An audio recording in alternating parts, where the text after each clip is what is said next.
stuff something else up. Forgot to do the recording for YouTube. Hello, YouTube. So there is the rest of the EV8 series this year. Of course, got some interesting enduro races there. Of course, Bathurst, Gold Coast, Sandown, and Watkins Glen. That's a really good mix of tracks there.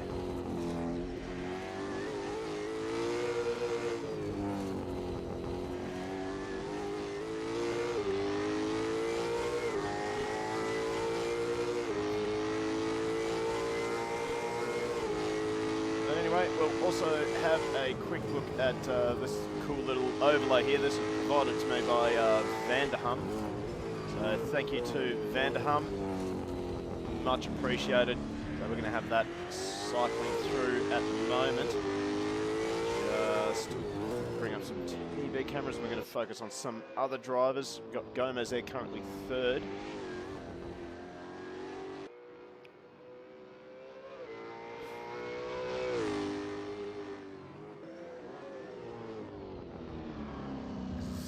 Makes his way through turn number 4 and into turn number 5, of course, the staircase. Good old Nissan Altima. So, mate, what do you reckon we're going to see tonight during this first race of 37 laps? Well, I think we're definitely going to see very close racing. By close, I probably expect a little bit of contact. It is a street circuit, very tight, a lot of 90-degree corners, so a lot of dives up the inside early on as people fight for position on the opening laps. Always the critical laps at the start of any race. Easiest place, I think, to make up time. But yeah, hopefully some clean racing at the same time. So definitely looking forward to it.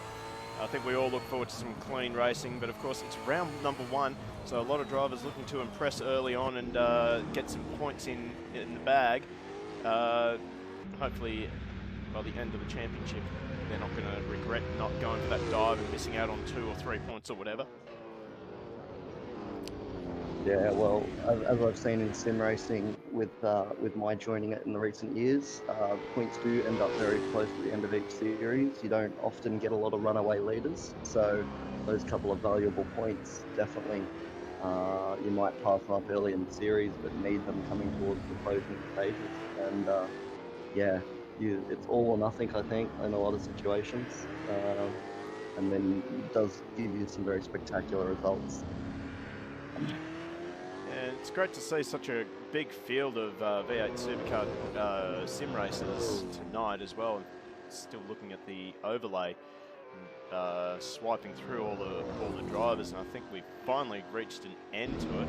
So we'll gladly get rid of that and bring up another new little overlay provided to us by OK Gaming, which we're going to leave running throughout the entire stream, so just so you know who you are watching out for and who your favourite driver might be. Someone's been kicked from the server. I hope that's not us. Certainly hasn't been us, so that's good.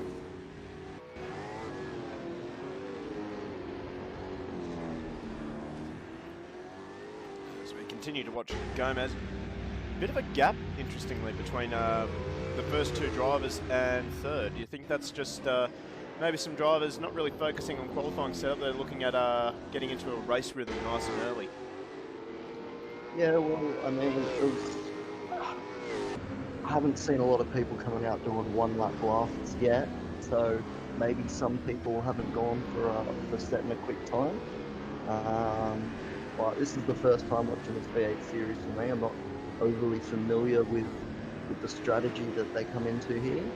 37 laps is a decent amount of laps, but with a field of 20 cars there, 20, what do we got, 30 something cars. Qualifying is definitely all important. You can't afford on a straight circuit to be down the pack. So I expect towards the end of the session we should see the top of the timesheet tighten up a little bit more. Something I just noticed as well. How do you like this? We've got a bit of a blue screen of death at the turn of death, turn 8. So I don't know if that's a literal mistake or if someone's just got a sense of humour. maybe someone in the AK admin team can maybe shed some light on this. That is quite funny. I'm quite amused. Yeah, that's some very well-placed advertising there. Maybe there's a hidden message in amongst all that code, but yeah, just trying to find the secret code to win the championship. No, not gonna work. So I guess it's just down to just driving better than everyone else. Actually, I think it says that somewhere. I think that's binary for just drive faster right there. Anyway, let's find someone else to watch. We got a good mix of cars in. Oh, jeez. that sounds about right. We focus on someone and they absolutely bin it into the fence as soon as we focus on them. Sorry, Hallett. But a great mix of cars, of course, with AK Gaming. And great thing about sim racing, we have got the ZB Commodore, which we are currently focusing on now, the Irwin Tools entry of Mackenzie.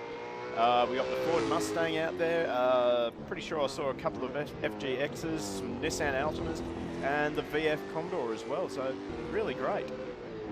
Good variety of cars in the field. It's always interesting. A lot of people like to support their manufacturers, so it gives you plenty to choose from, plenty of different styles. You'd know better than me, Matt. Does each car have a different physics? Like the real life cars are all slightly different, or do they all run under the same chassis? I would imagine that if they're based off the actual V8 supercars, they're pretty well all the same chassis. Actually, I think V8 Corsa, the team that made this mod, they have made the cars as equal as humanly possible. It's just some bodywork that isn't all the same. And if you're interested in getting this mod, hit up V8 Corsa. It is on their website for free, so you too can be hooning around in a V8 supercar around any track in the world without even leaving your home. That's certainly what I like to see in a race series like this, all equal machinery, so it all comes down to driver and setup, and you know, there's not a dominant car in the field. And then I'm very one for aesthetics and pleasing looks, so being able to choose one that you like is also a nice feature there with all the options. Oh, as in case, as if to prove my point, we have a VF Commodore up in 4th place, and that's Ricciardo in the Holden Racing Team colours. Well, running an older car, but still competitive. That's good. That's what you want to see.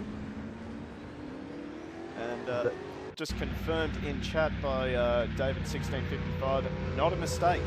It's just a bit of humour in AK racing. So blue screen of death at the corner of death. That's fantastic.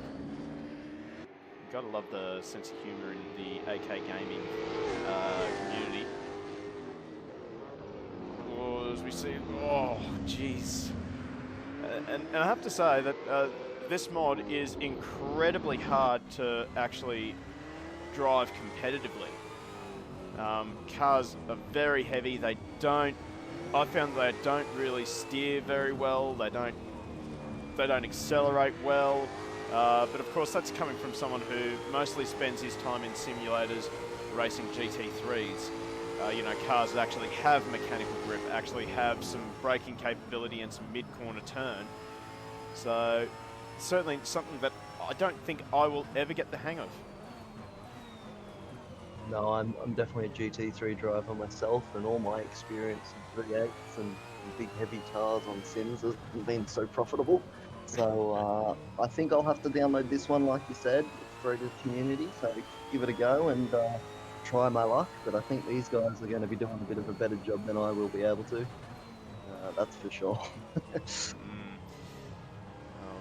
Has to be said that I think a couple of drivers, they might be going for full immersion as well, going for sequential gearbox and clutch as well. So and I can tell you right now, that is really hard. I tried that a little bit before I started the stream, as the Ricciardo gets a little bit balked through the first corner. And I can tell you, it takes a lot of coordination, which I apparently don't have, to blip the throttle, downshift, and hit the clutch at the same time. It's very, very tough, as Ricciardo demonstrates. Let's have a look at someone who I just spied squeezing into the top 10 in this practice session. That's Roundtree in the Mustang. Still got a little way to catch up to Rosella, but he's in a Mustang. Grabs that front brake, going into the hairpin. And unless he keeps it going.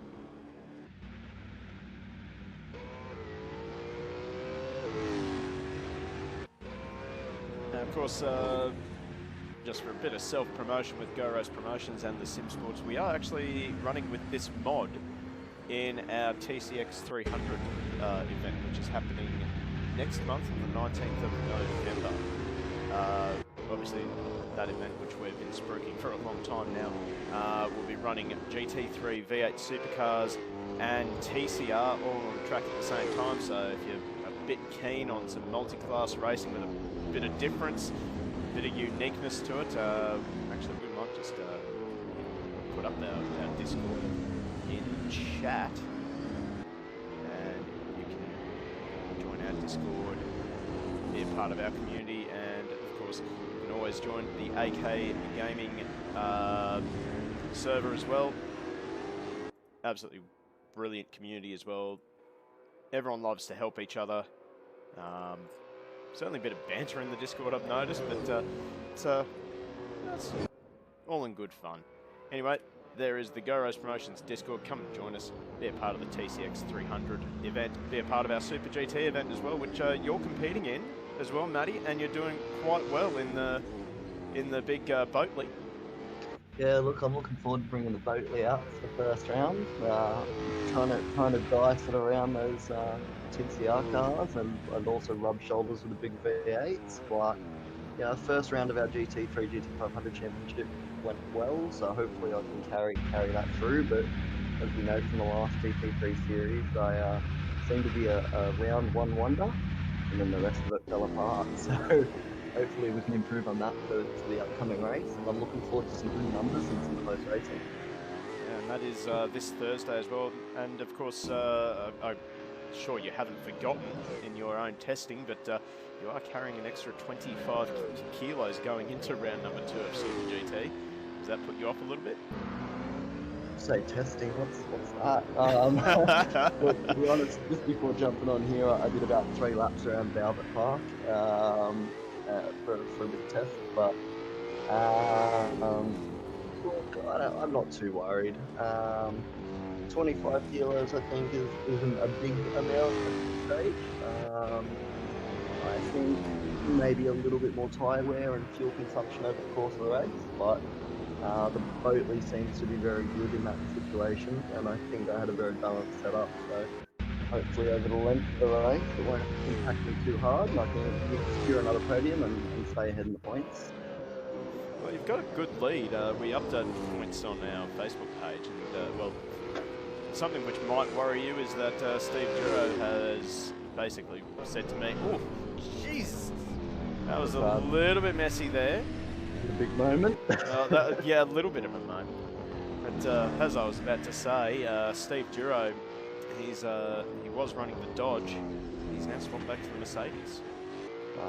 That's certainly going to be worried. Now he's worried. Now he's worried. Look, I gave the Viper a go, and she was a handful. I was actually 4 seconds a lap slower in my initial testing with the Viper. So I'm sure it's a quick car when you get the setup under wraps. But being in silver at the moment, I just don't have the time for testing. So, but I know he's quick in the Mercedes. It did very well last series, so I think I've got my work cut out for me, that's for sure.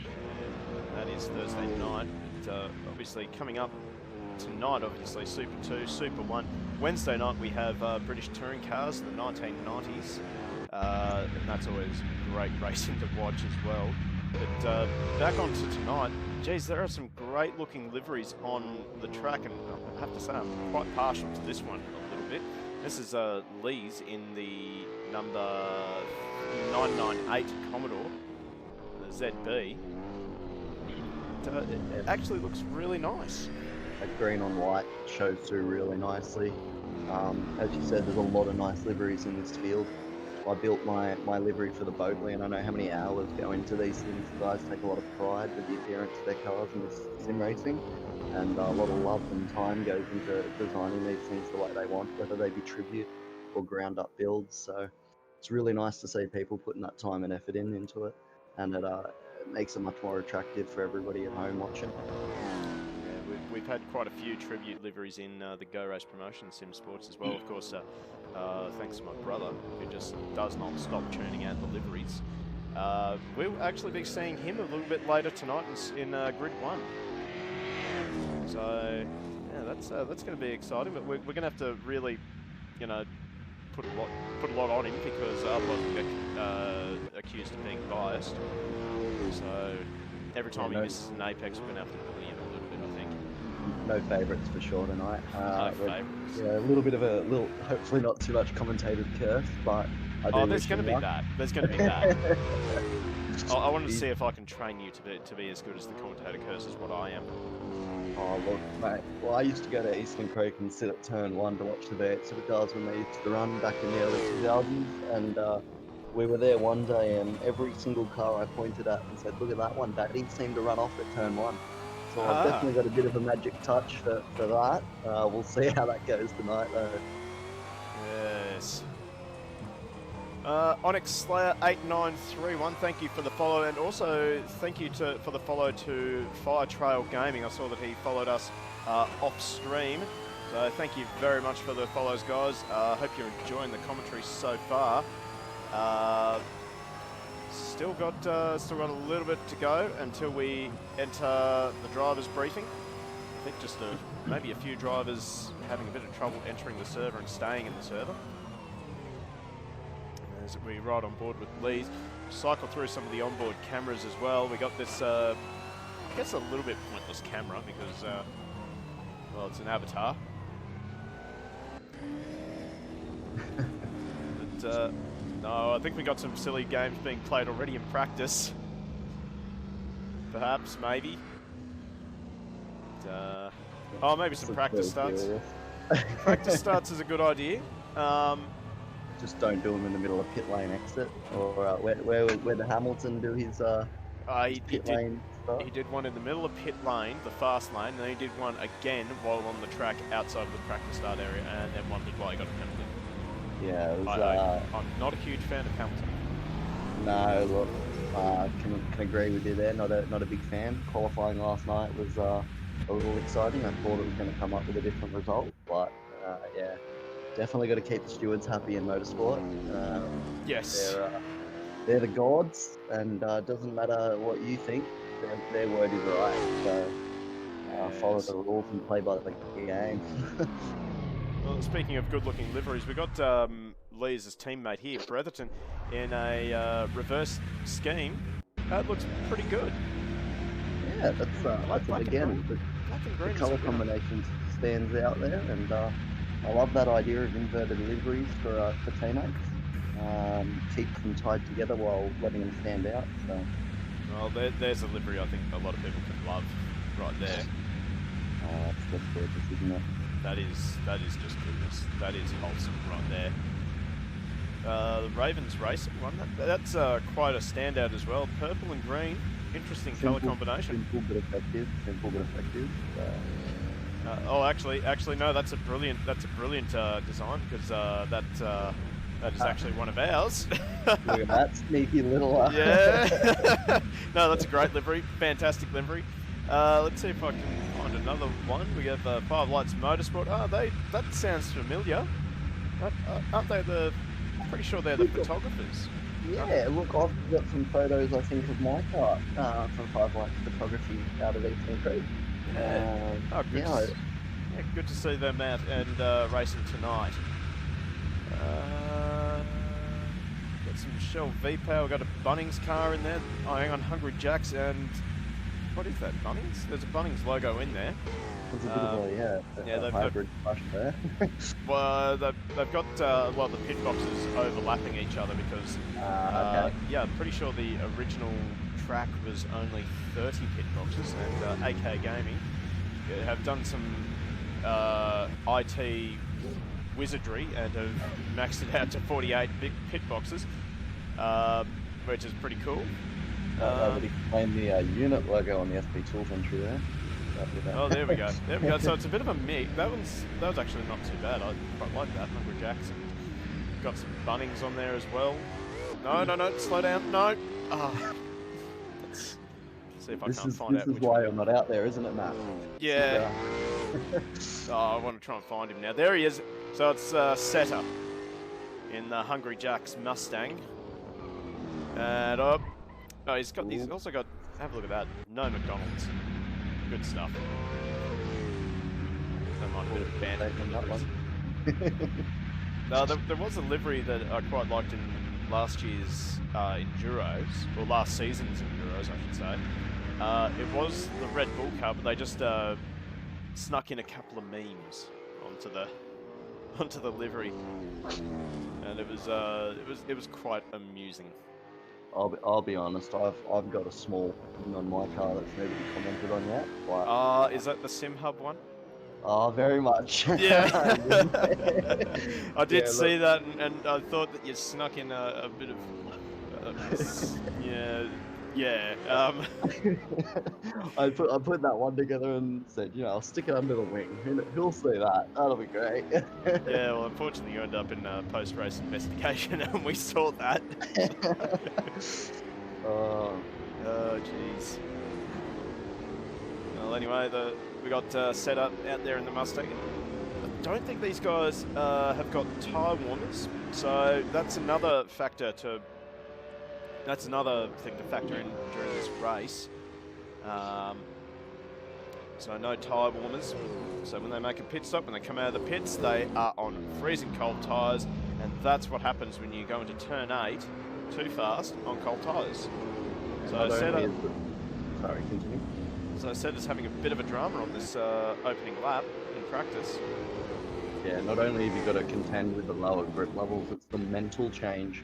You've just gone and done 15, 20 laps of same rhythm, same sequence, same braking marker, and then you come out on cold tyres and you've got to adjust straight away for that. And it definitely caught me out rejoining the track in my last race, and it's in sim racing where you may not have the feel of through the road and the tyres of being a real car, it can be very hard to adjust to and pick up and find those limits straight out the track. It certainly does take a lot of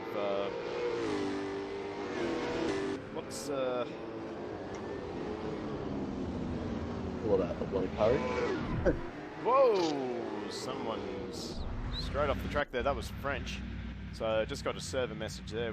We'll be going to qualifying. In fact, I think did we just lose connection to the server? I think we may have just lost connection to the server. So we'll be right back. Just bear with us while we actually try and find out which server we're supposed to be in.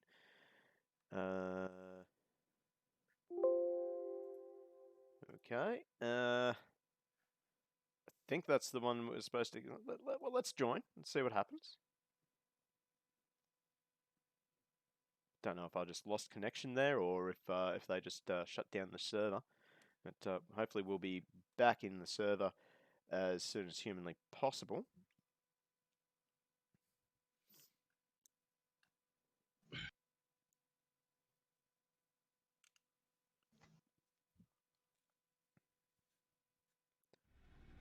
So it looks like we're back in the server, so we'll just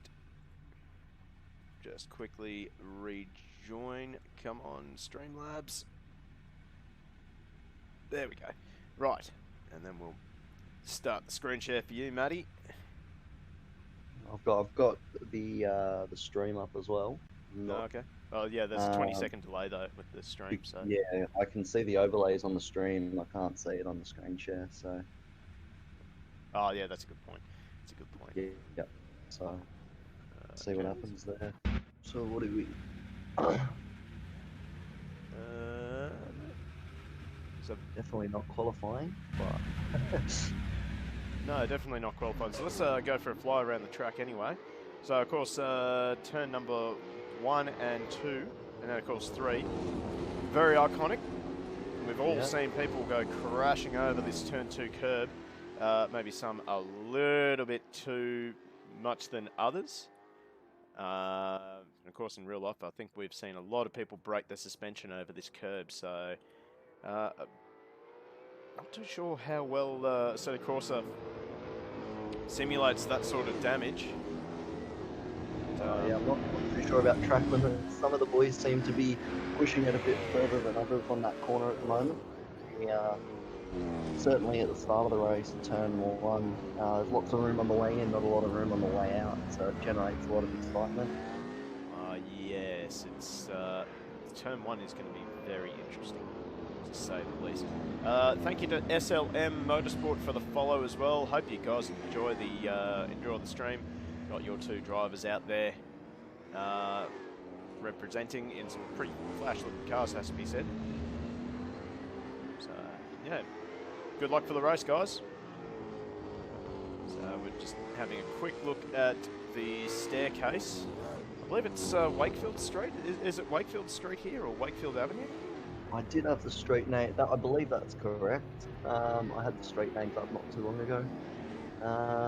Wakefield Road, I believe, leads into turn 4, which is Wakefield Corner, onto East Terrace and then onto Flinders Street. So, I'm not sure if those names have changed over the years, but I've just ruined Freecam. Oh no. You've broken it. Ruined the illusion. Alright, and of course, who doesn't love turn 8? Except maybe James Courtney, Garth Tander, Mark Scaife, Jamie Whincup, Van Gisbergen, basically anyone who's ever sat in a V8 supercar, anyone who's driven a GT3 around here, anyone who's driven a Formula Ford around here, anyone who's... I don't think anyone likes this corner, actually. So I think it gives a lot of PTSD. Brewery Corner is one of those, you got to commit, you can't really go in half-assed, and yeah, definitely if you get it wrong, it's flat. It's not very forgiving, that's for sure. As with any street sector.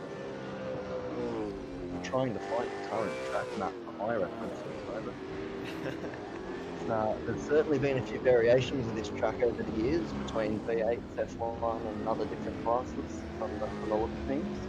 Yeah, I happened to see a track map of the first Grand Prix circuit that they had around here. It was heaps. Yeah, there's some serious layouts that they've had here, and there's a few short ones as well. There's a couple of layouts here where turn 8 was actually not used. At turn 7, they chuck a 90-degree turn and they come halfway down the straight. So I'm learning something new every day. It's quite interesting how they've evolved this circuit. So we're just having a look at turn 9. That's a good passing opportunity, but there is a good dive bomb opportunity if you're brave, if you trust your brakes and you trust the guy that you are passing. Yes, that's true. You've got to be a lot of respect between people on this circuit. Well, I mean, that's the runoff area you have at turn number 11. So it's not a lot of margin for error. Yeah, definitely. We've seen plenty of footage of V8s in real life, nose buried in that tyre wall, and yeah, it's not forgiving on that runoff. And then, of course, we have the final corner, turn 14, and this is where we see a lot of action because, well, that pit entry can be a little bit dangerous. Yeah, it's a technical corner, and definitely people trying to keep their pace up on the entry to the pits may get in the way of those continuing on. Certainly see some people probably making late dives into the pit from overshoot, and yeah, turn 14 itself is a crucial corner. Technical entry, in my opinion, it's always a corner I've struggled with, and obviously you run on to the start-finish line there. If you get it wrong, you get eaten alive down that straight into turn 1.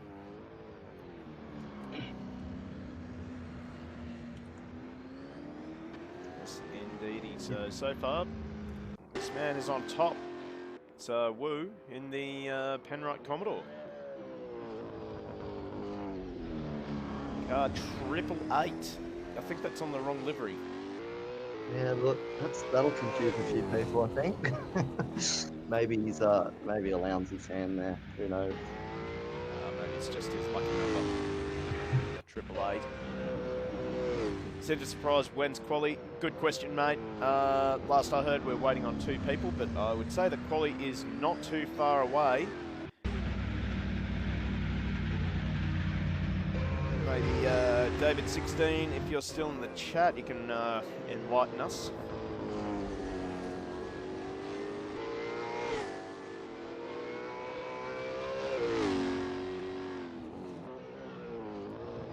Anyway, let's jump back on board for a quick little fly around the circuit with currently the fastest man on the session as he makes his way through the staircase. All improvement in Spectre 1 there, so looking for possibly an improvement in his time again. Oh, look at the oversteer coming out onto the back straight out of turn 7. If you jump in curves like that though, that'll definitely affect your run down here. Gives a quick little flick back to 5th, up to 6th again. And then very quick on the downshifts. And didn't seem like as if he had any wheel locking either. So, oh, as I say, that Roundtree has just eclipsed him by a significant margin, 1.2 seconds. But of course, this is just practice. Yeah, you know, there could be plenty of people out there sandbagging. I might know a little bit about that, but I know a little bit about it. Yeah. Just, yeah, definitely. Keeping the cards close to their chest until qualifying, or as you said earlier, testing longer stint runs and full fuel load runs, just to get a feel for the car, and then in qualifying they'll show the true colours and bring it out.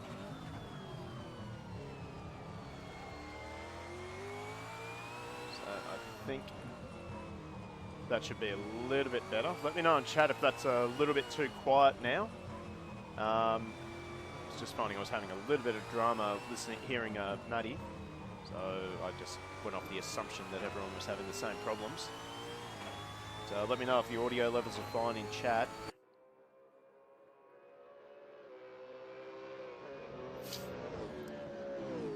I could yell a little bit louder. You could, but it's a long night. We got to preserve your voice.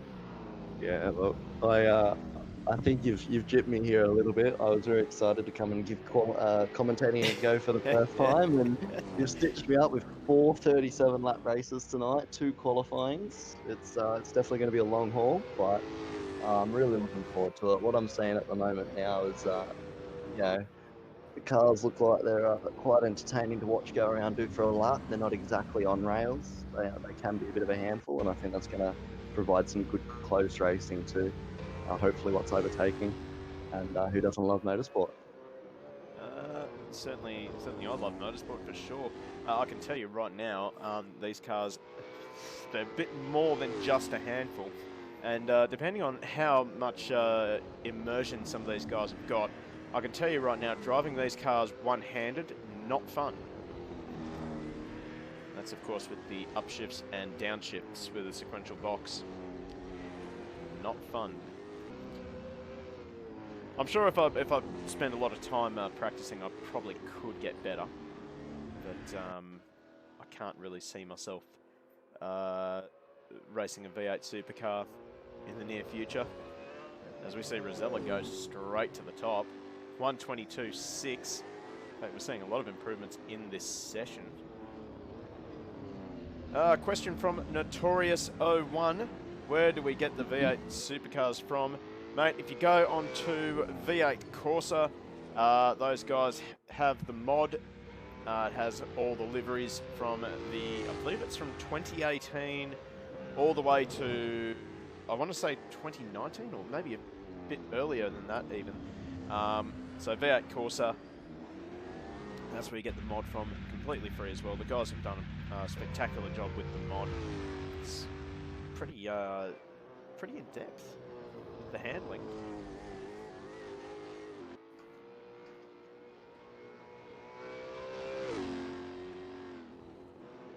Sorry, mate. Zoned out there for a second. Okay.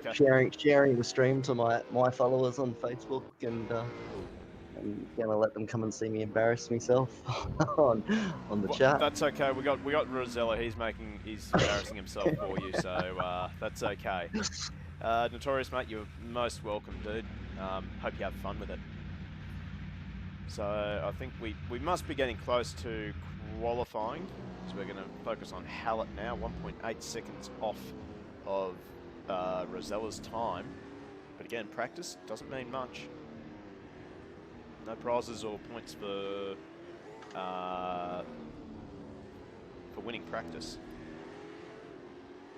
Yeah, I think there's a few names popping in and out of the pits here. I wouldn't be surprised if a few guys just trying little tweaks and adjustments as they go, checking the track conditions, and I think we'll see that tighten up a lot. We had two very tight times at the top of the table before we had the reset earlier, so they were only, I think, 800ths of a second apart as Wu moves up into second there with improvement. It's still very tight. From second all the way down to 8th, really, it's incredibly tight. So yeah, it's a nice close field. Oh, that is a little bit quiet. Little bit quiet.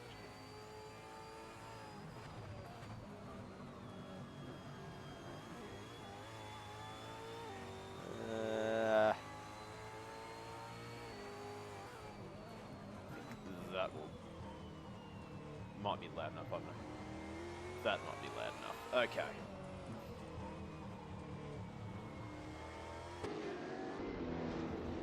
And good, that hasn't messed up the audio levels outside of the cars either, so that's good. That's good to know. Thank you to Notorious01 for the follow as well. Man, I hope you enjoyed the racing tonight.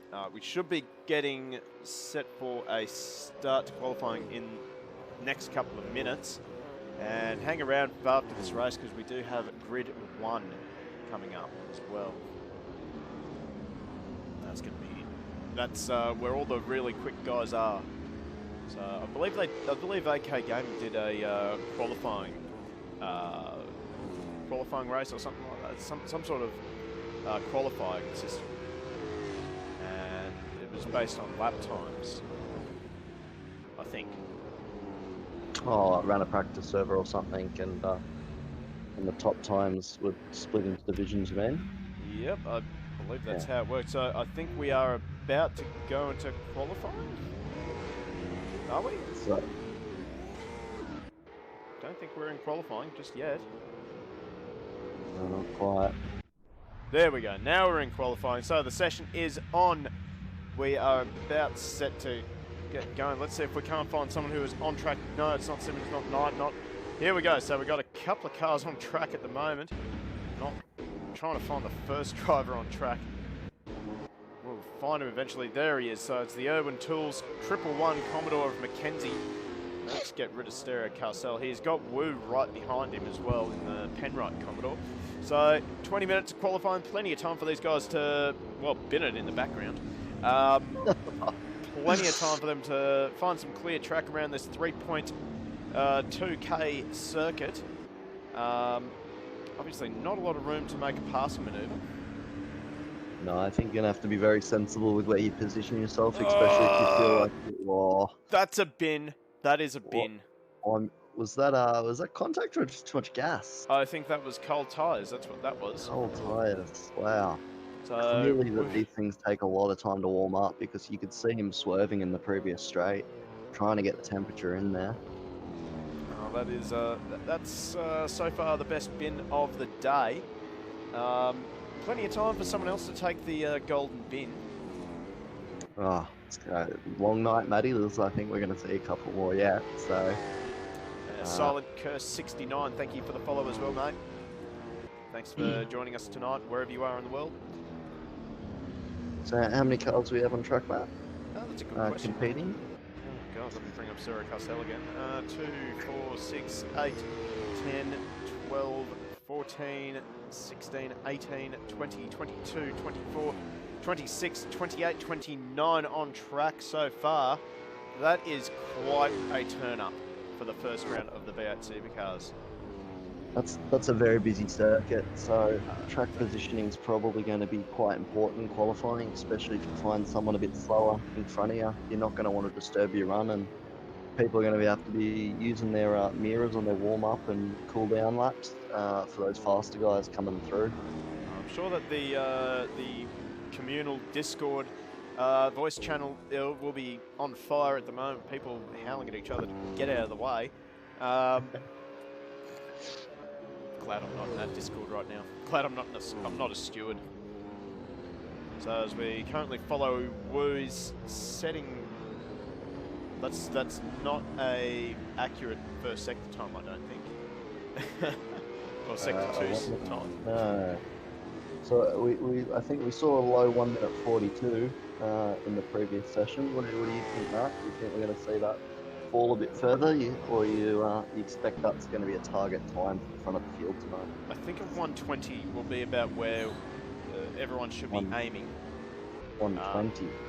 Well, I say that, but Wu's gone and done a 126, so maybe I've been a little bit ambitious, as drive behind doesn't set a time. So, oh, there we go, Gomez. He goes to the top now, 125.5, and Licciardo takes the second position on the front row. Still early days though, as Hallett, 124.3, fastest man on the track. I said 42, I meant 24 earlier. Yeah, I thought that's what you meant. Now, Knight up into second, Bretherton into fourth. So times are starting to come in thick and fast at the moment. Still waiting for some of the quick guys to actually get through. So drivers like Rosella. Brister into 8th, 29 though. He's got a lot of time to make up. Well, Brister's been he's been a steady improver as we focus on him now. He's been a steady improver over the last couple of months of AK Gaming.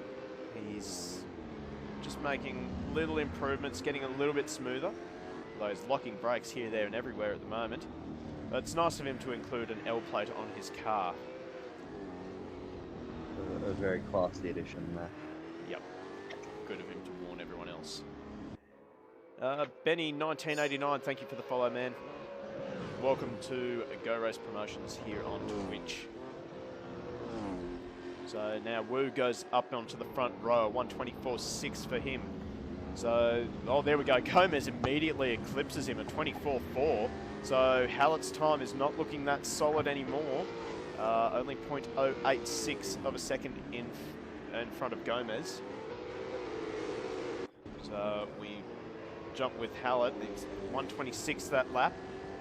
Knight now, 124.5. So, oh, Hallett into the fence, big time. So that's there we go. There's a bin, golden bin contender. Let's see if we can't find someone else. Oh, Knight, this is not going to be the lap. He takes pole position. He's currently, oh, that was a little bit silly there. So that was, looked like, I'm trying to find who that was. That was one of the V Energy cars, and couldn't make out who the second driver was. There's that traffic coming into play with a 29 car field. Looked like it was Cressenden that was involved in that one as well. So drivers trying to find space. It's not going well at the moment. But luckily 14 minutes in this session. Still plenty of time to regroup and get out for another flyer. We're still waiting for the likes of Rosella to actually set a time as well. So he might be waiting to get a decent benchmark before he goes out. As we see, oh god, I'm going to have a go at this name. Maxowak. Oh god, I've absolutely made a meal of that one. You're braver than I, mate. Oh god. That's certainly a tongue twister, that one. I will try and... We'll have to call him Maxgowiak? Maxgowiak? There we go. Maxgowiak. I think I've got that right. Maybe. I'm sorry if I've absolutely butchered that name. Oh no, and he zigged instead of zagged with the 305. The 305, I believe that was not Knight. It was Licciardo. Before trouble brewing, and that was a very tight approach to the turn. I knew he wasn't going to get through there with any pace, and see the faster cars closing in. Bit of miscommunication. We just saw that the Mustang of Max Gowiak, he moved to the left, moved to the right, then moved back to the left. Maybe keeping an eye on his mirrors a little bit too much. So I think the best thing to do when you aren't on a hot lap is to just back out of it and not watch your mirrors or drive in your mirrors. Like, keep an eye on your mirrors, but don't drive in your mirrors. So, well, we've got a brand new driver at the top of the timesheets. It is Macca in the number 03 Nissan. 1:23.7. So the times are coming down.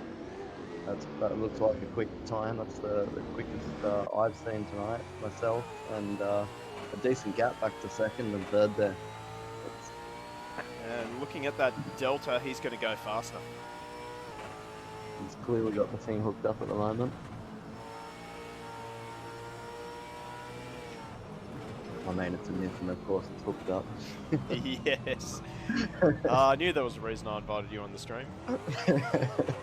There's absolutely no bias to Nissans with this commentary team. None at all, mate. None at all. None Don't at have all. don't have a Nissan race car in the garage at all. Certainly, I'm not going to be competing with a GTR in the TCX 300 race. Oh, definitely not. Definitely not. So, Macri wasn't able to improve. He got a little bit balked by Licciardo in the Commodore. Two Nissans and teammates as well. Delta Racing, 1 and 3 in the session so far. So, whatever these guys are doing, it's working. It's probably a bit of shared internal setup information there, as you would when you're in a team, and I guess that's one of the big pros, having teammates in an event like this. If you've got limited time, you share a bit of data, try a few different things amongst each other, and push each other's times further up the table. Oh, here we go. Rosella now to the top, a 1:23 flat. So, oh, gets it all sideways in the Dunlop Commodore. And that's going to wreck that lap. He's going to come into the pits, but a 1:23.019. Great time from Rosella. Certainly has thrown the gauntlet down to the rest of the field. So we're going to have a quick look at Macca. He's on a hot lap this time round. Can he do better? We'll jump on board, have a look at the Delta. He's up by 0.6. Just gets it around the apex. Oh, he's going to be up by almost a second. This is going to be a great time. This will be a 22. There he goes, 22.8 for Macca. So, times are getting down there. And we're certainly start to fall, that's for sure. Makes me wonder if there was a bit of strategy early on. Hadn't really seen any quick times early in qualifying, and I feel in sim racing, I find, it's not as much like real life where the times fly down in the last second. Often put in a good lap early, but I'm not sure what these V8s are like in that regard. We've obviously got an evolving circuit here too, so I'm assuming maybe the grip isn't quite at 100% yet. That's a very good question. I can actually find that out for you right now. So we can answer the question right now. Where is it? Track grip 100%. So there you go. It's 100%. There we go. Perhaps it's been building up, possibly. I know you like to play silly games with the track temperatures and all sorts of things. So when you're running your servers, but yeah, well, I mean, I like to mess around with servers between practice and race. Certainly messes with the drivers on circuit. That's for sure. It takes us a while to get our bearings again. So Wu now goes to second row of the grid. He bumps Gomez down. And he's going to jump back to the pits, maybe make a few setup changes. So Gomez has got a little way to catch his teammate Macca.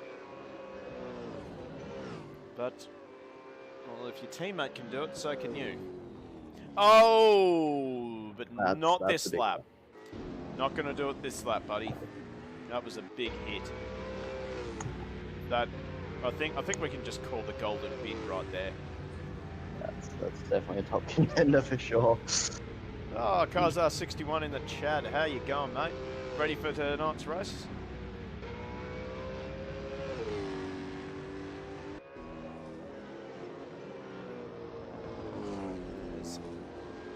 Now focus on Knight making his way through the chicane.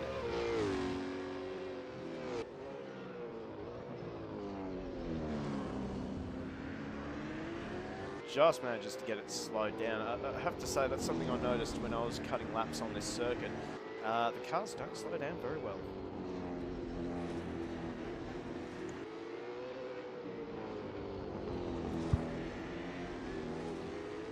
Kazo is not ready for his first appearance in Super 1 at all. So he shouldn't be on the stream. He should be on his rig practicing. Should be cutting some laps. Should be cutting some laps, just saying.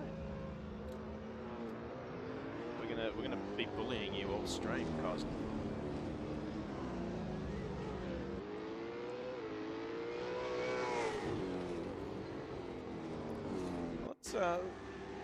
We'll try and find another drive that I've seen just steadily improving throughout the session and well throughout the night, evening actually.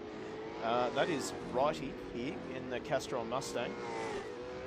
I've seen the message at the top of the screen, server setting personal bests on the server. So Wright is just slowly making improvements with each lap. So he tips the Castrol Mustang around the final corner, follows it down the main straight. I have a feeling that was not a hot lap, it was actually a lap. 126.1. Gets through the first chicane quite nicely. See if we can't get... We cannot see his delta, unfortunately, not as clearly as the Nissan. But, ooh, a little bit of a slide. That's something else that I noticed. You have to be so gentle with the throttle. And it has to be one smooth motion.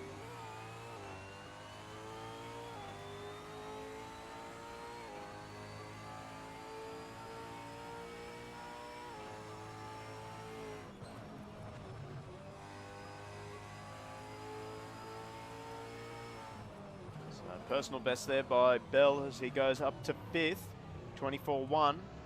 So the times are getting really tight in the middle of top 10. In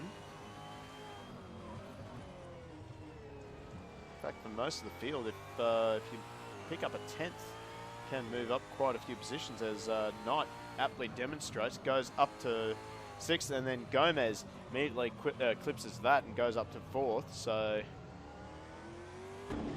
Gomez back onto the second row. Even though there's a bit of a spread over the field, you've always got company wherever you look through. There's always somebody close by with similar time. So it should show for some good racing over the whole night through the whole field. We should see some drivers very close for the length of the race. Was right, gets it wrong, has to go bail up the escape road. Someone else who was on track. We've got Ferguson. He's down in 26th at the moment, but he's got plenty of time to improve. Well, I say plenty of time. It's just over 3.5 minutes to go in this session. As he grabs that curb on the entry to turn number 4 and has buried the Altima into the fence, the Terratech Altima. He's in a very awkward position as well. I probably would have just returned to the pits, I think, but. Well, he's decided to do a little bit of Austin Powers there. And he's kept it going. So there we go. We got the first commentator curse all ready in the qualifying session. Cue mad music. Hopefully no fights like that karting race tonight. God, that's that karting race. Luca Corberry. What was he thinking? Yeah, there's really no excuse for behaviour like that at any level of motorsport. I believe I read somewhere that he's about 23 years old. Yeah. And surely should know better. And I believe the kid that was involved is a lot younger. You know, your dad owns the circuit. Apparently, dad gets involved. It's a bit of a disappointing thing to witness. Really gives motorsport and karting a bad name. And as great as it was for viewing entertainment, I'm expecting some pretty stern repercussions to come from that one. It is a huge shame that that was the only thing that came out of the World Championships, because there was some really great sportsmanship between Jeremy Iglesias and the rest of the field. Iglesias winning his first World Championship, and I heard he was the first French karting world champion as well. So, oh, wow. Yeah, and he was congratulated by just about every single driver the moment he came off the track. So, and that did not make the news at all. Yeah, that's beautiful to hear. You know, such a big thing, obviously, winning a world championship. And yeah, it's disappointing when such negative news overshadows the positive. And the people want what the people want, don't they? I guess so. Sure, there'll be plenty of on-track drama here tonight, but... Oh, look, the midfield is just going to be absolutely insane. I'm just looking forward to turn 4 on the opening lap. I'm looking forward to turn 8. That's single file. Hopefully, you know, if there's an accident up the front at turn 8, I can see that serious drama with the field trying to get through on turn cars. So hopefully we don't see any track blockages or anything too horrible. Well, that was very close for Rosella. He's actually up on his previous best. Oh, he slaps the wall at turn 8. He's up by 4/10 if I can read that delta correctly on the dash. He's got the, I want to say that is the Ultima of Macca just in front of him. So he has got a good gauge in front of him. Or someone just to drag him along. And that's a little trick that I think you and I have both learnt in karting. You follow someone who's faster than you, and he drags you along, and you get a faster time than him. I'm definitely a follower, not a leader in karting. I find myself out in front of the field and end up dropping tenths, but I love a good chase.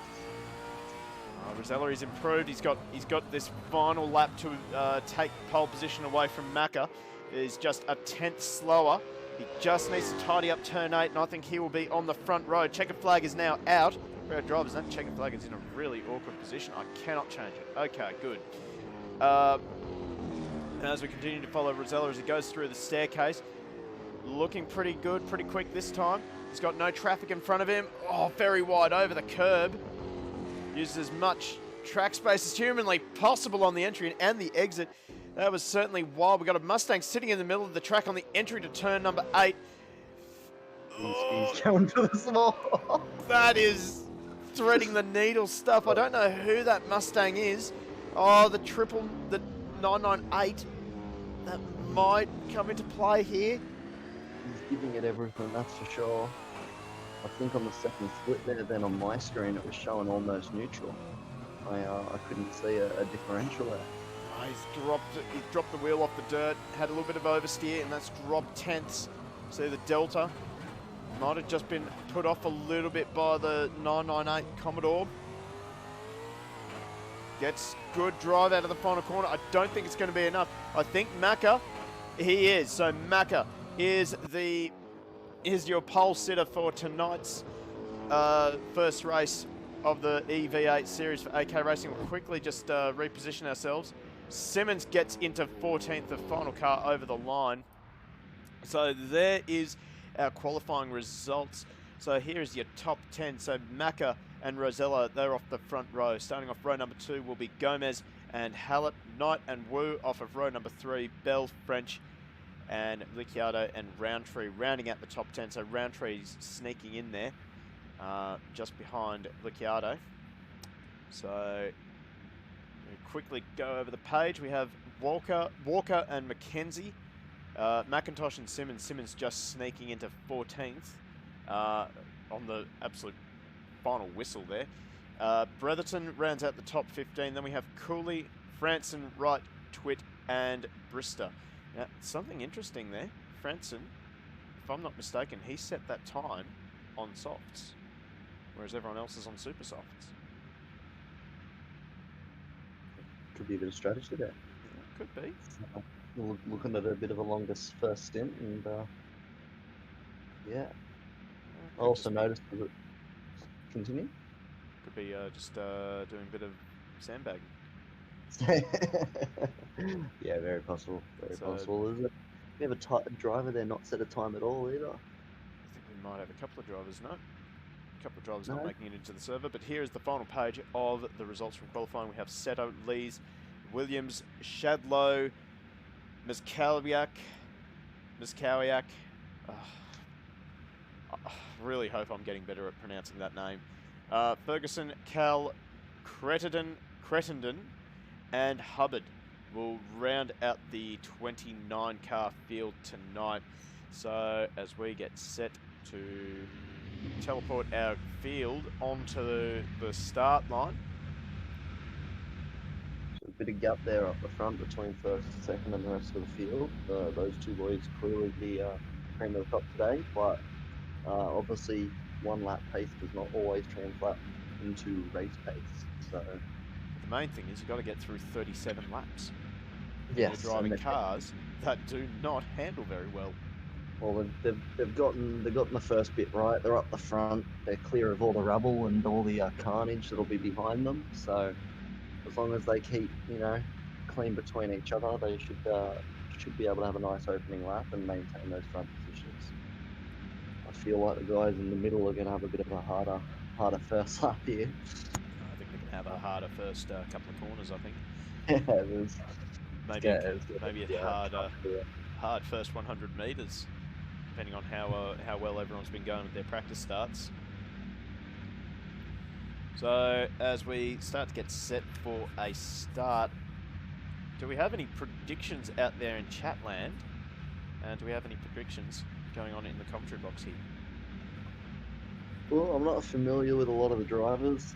Certainly the top two, I'm going to say that they're just outright pace and in qualifying was notably ahead of the rest of the field. So I'm expecting those boys to perhaps gap the field, but how their setup is and how their driving is over distance, we'll see how they look after their tyres and use their fuel and where that winds them up after the first pit stop. But look, if I have to pick anybody, I really like the paint scheme on Rosella's car there.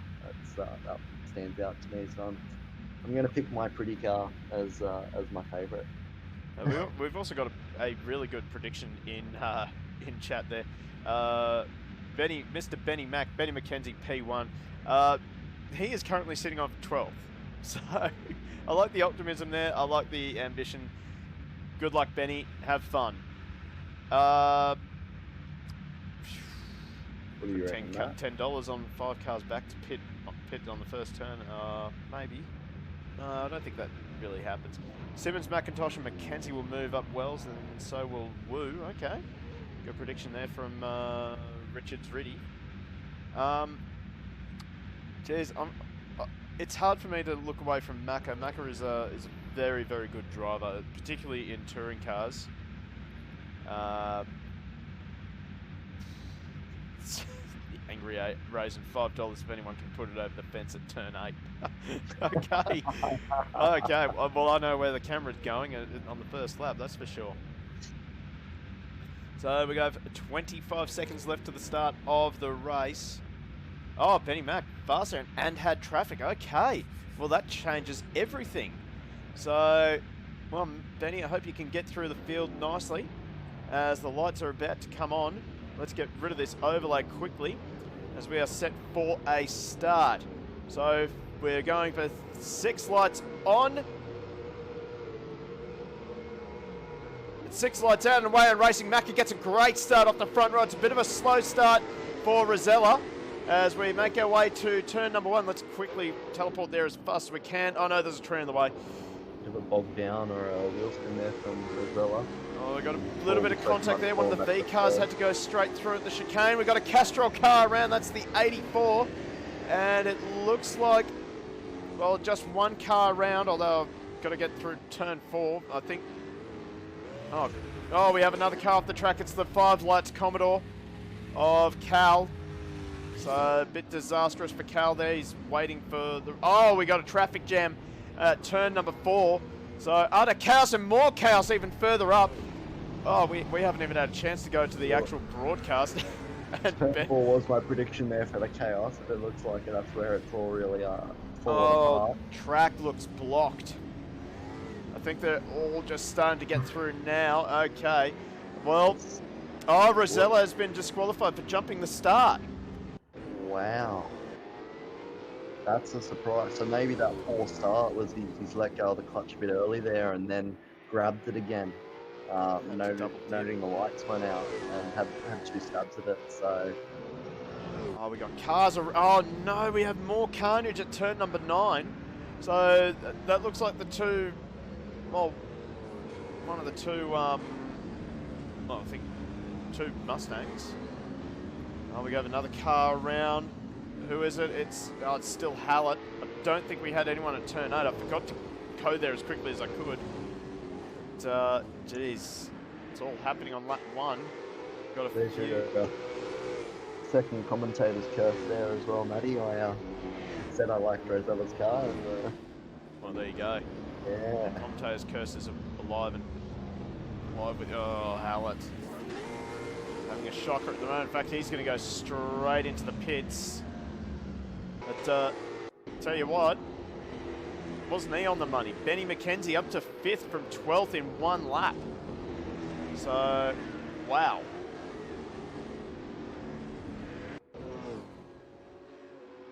We have a drift contest going on as well from Benny 1989. Oh no. Oh God, this name.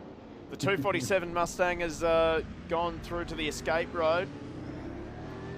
So, that's a bit of a disaster for him. Now we'll just get up to speed and try and let those tyres come back down to temperature. Quickly have a look at Franson. He's currently defending from Simmons Knight. Got a bit of a train forming up behind him now.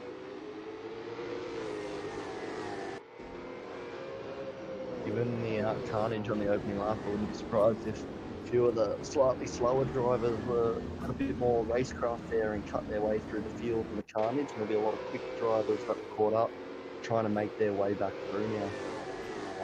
Get themselves back up towards the front end of the field.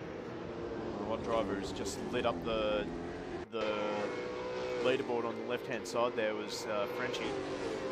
And French is just ahead of Franson. He's set a 25.8. As Franson out breaks himself in turn number 4. That's going to let everyone through. So that will release the V Energy car of Simmons. Walker down in 19th there with the 25 as well. So certainly some quick drivers caught up in the carnage there from the look of it. Oh, we got banging, crashing and banging going on in the background there. Franson and Wright, as they make their way up to turn number 8. Looks like they're all just going to have to use their brain here. Oh no, right into the fence. We just caught the tail end of that one. Looked like he just clipped the wall on the inside, and I'd say he has got some serious damage on that Mustang now. Car's not looking like as if it's turning real well. We have a car going wide. That was Lee's. Walker now out braking himself. So Ferguson, he didn't qualify well, but he's up to 18th, sorry.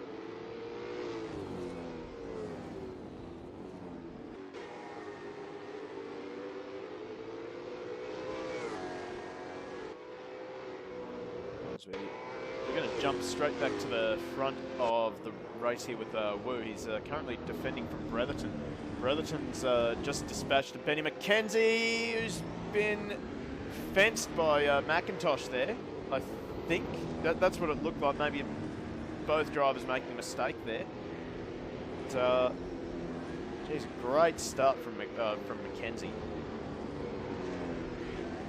Of course, Ben also running in our Super GT Championship as well. Running in the 111 Nissan GTR.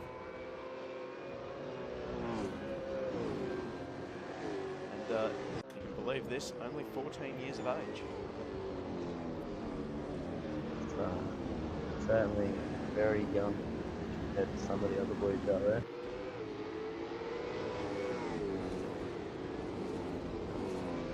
But as we saw from some of the V8 series stuff, with the young drivers with a lot of talent under their belts in these teams.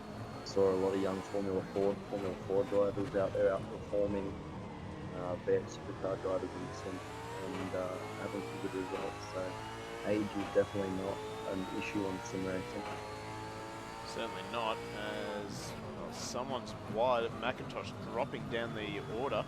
So we'll try and find out what has happened to McIntosh. I thought I saw someone off the side of the track as well. Thought it was a Penrod car. But yeah, McIntosh fell through the order as well as... Oh, that might be Cal. That might have been the car that I saw. So we saw Cal earlier in the race. He binned it on the opening lap. Oh.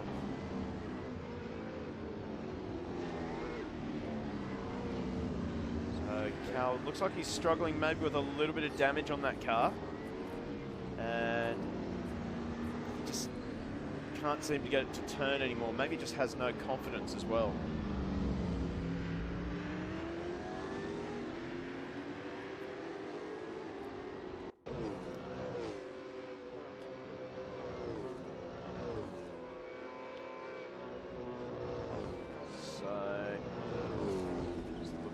Down the leader, Macca doing the fastest lap of the race, 24.4. So Macca is just showing a clean pair of heels to the rest of the field, but he is leading a Delta Racing 1-2 with his teammate Gomez sitting in second.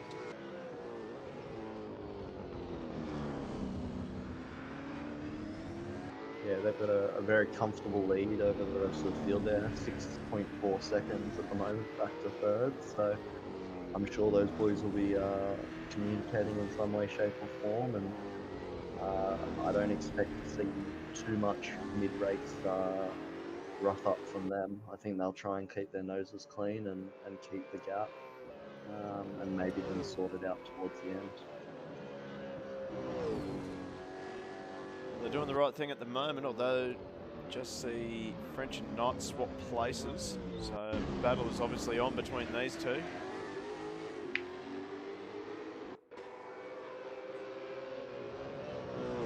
Benny 1989, who is picked to win this race, mate.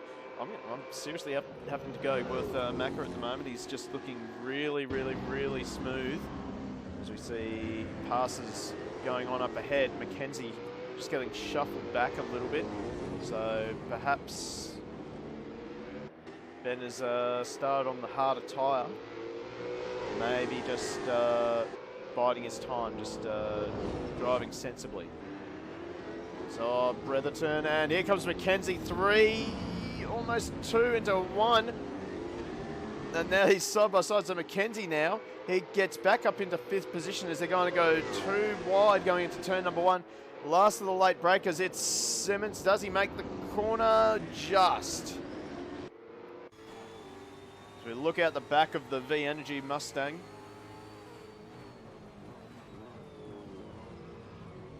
Oh, Bretherton, he outbrakes himself big time. So Bretherton, he's gone down the escape road. Oh, he's losing time. This will be absolutely frustrating for him.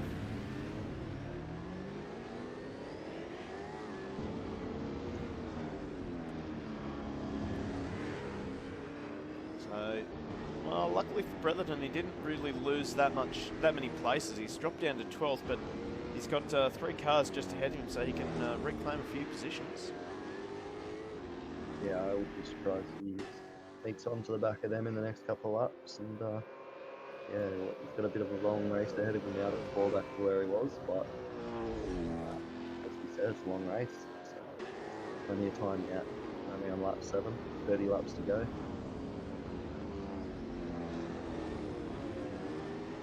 Well, this is something interesting to keep an eye on. Two Delta Racing Nissans, they're starting to close up.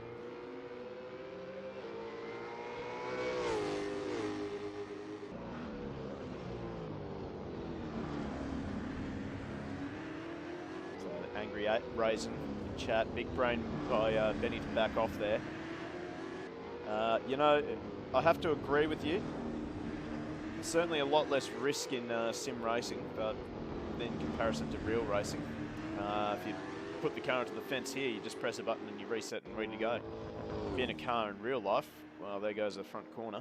There goes the rear corner. Suspension damage. And your wallet. And your wallet. Yeah. My dad keeps a tally in my Lancer about how many cars I don't hit at each race meeting, but that's a different conversation. Oh no. I can't believe that you were my teammate in the insurance car. We did well, but kept it pretty clean. We did really well. Did really well. Oh no, car off the track there. It's Lee's. So Lee's facing the wrong way at the staircase. He's got a chance to flick it round. Better get it going again. Go. Oh, what? That was interesting. Okay. Oh, he's off to Narnia. It's the first time we've seen the car go through a corner sideways like that. It's the first time I've seen a car doing this. Oh, he's... Oh, no, this is really bad. So he's just turned the Mustang of Bell. So... Oh, Twit. Mate, make sure that someone isn't streaming Netflix in your house. Whoa! We have an interdimensional traveller. This could wreak havoc in the... Oh, wow. Oh no.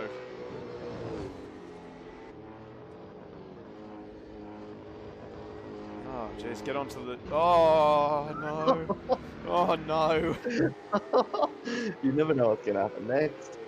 Oh, no.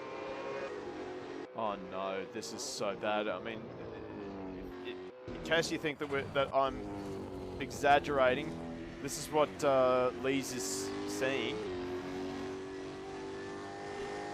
To be honest, I've had this happen to me. Assetto Corsa isn't something that I would say is very bad for this, but being a following driver, especially approaching a car with these issues, it's so off-putting.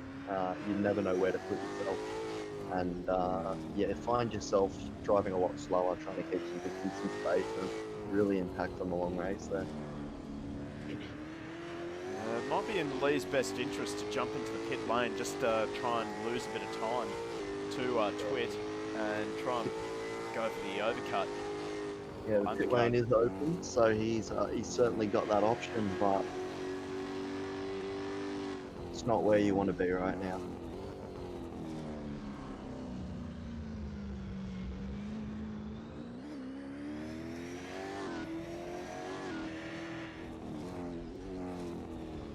It looks like Twit's been listed as a DNF there, so I'm not sure if that's a disconnection or I would hazard a guess that it's a disconnection, because he certainly went off to Narnia at turn 9. And we also have a second DNF of Cretton. So 2 drivers off the track, out of the race somewhat early in the runnings.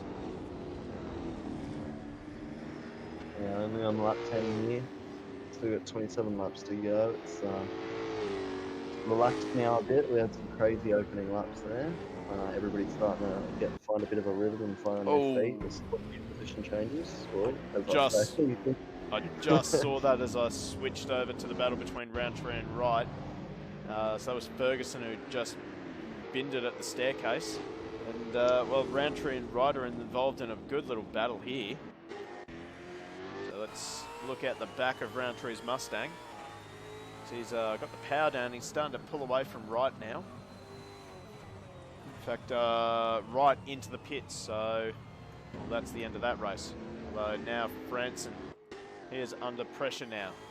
This is what France is seeing in his rear vision mirror.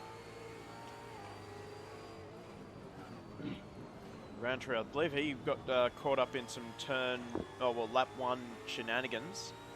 Yeah, I believe he was a bit further down the field earlier on and was posting some very quick times amongst the drivers he's around. So I assume he's here trying to make his way through, back towards the front. He's not going to do it like that. He's missed multiple corners there. Maybe just getting a little bit too excited and just trying to push too hard, perhaps. Well, meantime, we've got another battle going on. Mackenzie's fallen into the clutches of Knight. It's looking at the back of Mackenzie's Commodore now. Wood's also snuck up onto the back of Ricciardo there as well. That gap's come right down. He's putting in some really strong times against Ricciardo. That was a big send. And it didn't quite work out for Knight, but it has worked out for... Is that McIntosh up ahead? No. So that was a lap car. So that lap car of, I want to say, Hallett, who made his pit stop. That's worked out for him. He's going back a lap on Mackenzie. That was definitely an ambitious dive by Knight.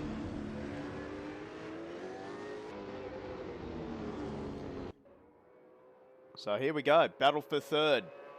Yeah, the gap closed right up there on the brakes. It actually came from 7/10 down to 2/10. So I'm expecting Ricciardo maybe made a mistake there, coming out of turn 7.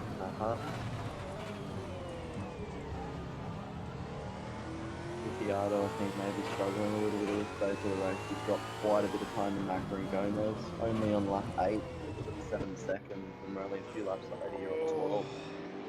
Oh, that lap car just wrong place, wrong time.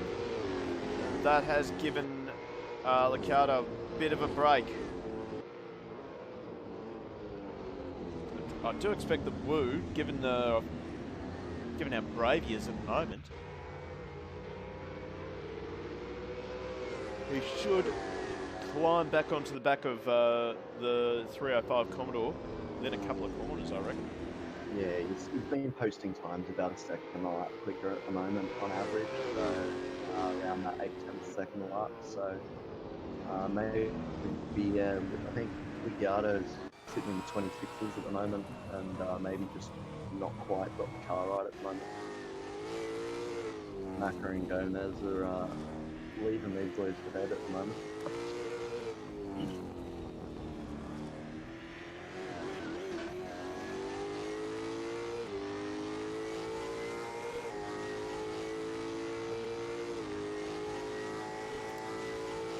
While we have a little break in some of the action on track, thank you for the follow to J1PA or J1PA? J1PA? I don't know how to pronounce some of these gamer tags sometimes.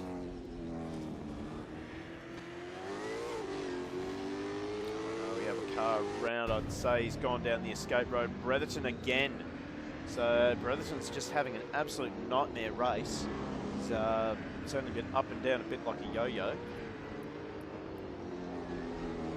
Struggling to find his braking point, sand brakes here. Quite a few lock-ups, so. As you said earlier, Matt, these cars look like a handful, and there's clearly some drivers out there tonight struggling to get the stranglehold on them and wrestle them around the straight circuit. Got a good battle here. Franson and Roundtree. Just saw that Franson has eclipsed Roundtree, although I will say we got another battle here. Knight and French. Knight around the outside. Big, brave move around the outside for turn number 1 and 2. And he's put it into the fence. That should give French the position back going into turn number 4. We got a lap car involved as well in the Castrol Nissan. Oh, jeez, that was close. Hold your breath stuff there for Knight. Very wide on the approach to any corner in the straight circuit. It's always a scary moment. So Knight, he had a good run through turn 7, but couldn't do anything with it as French had to check up mid-corner. Oh, he's gonna. Oh, he thought about the move at turn 8. That's brave. Oh, he's just kept it out of the fence as well. Oh, French. Big drift around turn 9.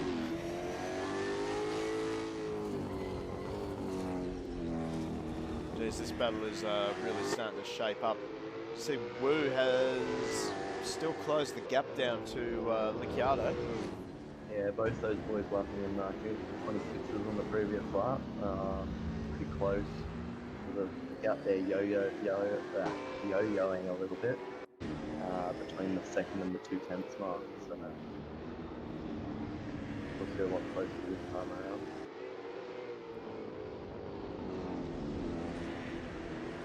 Lap car there. Lap car in front? Definitely later, I think. I think the shell car is not for position. No. Oh, we ran a little bit wide through turn 8. He's managed to keep it out of the fence though.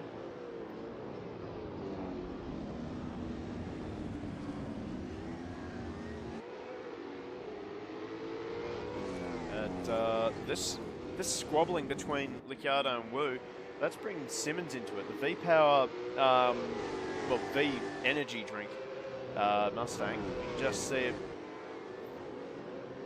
lurking in the background. He is catching both of these drivers. Only 2 seconds off the back of them at the moment. At this pace, it won't be long. Oh no, not Mackenzie. So, I'm pretty sure I saw McIntosh involved as well. Saw 3 names light up. There's Knight, so something's just happened. And Simmons now has binned it in turn 1, so... Oh, gosh. What were you saying about commentators' curse? Oh, mate. It seems to be playing havoc today. I'm almost scared to say anything now. Well, we have someone else off the track. It's Cal again, so Cal having a nightmare run.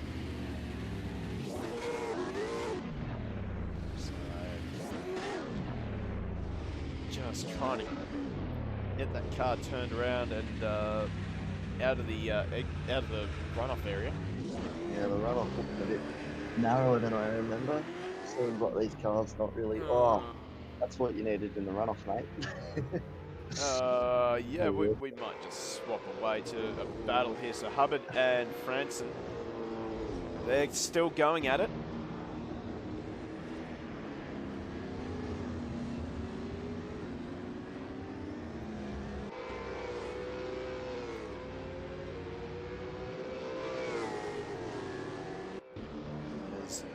Starting to see some pit stops trickling through.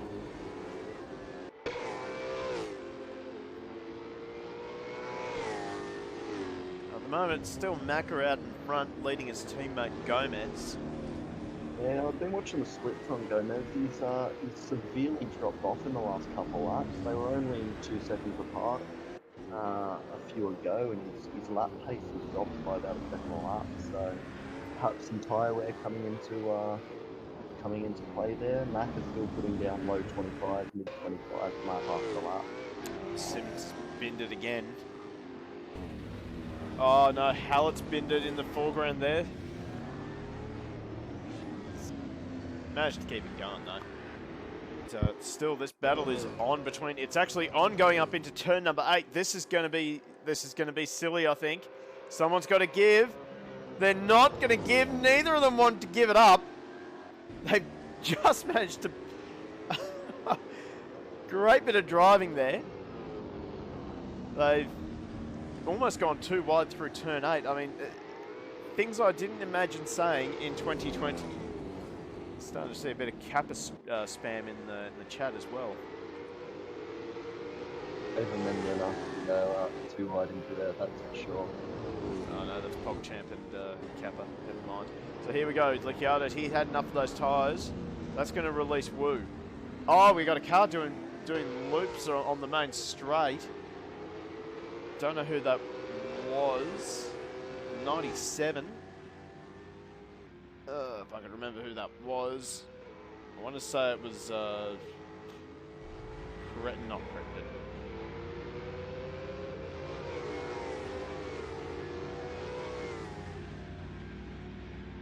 So anyway, another battle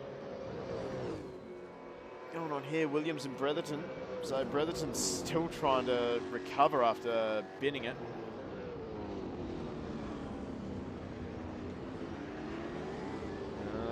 Chris Viz, I'd like to just keep it a little bit civil in chat, please, mate.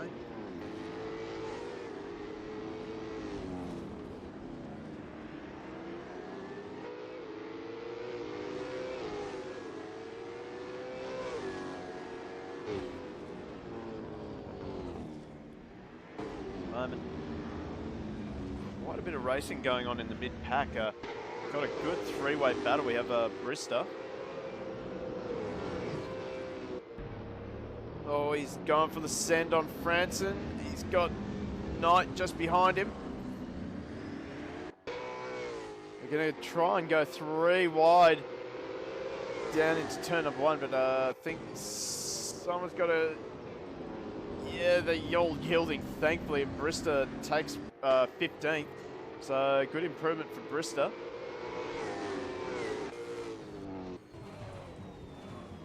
So now look out the back of the Brista Mustang, of Brista FGX. Oh, jeez. Branson just not aware that Knight is there. He's looking, he's hunting for the move. Brista runs right and gets a tap, and...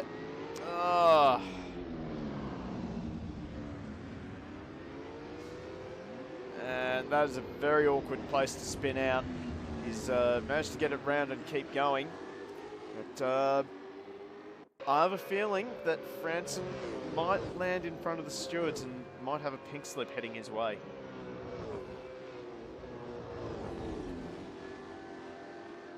Provided the stewards can spare the time after that lap 1, I feel like they're gonna have to do some replay out in there. Oh, that's a send. Big commitment there to get, you know, not be held up on the exit of the hairpin, but yeah, I couldn't keep up with the chaos of turn 1 to lap 1, lap 2, so I would not like to be in a steward's seat tonight. I think like, they got a bit of work cut out for them to just make sure everything's kosher. Oh, but thankfully for Brista, he manages to reclaim that position after Wright bins it at the final corner. A bit of tandem drifting there on the approach. So now Brista, he's got 4 seconds to make up on Bell now. And Angry Raisin pointing out, story of Brista's life, he's a punt magnet.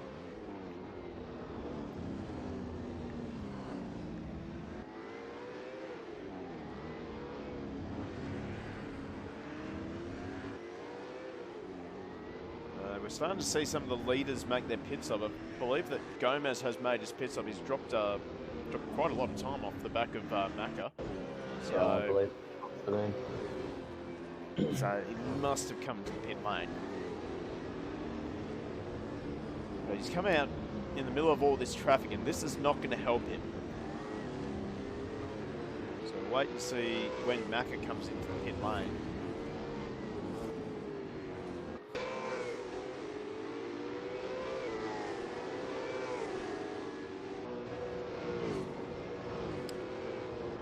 So, Richard's ready. Thank you, mate. Much appreciated. So we are running a little bit behind on schedule. That does mean that the Grid 1 race will be a little bit later than what we were hoping. But nonetheless, we are going to bring you Grid 1 at the completion of Grid number 2. And that it's going to be a really exciting race as well. I think that's where all the top guys are. Grid 2 is anything to go by. I think Grid 1 is going to be just as entertaining. Expect a lot of close racing from those boys. There's some big names up in there. And, yeah. It's still on. Oh, Franson is now in the clutches of Brista. See a payback. Oh, no. Oh, no. It's not what you want to see when you're trying to battle. A little bit of desyncing. That ominous sight of the car just nosediving into the track.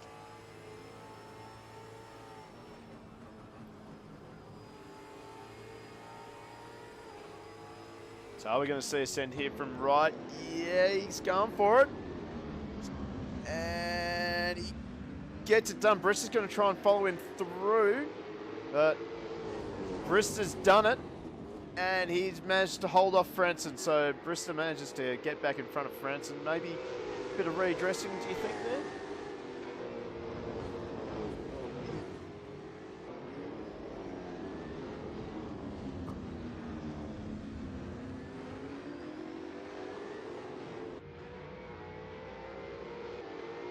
Here's another three-way battle down here. This is for the top 20. We have Lees, Hubbard, both chasing Hallett in the 24 Mustang. Oh, Hallett trying to get the power down. He doesn't quite get it right. And that brings Lees right onto the back of him again.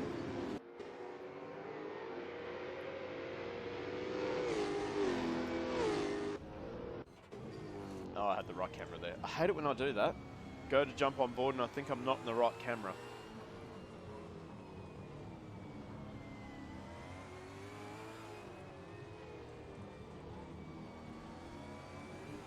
So amazingly, 23 laps into this race, and Macca is still in the high 24s. That is some machine-like consistency for Macca, and he's really made those tyres last. That's a severe pace that he's keeping up. That's very intense. Most of the boys lapping around the high 25s, low 26s, up in that top 10. So, yeah, I guess that's why he's in the lead. He's kept his nose clean and navigated traffic and putting in some solid laps. So, if he's still yet to pit, that's got a seriously good setup on that thing.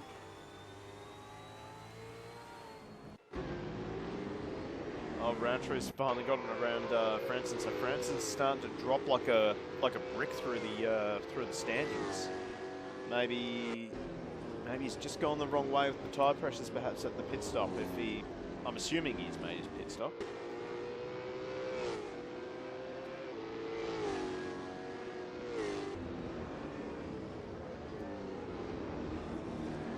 So try and find another battle. We got one brewing here. We got Setter and Bell.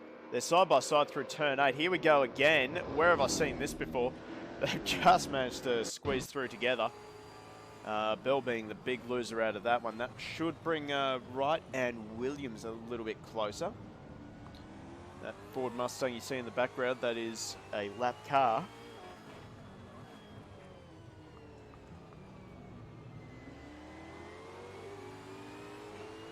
Bad run out of turn 10 for Setter. Might set it up for Bell. Not close enough this lap.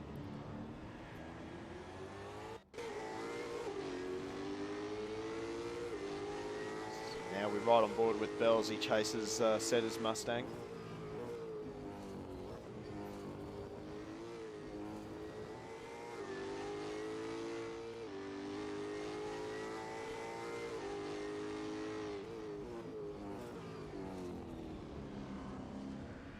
So right now, the games that get played right now is just pressure the guy ahead, just to try and, I guess, reduce the odds of you having to force the move. Of course, I think most race car drivers would rather have an easier passing manoeuvre done than having to work for it. So all Bell really needs to do is just stick to his strengths on the circuit. He's probably had a couple of laps just to work out where he's stronger and where he's weaker than Setter. So he should be able to work out where he can just keep pushing in and where he just needs to maybe relax a little bit.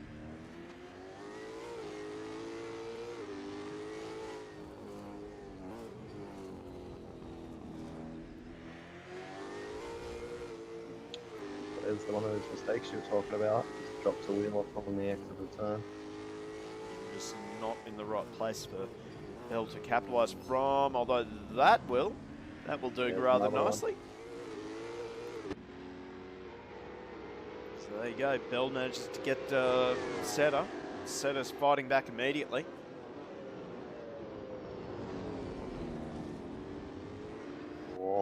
touch there on the exit of the centre chicane. Definitely a bit of a touch there. Oh, that that's was a big. little touch. He's readdressed it. Jump on board now with Setter. Now it's his turn to try and play catch up. Just pressure Bell into making the same mistake that he did, although he glances the wall on the entry.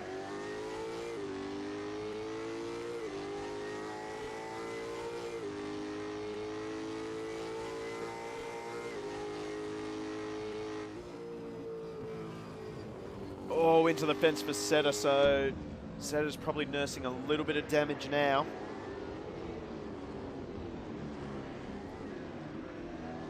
And shout out to Scarciotto. I hope I pronounced that correctly. Thank you very much for the follow, mate. Much appreciated. Really appreciate all your help for the channel, I suppose. Oh, carve the track at turn 8. It's Hubbard. And he's in a very awkward position. It looks like he's collected Lees as well. So turn 8 has struck again. I'm going to quickly go to free cam a little bit here. Geez, it's a little bit awkward. Both these guys just trying to turn themselves around, get back into racing without interfering. Oh, he did the right thing there, Lees. It's taken a little while to just almost collected by his teammate there as well.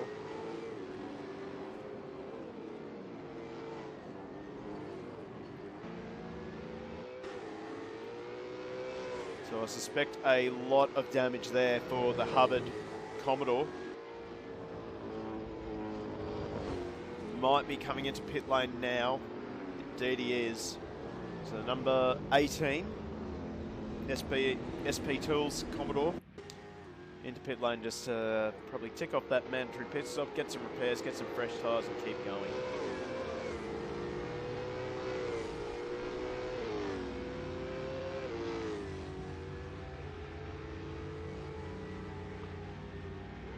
We'll tell you what though. Oh, as Brotherton gets a drive through for cutting the corner. I imagine that will be turn 1 and 2.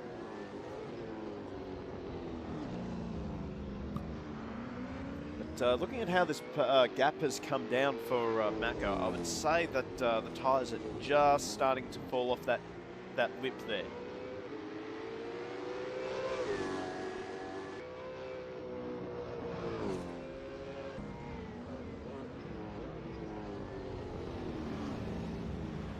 He goes again.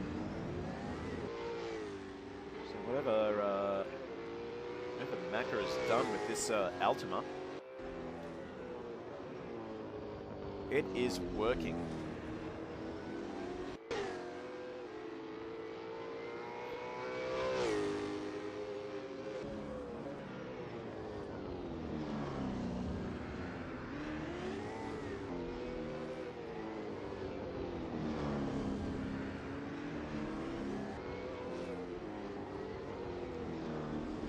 Shout out to Jack Daniel SRT for the follow. Much appreciated, mate. Well, let's have a look at our check-in with Ben McKenzie. It's currently under a bit of pressure from Walker. Walker.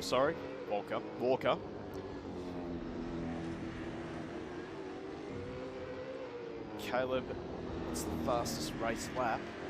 Mate, at the moment, I think the fastest race lap is held by Macca, and I think it's in the 23. I want to say 23.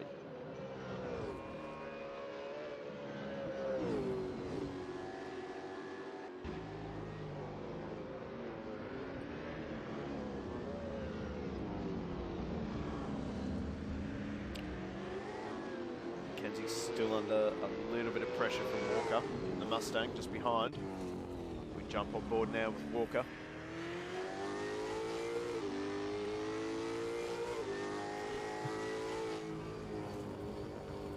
Mackenzie wide. Manages to keep it on the island.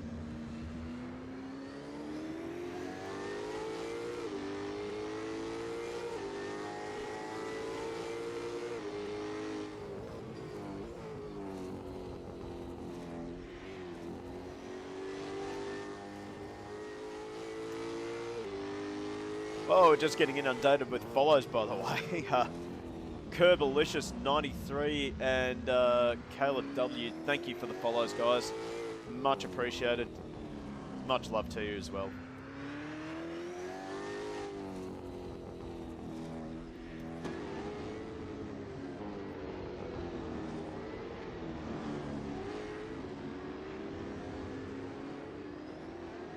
And Chris Biz 01 as well. Thank you for the follow. Jeez, getting smashed with follows at the moment. It's pretty good. Glad I'm streaming V8 Supercars at the moment.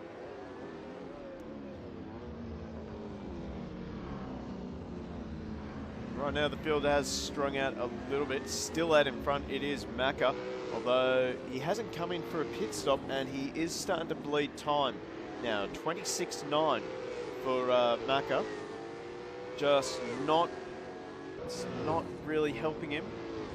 The gap between himself and his teammate Gomez in the second of the Delta Racing Altimas. Man on screen right now.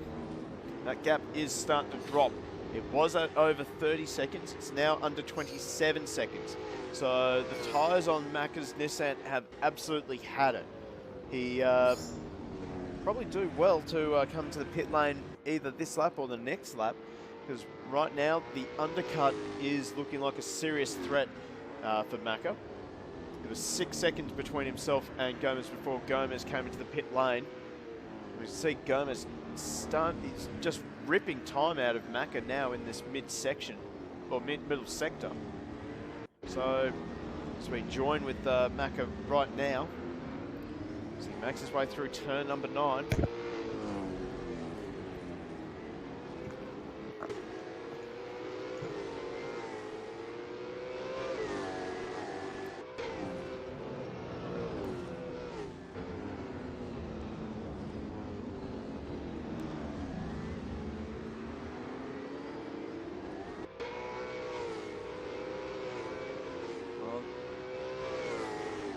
Mantra to make a pit stop. He's got 4 laps to do it in.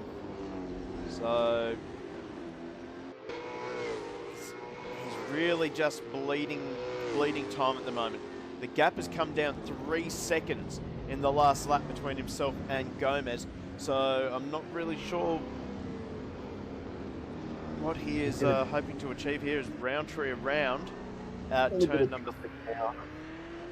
What was that? I was saying he's in a bit of traffic now. It wouldn't be a bad time to pit, depending where he falls back into the order. We're going to see a bit of reverse driving there by Lightning McQueen Roundtree. Still got the right colour car, really.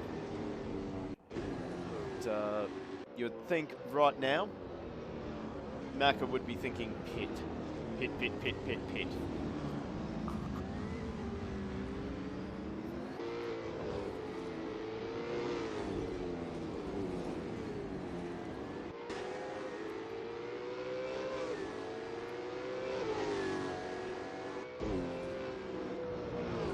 Gap is now under 24 seconds. He goes again.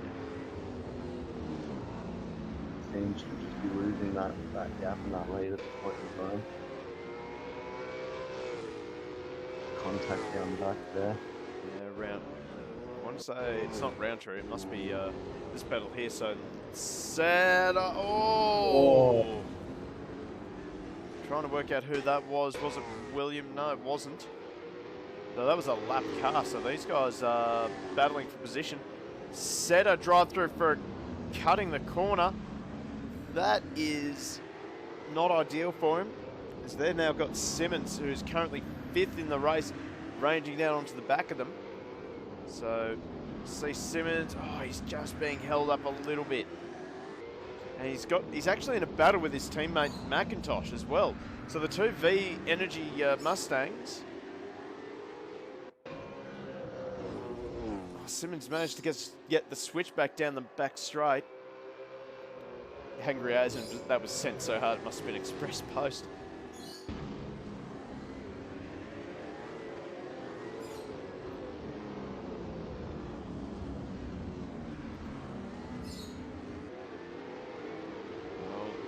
I have to say there is on grid number 1 a really good team for people who love to send it. That's of course Send It Racing. I'm quite a fan of it actually.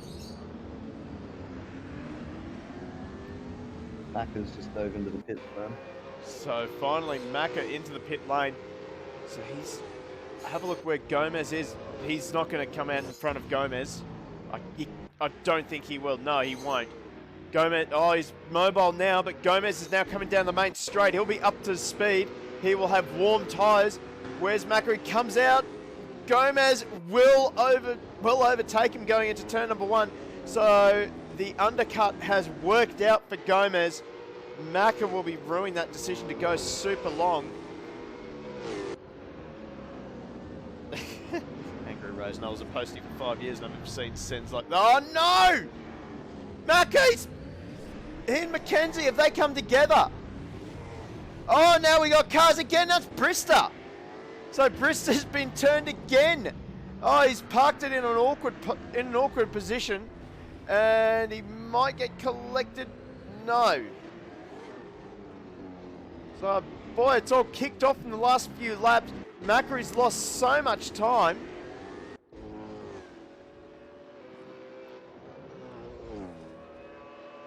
Oh, we have a car around at Setter again in the Mustang. That's at turn number 9. And now that looks like Macca just behind him. Or not, no, that's Gomez. So Gomez now, he's getting a little bit held up now. This is going to help Macca. So Macca was on cold tyres.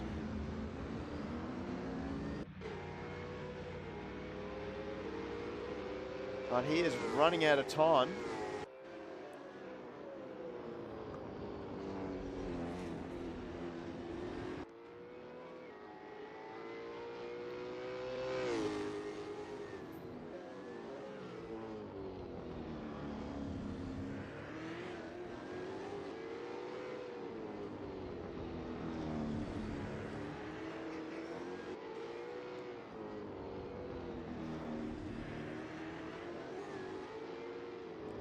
This will be a bit of an upset here if Gomez can take out the win.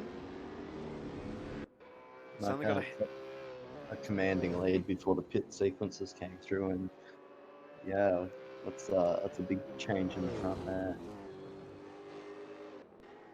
Oh no, a car around. That is Roundtree. It's been to turn number 9. He'll get going again and he'll rejoin just after Gomez.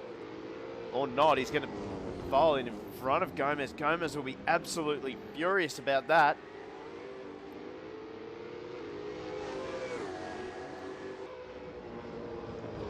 This is helping Macca because he is closing. The gap has come down by almost 3 seconds in one lap.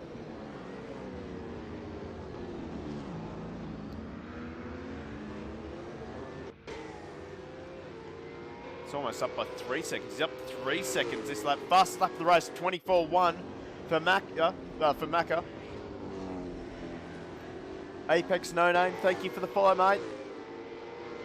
Much appreciated. Oh no, we have another car around. It's Licciardo, and someone else has gone in with him. That's Cooley. So it's all kicking off in these last few laps. Drivers are just trying to maybe make up a bit of time in dying stages of this race. It's going to be, it's going to be a really close finish. Macca is closing, and he is closing fast. There is Gomez just making his way just in front of the two Mustangs.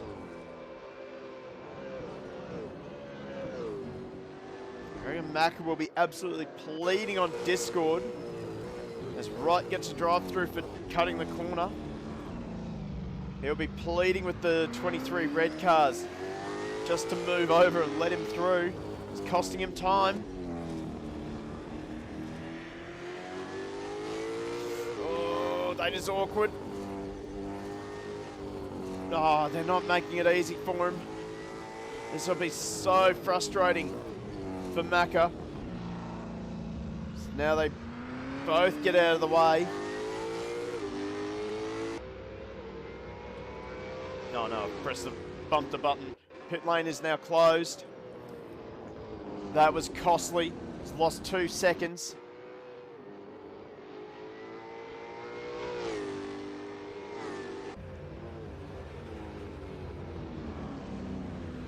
Oh, call around again.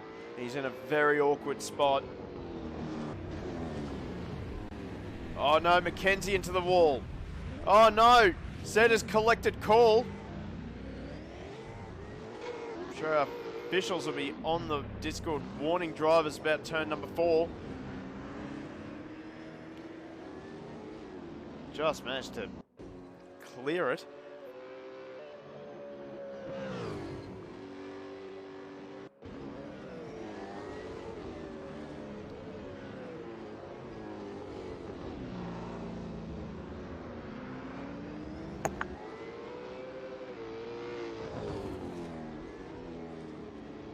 About ready to start the final lap. It's 3.5 seconds between Macca and Gomez. Got to wonder what might have been. He had a bit on cold tyres. Then he got held up by those 2 lap cars. Right now, this guy is starting the final lap of the race. That's a 24.6. He's got his pace back now, but I just feel like he's going to run out of time. He's got 2 seconds a lap on him, but only a gap of 3.3 at the moment. Well, lap traffic might play a factor. It could be very close. No, he gets out of the way nice and early, so don't know who that was. SP Tools car. Oh. Mistake on the exit of turn 7 there. Oh, car around in the background. That's Cooley. And, oh, Knight's off as well. So, Knight's throwing away a top 10 finish. Brotherton goes through. But right now, Gomez is pulling off a huge upset.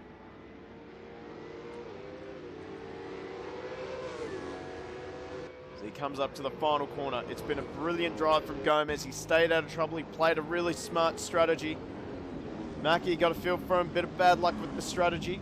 Bit of bad luck with coming out in pit, in traffic. But Gomez is the winner of round number 1 for grid 2. Macca comes home in second, completing a Delta Racing 1-2. We're going to go a long way back to Wu in the Penrite Commodore.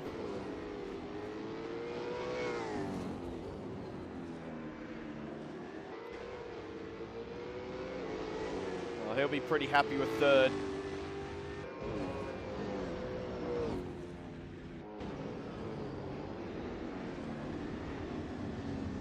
Or late last lap position changes down the back there between 18 and 19. Brister and Franson. 2 old sparring buddies, it seems.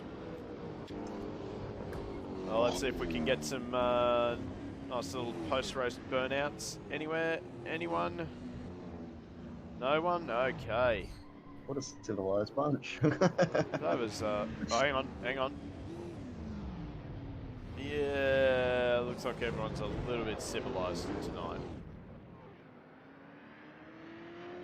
What a race. A few talking points up the front there. Upsets early on with second qualifier Rosella being disqualified. He'll be mighty disappointed with that. And then obviously the late race position change there between Gomez and Macca. So as the last of the finishers crosses the line, let's run through the final results. So it's Gomez, Macca and Wu, that's your podium. And we have Simmons, great recovery from Simmons. I think he started outside of the top 10. And we have McIntosh in 5th position, Licciardo, Walker, Mackenzie. Great recovery from Mackenzie after starting out at 12th. I did have my doubts, but he's proven me wrong, so well done to Ben Mackenzie. Bell, Bretherton rounding out the top 10. Then we have French, Knight, Wright, Hallett, Williams, Roundtree, Setter, Brister, Franson, and Lees. That is your top 20. Then we have Hubbard, Mczawiak. Oh, God. Please be gentle on me in the Discord, mate. Ferguson, Shadlow, Cooley, Cal, Twit, Cretendon. I believe it was Cooley, Cal, Twit, and Cretendon, your non-finishers, and Rosello getting disqualified at the start of the race for jumping the start. So we're going to quickly jump out of the server. Just going to quickly transition that over. And we're going to jump into grid 1 straight away. Just double check that that's all good. So hopefully we jump in just in time for the start of qualifying. We just got told by David that grid 1 briefing is underway. I have to agree, Angry Raisin. He only made a handful of mistakes. And he's shown a lot of improvements, actually, since Spa. So here we go. We'll start the screen share.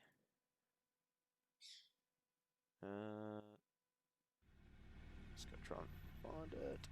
I think that's the one. Maybe? There we go. So there we go. I'll better bring back the track stream. Right. Grid 2. Gotta get rid of all the grid names. Let's transition over. Come on, Streamlabs, you can do it. There we go, and look at that. We got the little overlay happening as well. That's pretty cool. Righty-ho. So we're going to quickly just move out over to here. Looks a little bit later than what we were used to. Oh, geez, what a field we have here. Chris Munro, Reed, Thornton, Cotter, Gutterson, Matt Munro, Dowd, Corton, Nichols, Rath. That's Dietmar Rath. That's Alfonso. We've seen him racing in our Super GT series. And Alfonso very quick as well, I have to say. Courtier, another driver to keep an eye on. Just looking down the field. Oh, here we go. Here we go. Definitely won't be keeping an eye on this guy at all. That is Chris Nipris, my older brother. So we're going to be criticising him all night long, just so you know that there is no favouritism here in the commentary box.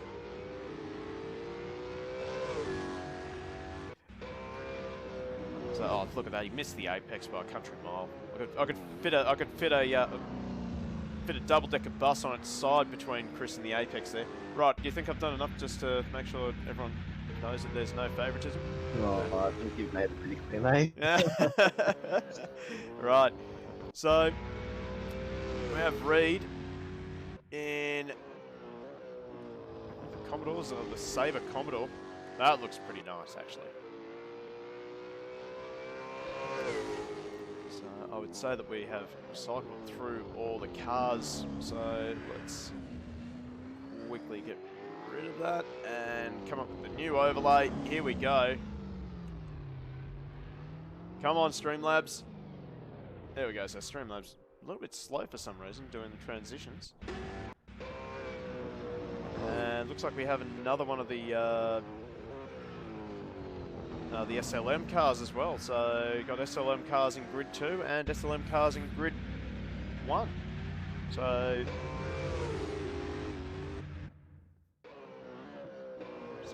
good to see a bit of cross-grid representation for SLM as we are getting set for qualifying. Let's bring up Stereo Carousel and we'll quickly cycle through. Who's on track first? So it wasn't Cotter. Oh, it might have been Richard. No, it wasn't Richards either. It was Matt Munro. No, Chris Munro, sorry. in the VB Nissan Altima. We got a car off the track in the background there.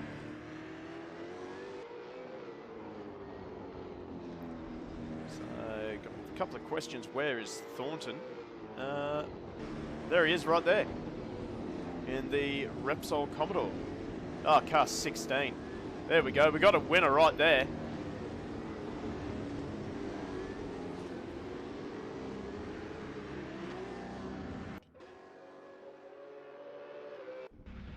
Oh, that's the wrong Munro. Here we go.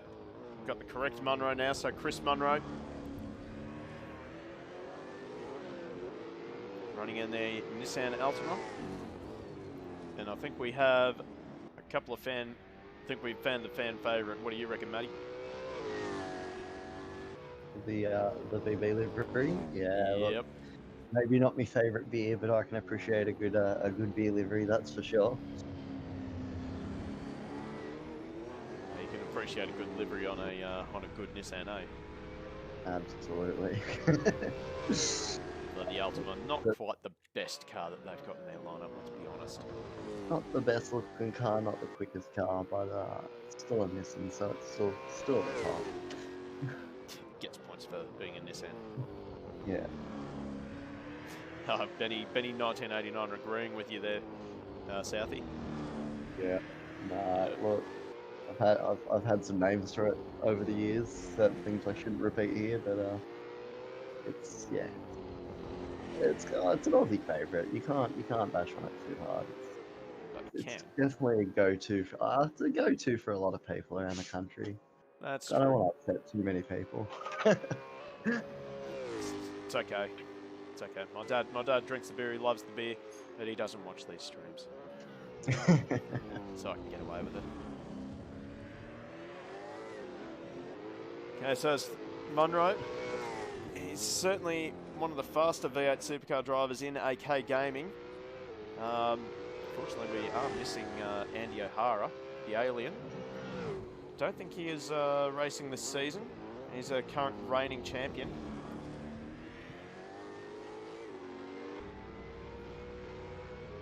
So, as Munro does not set a time, he must have gotten a track cut because it hasn't appeared on ACTV. Oh, very wide. He just glances the wall. So now we got times floating in. Thornton 123.1, Hill of 124.2. That puts him on the second row, but the front row is Thornton. No, check that, Thornton and Gutterson. So Gutterson, he's been a massive improver as well, it has to be said, in the Ford FGX. Nichols up to third. So times are starting to pump out quickly. Cesana into seventh. See Cesana racing in the ACC Championship as well, normally in a big boat league. Now Dowd into the top. So Dowd in the one of the SLM Commodores.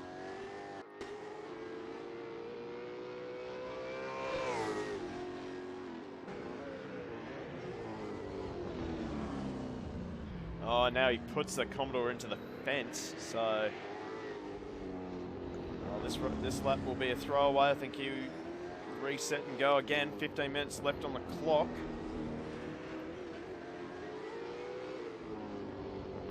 So we'll see what Thornton can do. Munro now to the top of 121.2. Get in there. So, will we see a 120 in this session? Oh, he gets a little bit balked by the Skander Mustang.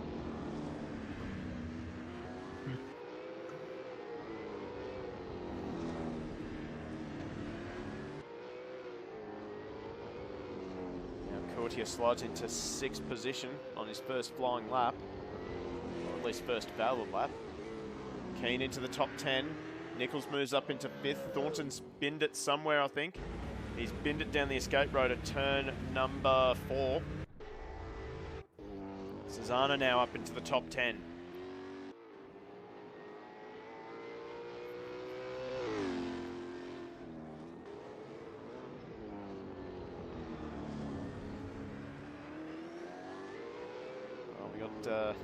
Angry Raisin. I have seen those I have seen those City Chevrolet cars. They actually look pretty cool. Good morning to YG Pennywise. It's actually evening for us here. And shout out to Tigger Figure for the follow.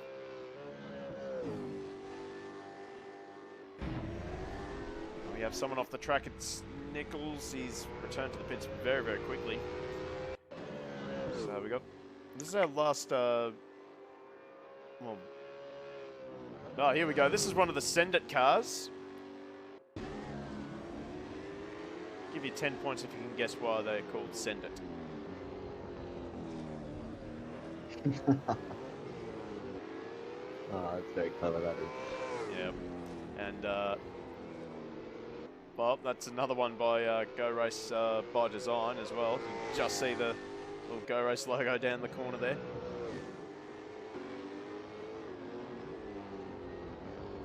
So now Thornton Dowd up into third again. So the times are coming in thick and fast already. We've still got 13 minutes to go in this session.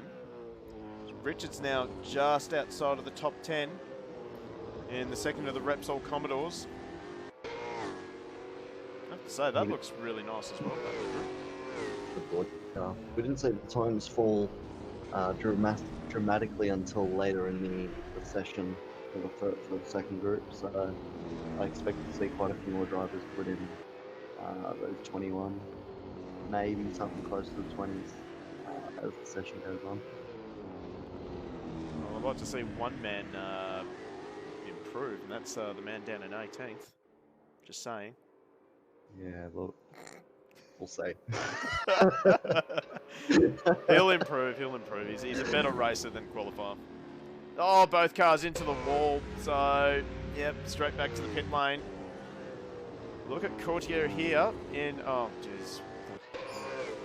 I'd like to do one series where we don't have a weave car.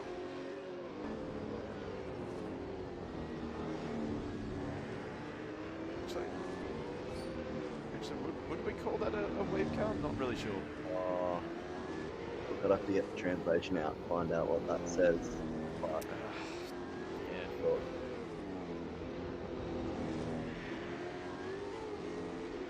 But anyway, keep an eye on Courtier. He's definitely one of the faster drivers. He was definitely up there in the previous season. One of the few drivers that took it up to Andy O'Hara. And I think we're certainly missing Andy O'Hara already. We're seeing a 4X themed car out as well. Oh, Courtier sideways on the power. Oh, what the? Oh. Lovely. You know what? I'll give extra points for that. That's Oh no.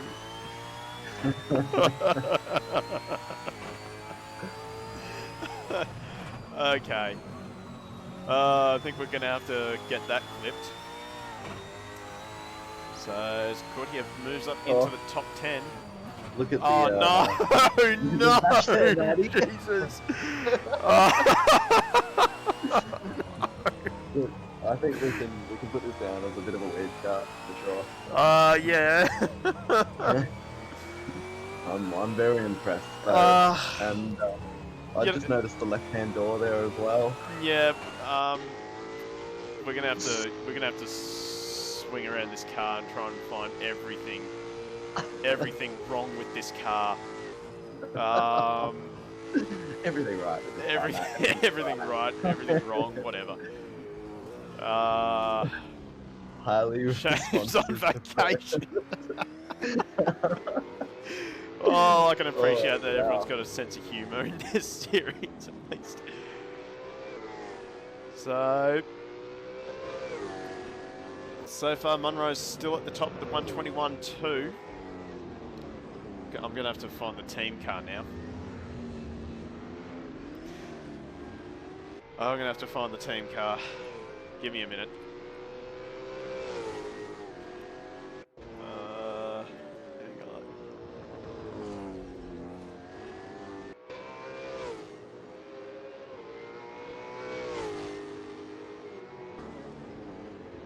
I can find which one it is.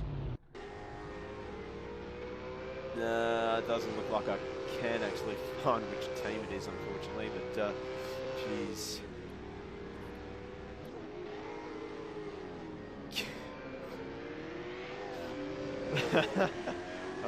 Angry Raisin.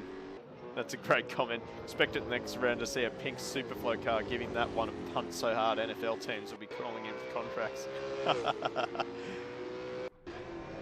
think we don't have, I don't think we have someone who likes that car. Susanna is currently sitting in 13th. Matt Cotter's now up into 2nd as well, so...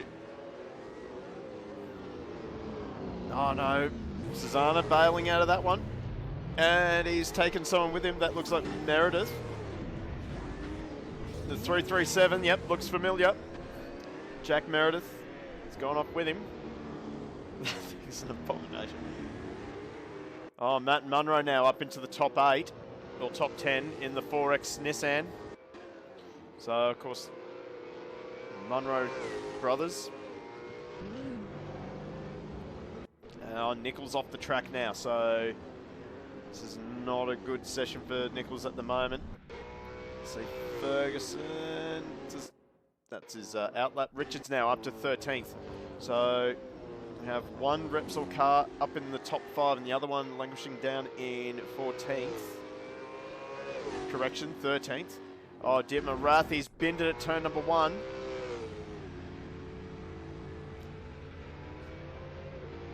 Oh, here's another driver to keep an eye on. It's caught him in the AK Racing Ford Mustang. As Keane now improves to a 123.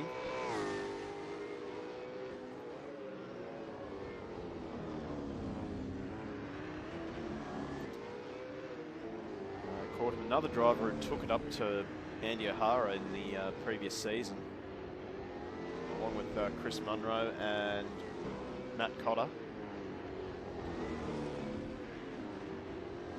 Runs it so wide out of turn 7.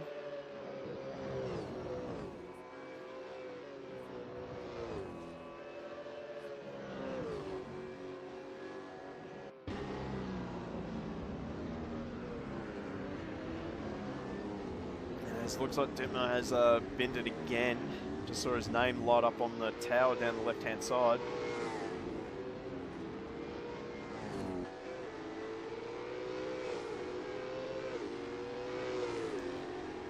So we'll see what Cordham can do in this final sector. We're going to jump on board with him.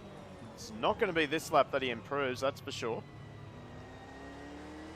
If that delta is anything to go by, 1.2 seconds down on his previous best. Unless that was his outlap. Oh, it goes over the curb a little bit awkwardly. And glances the wall as well.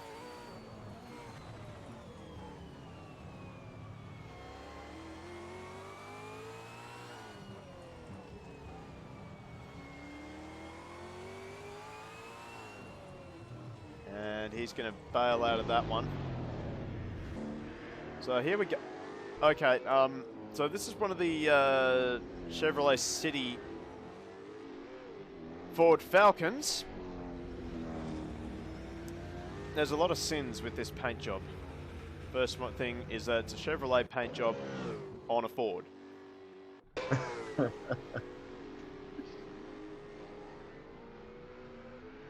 Bit angry. Did someone not point that out to you?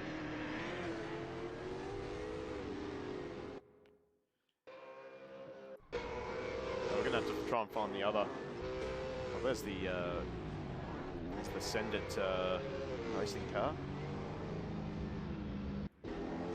We'll try and find this other mellow yellow car. I have seen Days of Thunder, and it was a Chevrolet.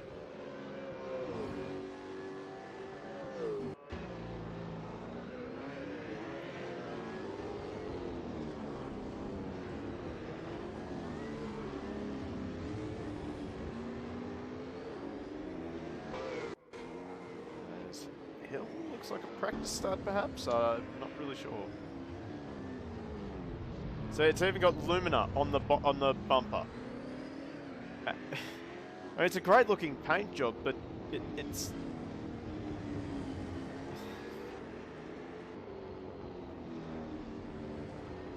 Whatever, it's a great looking paint job. Let's just leave it at that. We won't say anything else. Ruth now up to 6th place. Does a personal best, and he's going to go straight back to the pit lane. No one has really come close. Has really come within half a second of Munro's time. So Chris Munro, he's just a beast at the moment in the V8 Supercars. He's yeah, blitzed it out the front there. Second clear of the qualifying pole for time from Group 2. So clear gap in class there. Still out there trying to improve, as you would. I think he's going to come to the pit lane now. No tyre limitations in sim racing. Oh, Nichols into the top 10.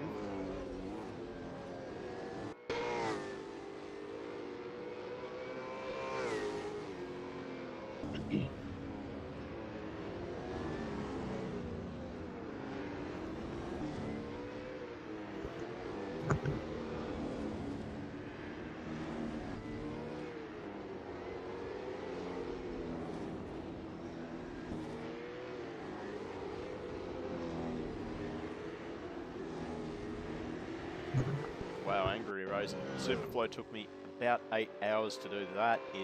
That is a lot of time working on a livery.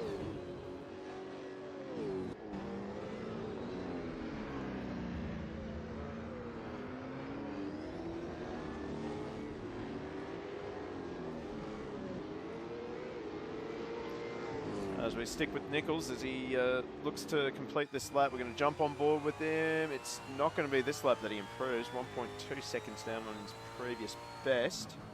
Let's see if we can't find someone else to pick on a little bit.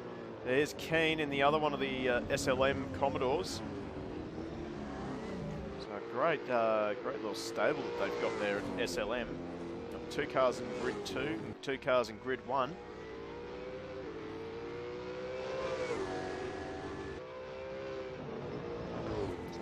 SLM Motorsports looking to get some decent results and spreading their talent across both grids.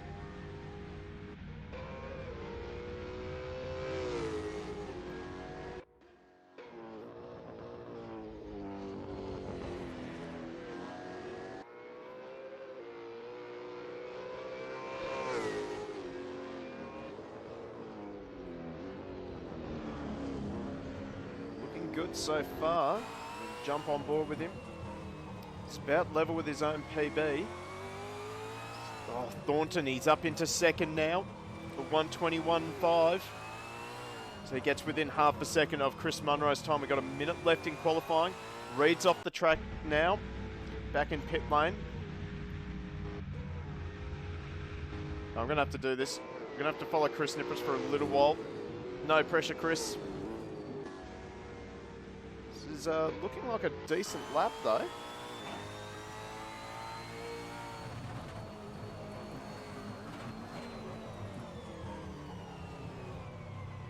I guess the Apex a lot better that time.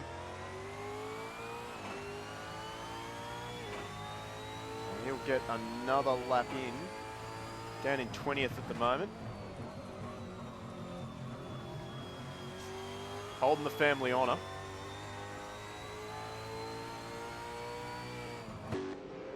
He's in one of the Walkinshaw Commodores.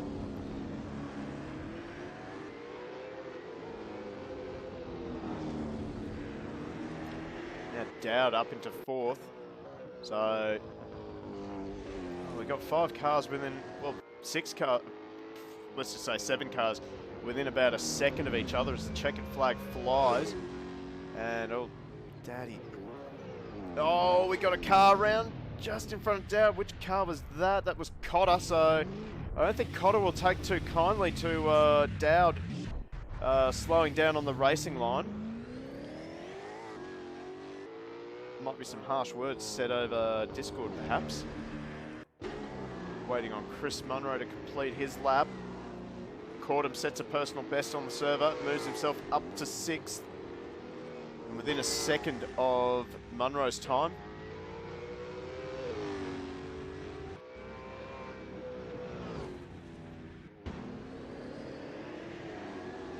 Driver off. Cordham's parked it. Meredith has parked it. Munro's parked it. Oh. That car's parking everywhere at the moment, unfortunately. Not the safest place to do that. Just waiting on... No, Matt Cotter, he binned it at turn 4. Coutier. He's doing a drift session. Okay. Well, your pole sitter is this guy here, Chris Munro. Let's quickly resume, well, we'll return to the pit lane. So here is your starting grid for race 1. Oh wow, it's 2 37 lap races, so I've stitched up even further, Southey. I did think that's what it was. That's why I thought Group 2 was doing 2 as well, but doesn't matter.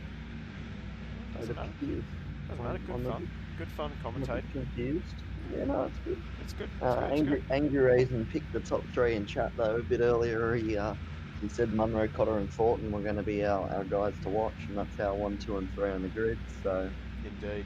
So this is your grid for race number 1. So it's Chris Munro, followed on the front row. Standing beside him will be David Thornton. Then we have Matt Cotter and Dowd on row number 2. Then Reed and Cortum on row 3. Ruth and Gutterson on row number 4, while Matt Munro and Nichols round out your top 10. So both Munros in the top 10. Great effort by both of them. Obviously working together, trading setups, helping each other out. We have Coutier and Scarcella on row number 6, then Hum Cesana make up 13th and 14th. Top 15 rounded out by Richards, and Hill will start next to Richards on row number 8. Then we have Ferguson and Poole on row 9. Row 10 will be Keane and Niparis. Over the page we have Jack Meredith and Strinsos out of position 21-22. Then we have, well, that's it. That's the end of the running cars tonight. So next 3 cars are actually just us and the race directors. So I'm missing a couple of drivers. Quite a few drivers actually. We're about set to get our field on the start line, ready to go. Don't click that button, we want that button. Right, let's get the predictions happening in chat. I love your predictions, who you think is going to win. So lay them out to me as much as you can. For me, it's going to be hard to go past. I'm going to go with Thornton. What do you reckon? Well, look, again, not familiar with the guys very much, but any of those top 3 were putting in good times and relatively consistent in their qualifying there. There was small improvements or not very far off. So I think Thornton's in a good position, clearly. And I don't know, I'm thinking I want to see an underdog come through. I've raced against Raf before. He seems to have a good drive in him every now and again, so I'd like to see him come through the pack. Yeah, Dietmar Rath, he generally doesn't qualify well, but he certainly knows how to race. Does very well in the British Touring Car Championship, which will be run again on Wednesday night, so make sure you hit the follow, hit the notification button if you haven't done so already. And he also races in our Super GT Championship on Go Race Sim Sports, and we're just going to quickly post the link to our Discord there if you want to join our Super GT or even TCX 300 events coming up in the next couple of months. So there is our Discord link. Hope to see you on track with us. Oh, British Bumper Car Championship if you're close to Ruth or Rafalo. Geez, that's a bit harsh. It's a bit harsh. Anyway. Oh, I definitely had some close rubbing with Rafalo in our group. Was it Group A? Group A, yep. Yeah. Bit of a send on the main straight. He definitely knows how to throw that Volvo around, that's for sure. uh, Having him in my rear mirror, coming for the lead at Bathurst, that was it was something to watch. I actually ran off the track because I was too busy watching him. So yeah, don't drive in your mirrors, clearly.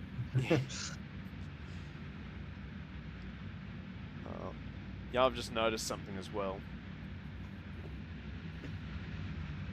They've put license plates on the Munro cars. Oh, no, just the Chris Munro car. Okay, never mind then. We have 40 seconds to the start of the race. So here is your front row, Chris Munro and David Thornton. These two guys are, well, they're pretty close competitors, I have to say. Certainly close on the timesheets, and we've seen them swap paint a couple of times in the previous seasons of V8 Supercars. Let me just reposition our camera a little bit further up as the lights come up on our display. As the clock counts down, we have 6 seconds to go to the start of the race. We now have 6 lights on and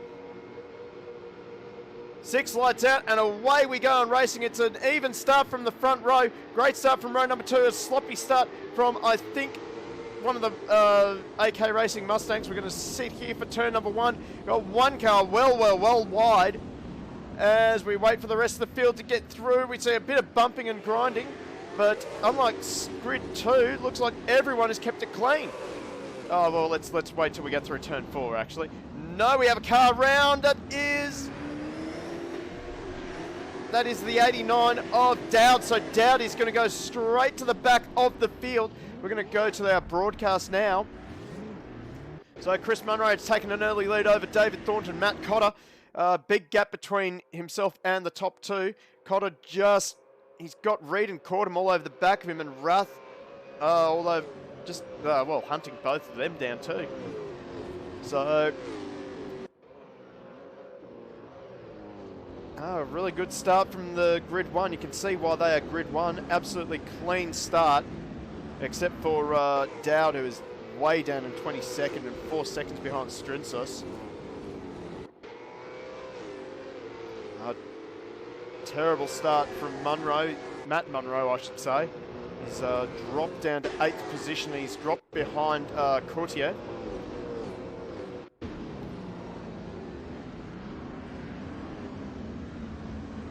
Oh no, Courtier runs up wide. That'll give Matt Munro a chance, but he's on the wrong side of the track. He's going to be vulnerable to Scarcella as they make their way down to turn number 1. He has to get out of the throttle to file in behind Courtier. Scarcella just not brave enough to make the move done. Smart driving. It's only lap 2 of a 37-lap race. Munro looking around the outside now.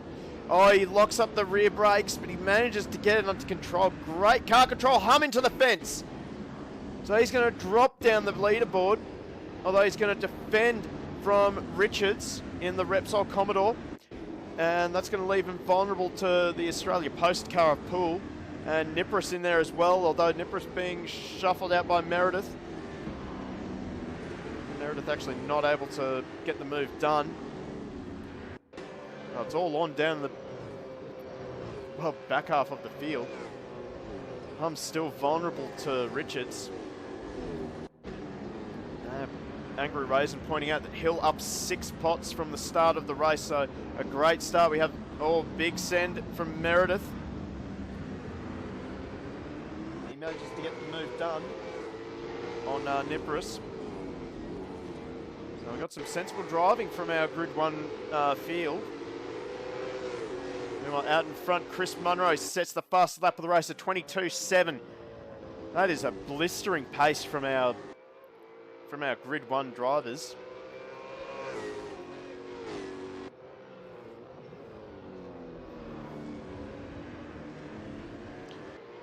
Thornton just trying to hold on to the back of the 185 Nissan.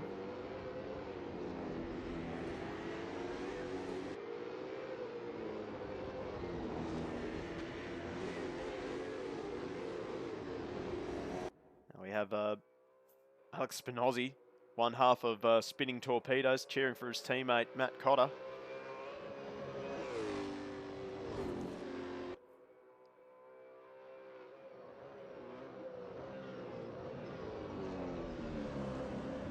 Munro had to angle it in there for turn number 9. That might have cost him a little bit of mid-corner pace, but he's able to get the drive off the corner. And the gap remains the same between himself and Thornton. Remember, back here we've got Reed.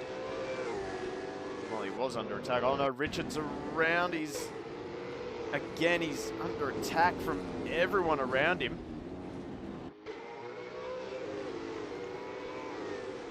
And Poole is dropping down the order, so he's just been swamped. Just see making the wrong decision. Oh, don't know how he's managed to stay out of the back of the keen Commodore.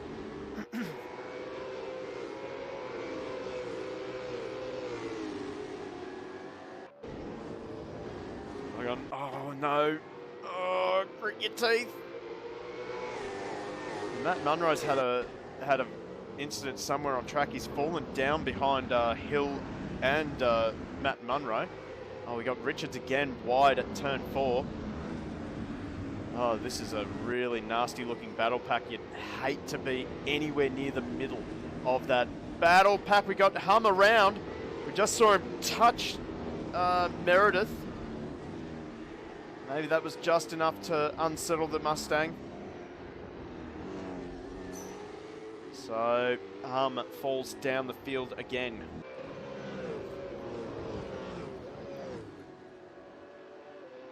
We're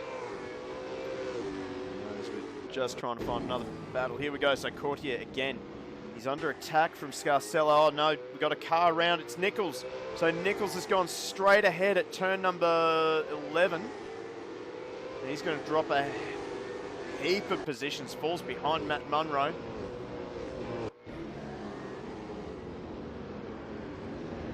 And he's going to run it wide again, although Cesana runs it wide. Meredith beside him. Oh, they're bumping doors going down the main straight. I'm going to jump on board with Richards as he looks at this nasty looking battle ahead of him between Cesana and Meredith. Oh, we got a car around. That's who I think it is. It is. So he's going to lose a lot of positions now. So Chris Nipris, he just saw it in the rear vision mirror. He's going to be frustrated with himself over that.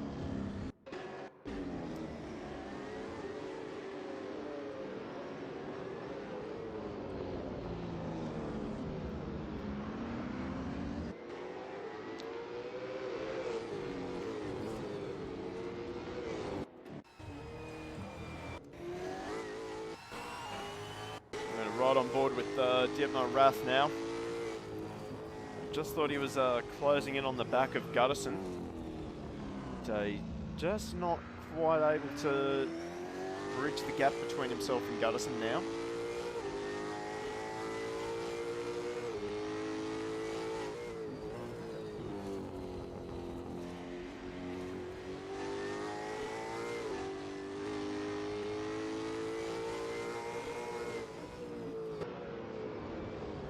Oh, we got cars going off everywhere at the final corner. Geez, the back half of this field is really messy at the moment. Oh no, Cordham's binned it as well, so Cordham's going to fall down through the field.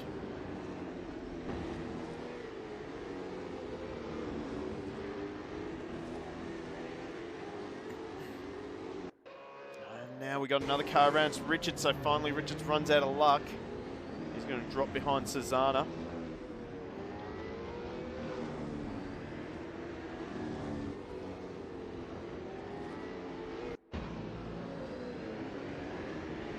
It's just been absolutely hectic action from our Grid 1 drivers. This is exactly why they are Grid 1. You got any thoughts there, Southie? I just realised we're at lap 7 and I've barely said a word. I'm just engrossed in the action here at the moment. I'm just sitting here watching. It's very hard to know where to look at the moment. Well, yeah. I mean, we've got a three-way battle for 6 between Ruth, Courtier and Cortum just here. No, sorry, Scarcella. Sorry about that, Scarcella.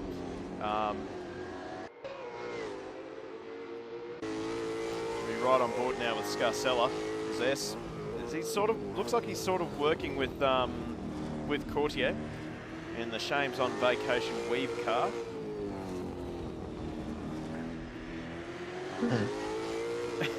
It's still making you laugh, isn't it? Oh, that's great.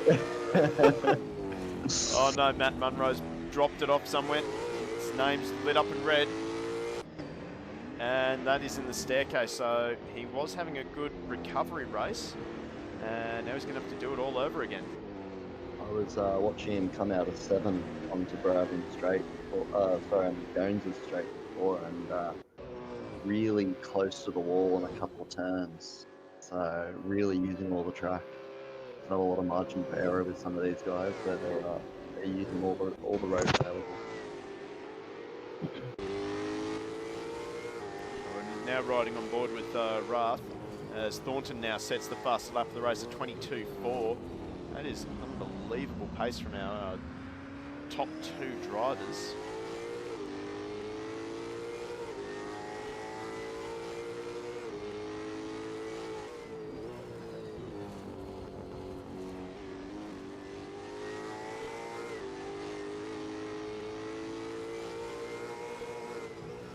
Just looks as though Rath just lacks a little bit in the staircase. This is where he seems to lose the most amount of time to the drivers behind.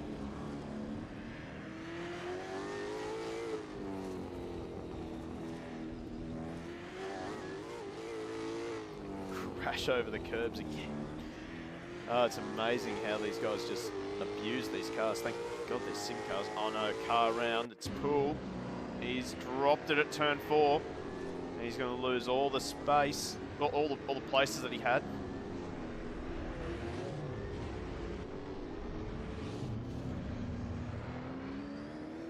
So, Australia Post car.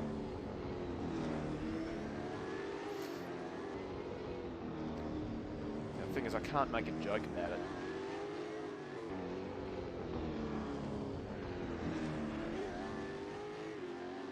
I actually don't have a joke for that.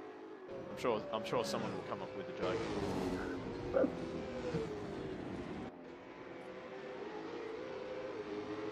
Oh, car around.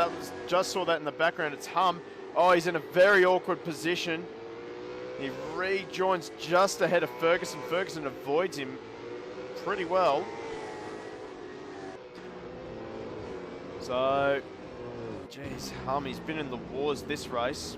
He's planted into the tyre barrier a couple of times tonight. Oh no, Meredith now has binned it in turn number 1, so it's like no one really wants to hold on to positions tonight. Unless they're in the top 3. Everybody very much driving on edge at the moment. She drivers down the back there setting personal best luck that one as well.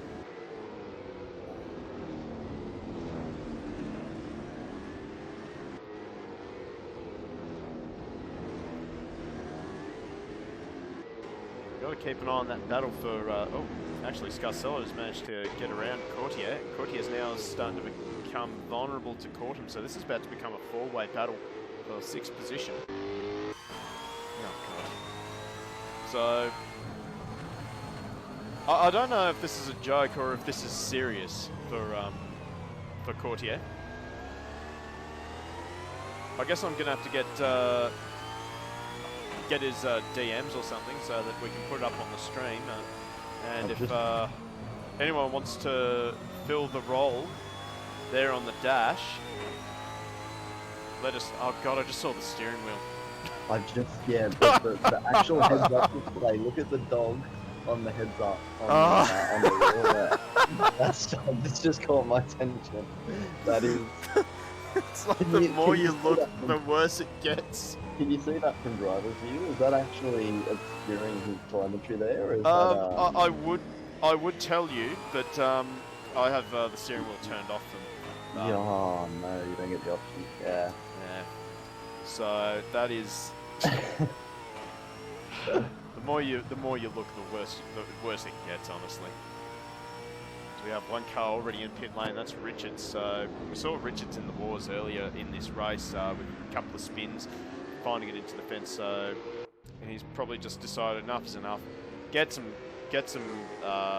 new tyres, repair the damage, get back out on track, get the cold tyre stint out of the way nice and early.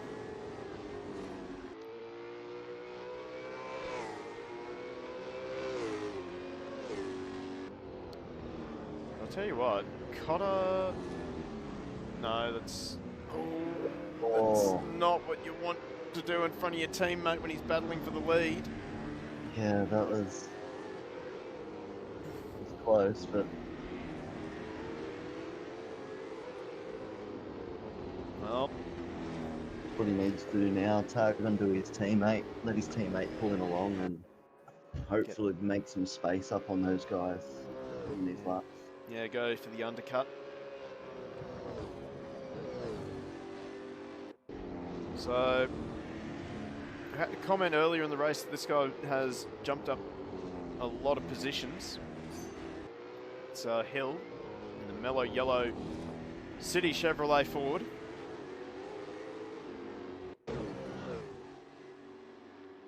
So he's just hanging on to a top 10 finish. He's just ahead of Nichols in the super cheap Mustang.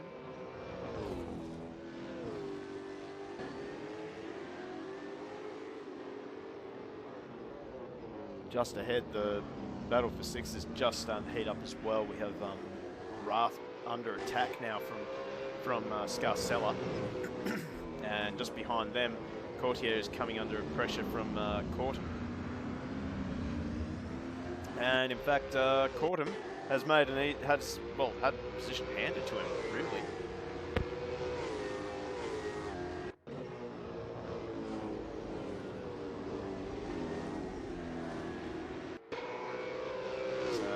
Wait and see if Courtham can close the gap on Scarcella and Wrath. Although the way those two are starting to bicker with each other, I think it will only be a matter of time that we start seeing Courtham all over the back of Scarcella before the round of pit stops.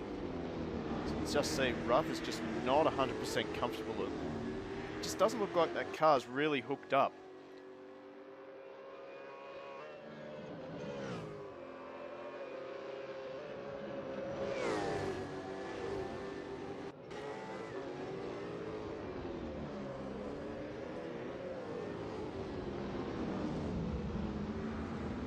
Deep on the brakes there into the hairpin.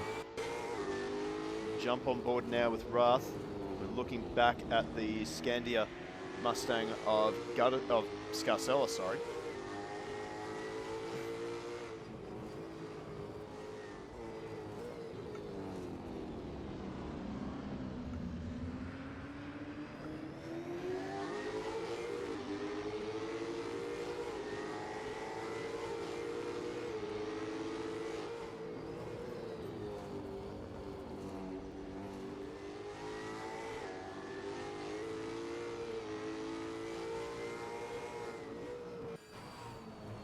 Jumping on board with Courtham. As Wrath makes a little mistake in turn number 4. It's not enough of an opportunity for Scarcella to get up underneath the Commodore. Oh, I thought he was going to go for the lunge there. Can't quite do it.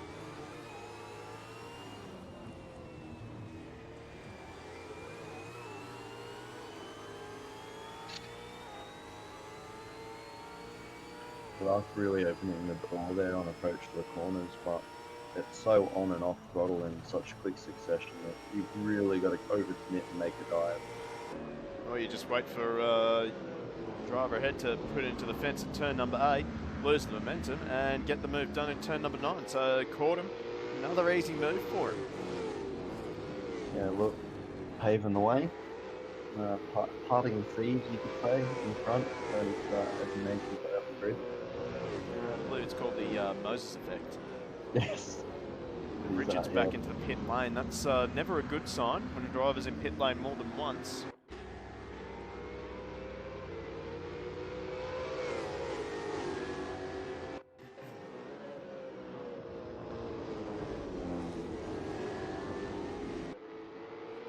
I think Scarcella may have touched the wall on the exit of turn 2. But, Courtham is just see, maybe the pressure's just come off a little bit of Wrath and he's able to just get back into that rhythm again.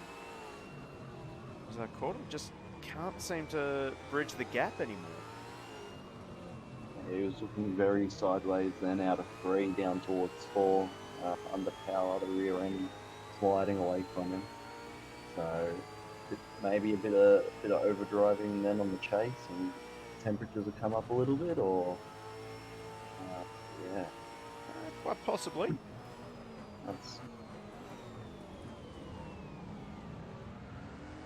I'm not sure what these cars are like, but I know with the GT3s that I've been driving, the moment you get those temperatures up in one corner from a lock, it takes laps to get everything back to normal.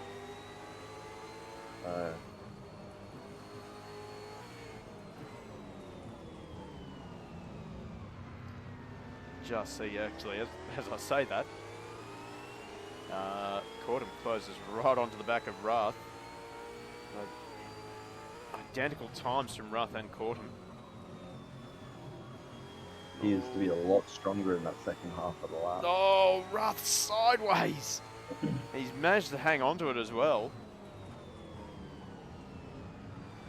Ruka in chat, is that Matt Southwell co-commentating? It certainly is, mate. Good ears, mate. I could just get my voice.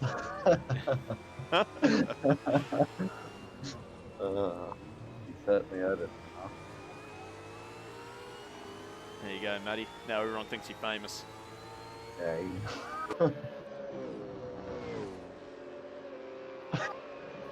Bin King in the box. Bin King, come on, mate. You don't even play Wreckfest with us either. Jeez. Well, I'm keeping away from that. It's too bad others. Quite capable of putting it on the fence without doing it on purpose.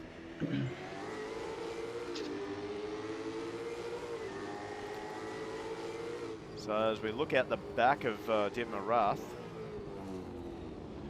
he's got Cordham and Scarcella's not out. Scarcella's not out of it either. Yeah, come right up onto him in the fast lap. Terrible drive out of the final corner for Wrath. There's no real passing opportunity at turn 1 unless you're super brave. Cordham's just going to have to try and keep the pressure on. But, he's also got to keep in mind that Scarcella wants that position back. But maybe the strategy for Wrath is to just back Cordham into Scarcella and maybe back both of them into Courtier and just try and skip away while they're battling with each other. It's a dangerous strategy, but if that's what he's playing, it pays off. It'll be a bit of a trick. It's a 1000 IQ move right there. Yeah, you've got to be lucky to pull it off though. If one of them gets in front of you, you become subject to your own scheme. Just taps the fence. And that will give Cordham a look. Cordham, oh, big send. He's going to get the move done, is he? Yes, he is. So, little mistake. You just can't even open the door a little bit for Cordham. You open that door, Cordham's in. In fact, you don't even unlock the door for Cordham. He just barges in if you unlock the door. So, oh, what's going on with Scarcella? He's going into the pit lane. That was a very late entry into the pit lane. Very late. Yeah, he's crossed the blend line. I wonder if he's going to land into a little bit of trouble there. So I think real life there's a big no-no. Yeah, that wasn't even a blend situation. It was straight over the no man's land on the curb there. I'll have to leave that into the hands of the stewards though. I'm sure they would have seen that. But, well, still, Wrath is under attack from Courtier now. Courtier, I don't want to go on board with Courtier. I just, you know what? Ruka hasn't seen it, so there you go, Ruka. What do you think of that? God.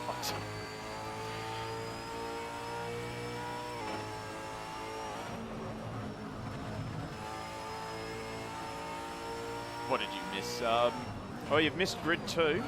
You've missed the opening few laps of grid 1.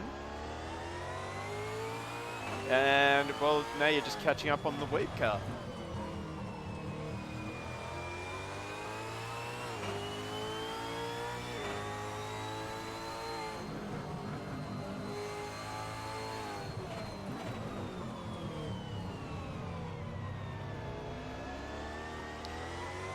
No Rico, no Rafalo in this league. He'll be back in action on Wednesday night. And probably Thursday night as well for the Go Race Sim Sports Super GT League.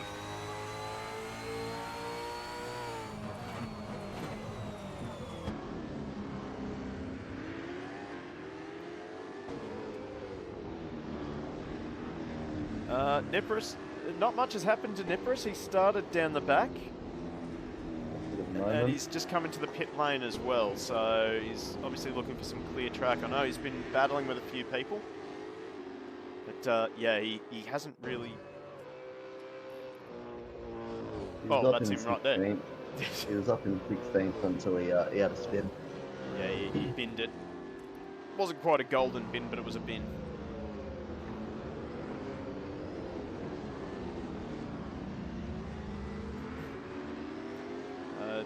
Pit stop's starting to play out as well, so we're going to check in with our leaders. A lot of the back markers taking their pits now, and the leader's going a bit longer, like the first group.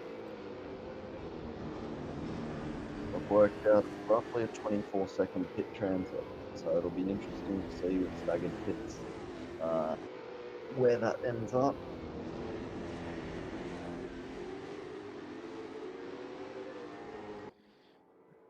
Oh no, so Nipris gets a drive through for cutting. There you go, so another tour for the pit lane for Chris Nipris. He had one job. And so Munro finally gets around the lap car of, I want to say that was, I don't know who that is actually. It was Susanna, so Susanna lost out there. He tried to let Chris Munro through, and that's allowed Hum through as well.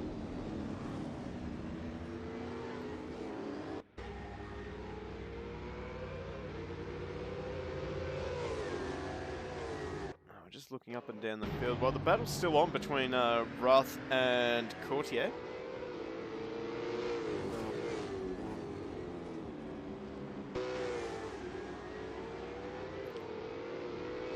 Thanks for the follow, Metalhead Can't Drive. Much appreciated. Thank you for enjoying the stream enough to give us a follow. As we see Courtier now into pit lane, so he's going for the undercut on Rath.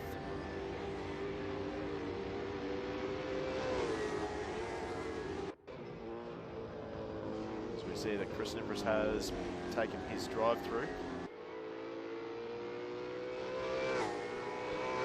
Also got a good little battle brewing here between Strinsus and Meredith. In fact, they're side by side now.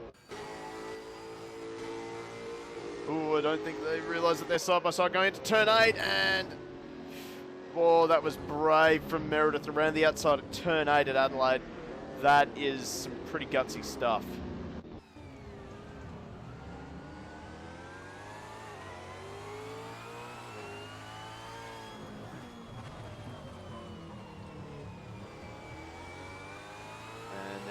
Just starting to skip away now from Strinsa, so there's some great driving there. But, well, Dowd's having a good recovery. He was way down in 22nd by the end of lap 1 after he binned it at turn 4, or was binned. I'm not really sure what happened. But he's fought back to 7th. I'm not sure if he's taken his pit stop yet.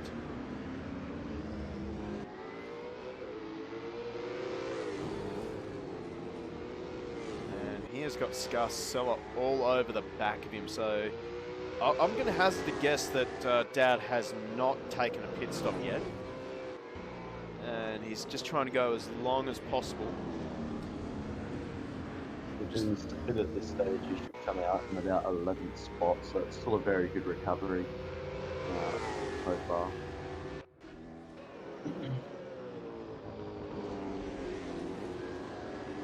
Thank you, Metalhead. Can't get over how good AC is for the Supercars. Thank you very much, mate. Mod was made by V8 Corsairs. We see Scarcella up the inside of Dowd. Dowd's going to try and hang on to the position. He's got the right side of the track, but I think Scarcella on better tyres. Just able to hold the mid-corner grip a lot better than the 89 Commodore. What sort of racing room giving them between drivers? No contact that I could see. It was good. Plenty of respect between the two drivers. Fantastic stuff to see.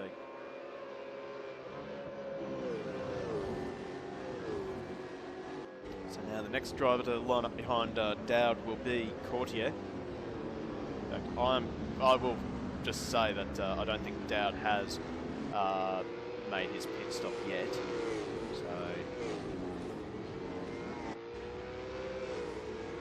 I expect to see Dowd into the pit lane probably this lap.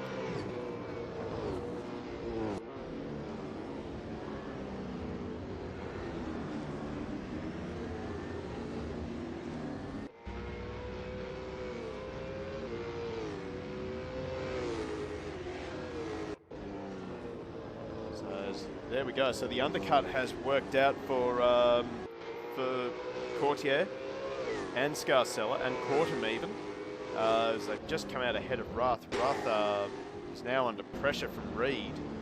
So Reed will be looking to take advantage of cold tyres on Ruth's Commodore. Oh, we see Delaney actually made it into the server finally. Keep an eye on Delaney in race number 2.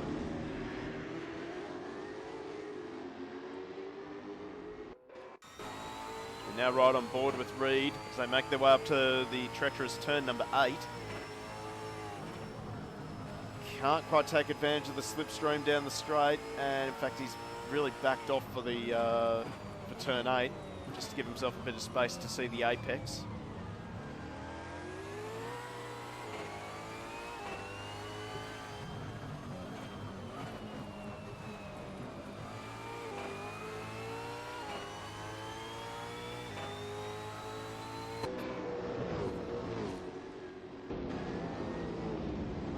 Up ahead we see Courtier. He's battling with Dowd now.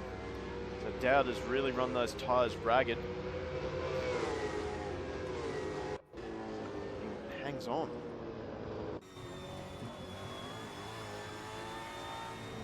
His pace has been steadily dropping away over the last couple of laps from previous times, so he might have... We've got a car on the fence. Oh, that's Nippers. The Nippers in the fence just up ahead. The race has gone from bad to worse for him.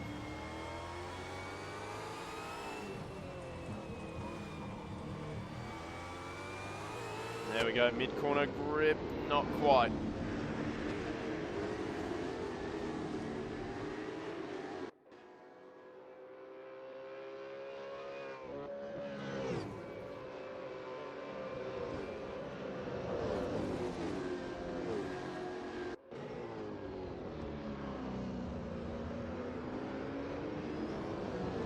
Finally, Courtier gets up the inside of Dowd. So if you're Dowd, you'd want to be coming into the pits right now because you are just bleeding time and you're getting involved in battles. That's going to bury you in the pack, really.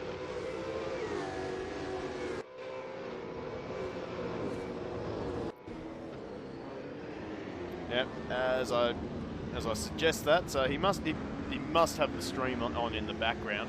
Goes into the pit lane. So Dowd now out of sequence, out of the line of traffic, and he'll get some fresh boots on that car, and I reckon he'll come out just ahead of Hill, perhaps.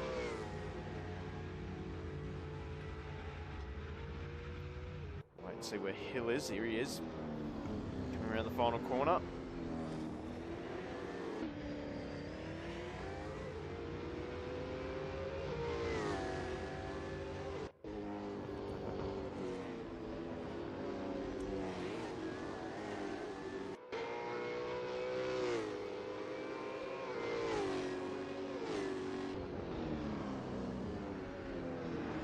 Still Oh, fastest lap of the race, Chris Munro, 22.3.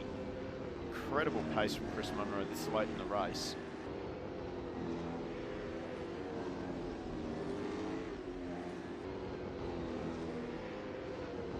Got a matching it with 22.4, just behind, but a long way down the road. I have to say, I haven't really given much attention to this guy, but Gutterson has been one of the biggest improvers between this season and last season. He was having an absolute disaster of a season. I think he got involved in just about every single incident. And often his Mustang ended up in the pit lane more than on the track. But right now he is having a great return to, well, return to racing really in the new season.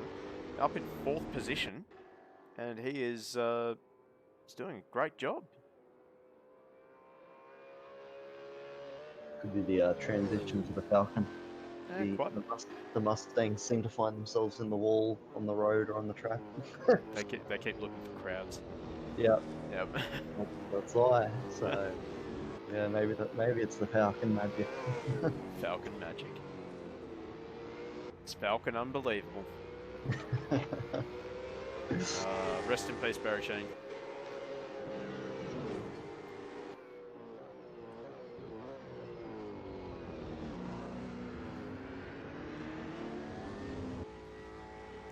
As we tick down the laps, the field has really spread out apart from Reed and Rath.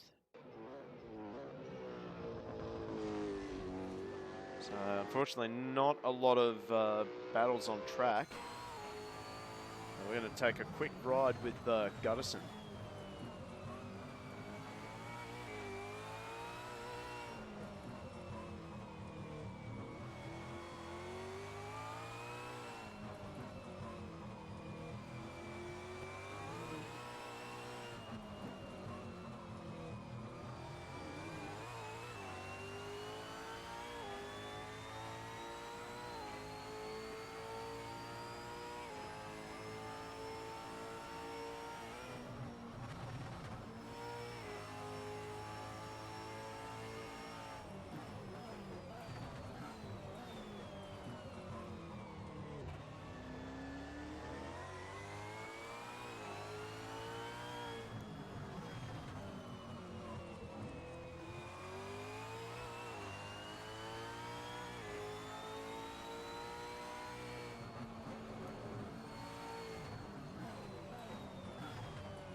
You can see just how hard, even in a sim, a racing sim at home, how hard these guys really are working at the wheel.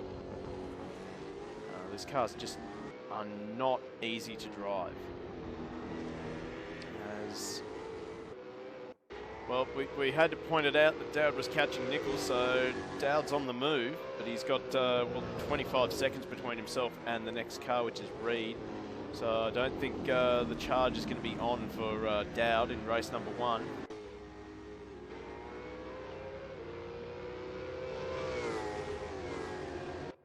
Oh no, I think we've just had Keen disconnect from the server.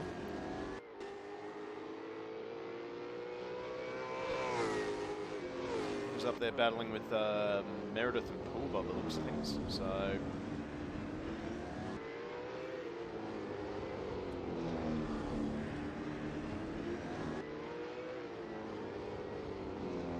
Definitely keep an eye on Dowd. He's already ripping out time out of Reed's gap.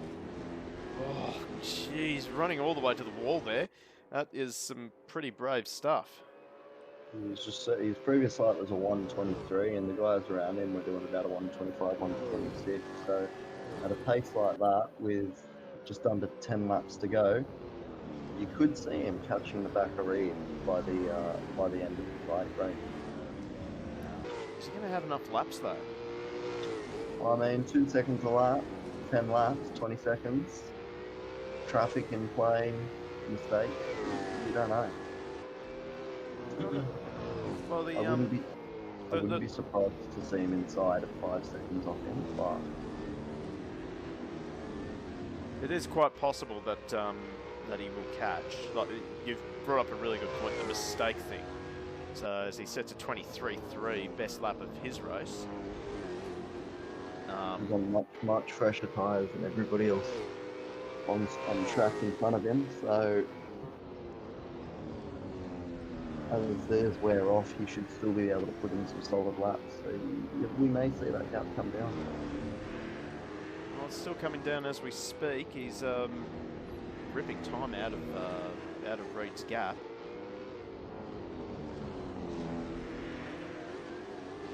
We also need to keep an eye on second and third. Thornton and Cotter, that gap is just starting to edge a little bit closer to get, well, as I say that, it just expands back out to 2 seconds. But Cotter, well, he's working hard to try and catch the back of Thornton.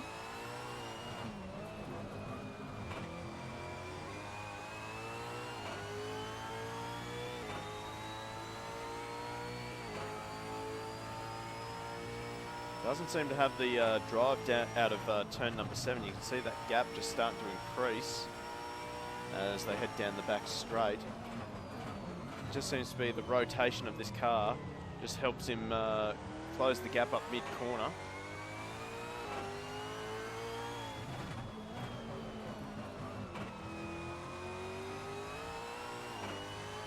As I say that, Rath is coming back at Courtier, so the gap has shrunk between Courtier and Rath.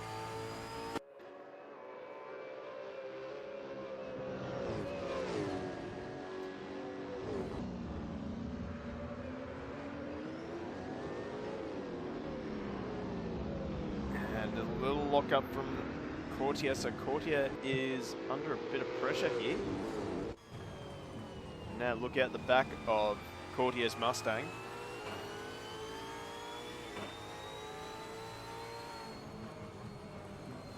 Now Meredith gets a drive through for cutting corners. So Jack Meredith has been pushing the limits. And now did he just bin it as well? No, that's cool. So Meredith is, I think Meredith had a bin. He's into the fence, so he's just trying to get out of the way of some lap traffic. But, here's the Send-It Mustang has been in a bit of a tough race tonight.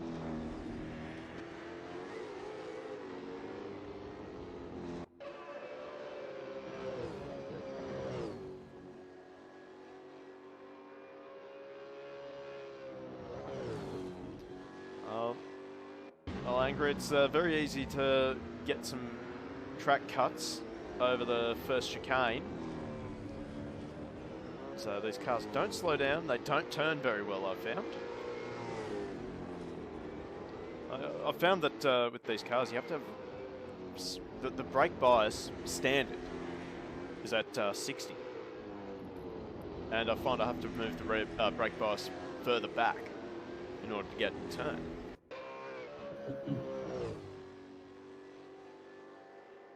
I'm sure there's a better setup though.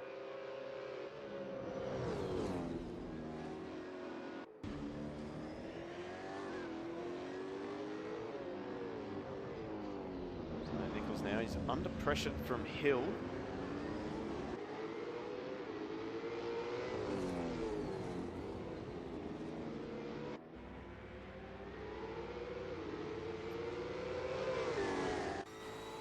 We now look back from the Mustang and at the Ford Ford Falcon. I'm going to get that dig in every time, Raisin. Oh, bad exit from Nichols, but it's sort of forced Hill to check up a bit. Rath has also managed to finally get around Courtier. Here comes Nichols around the outside in turn number 1. He has to launch it over the curb. And they're both going to lose a bit of time. Hill will keep the position, but here comes... well, that's Chris Munro, and out goes Hill into the fence, so... Oh, jeez. That's not ideal for Hill. Nichols is now under pressure from Hum. Hum puts it up the inside. No touch, but Nichols into the fence. Here comes... Oh, really close racing there from Hum. Oh no, I just took a screenshot. That means that...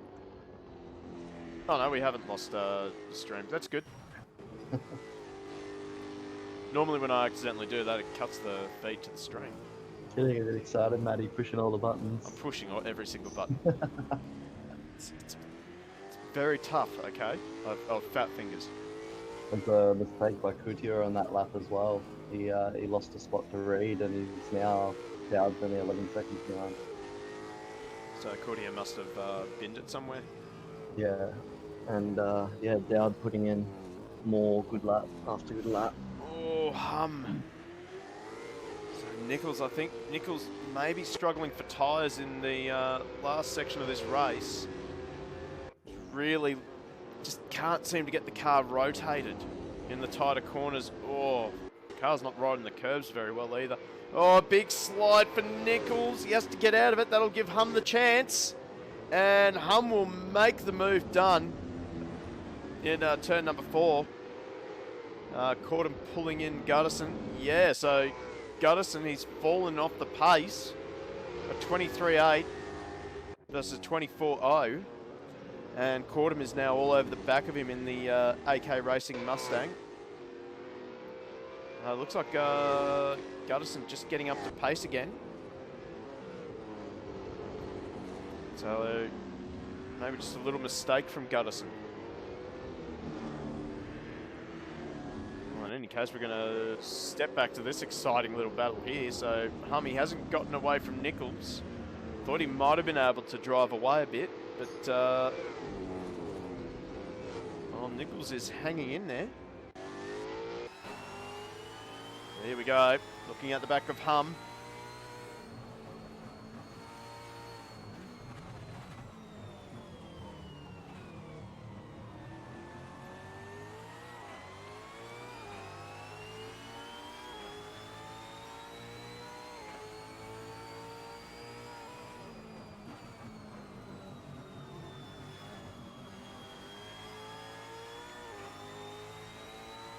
Now Hum's just starting to get the drive.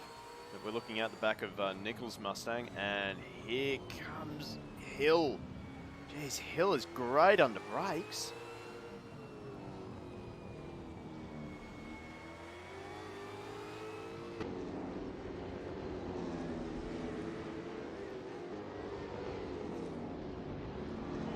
Ooh, Hill sideways. Hill is really pushing hard.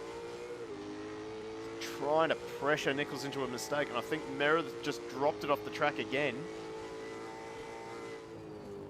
Big Chevy Falcon.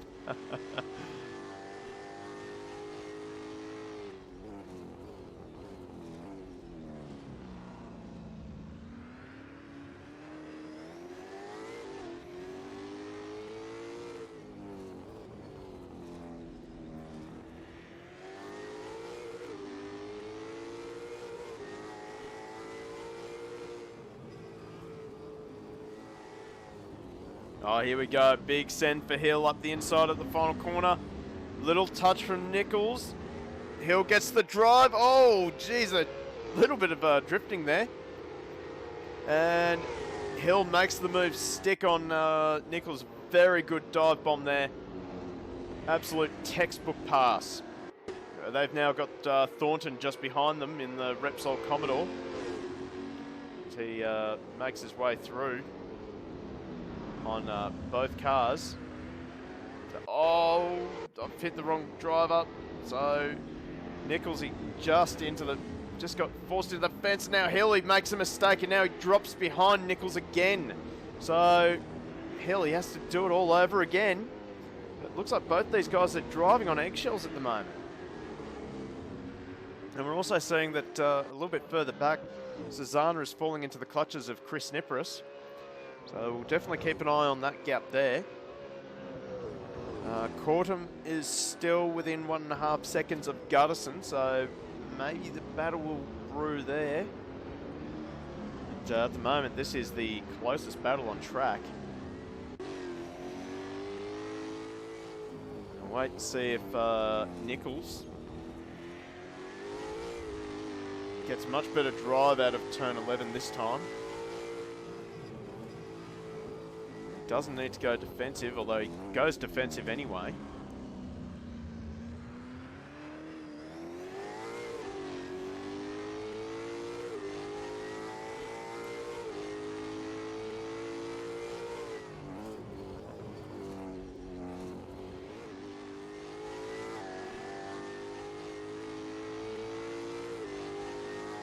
Let's check in on this battle between Cesana and Niparis.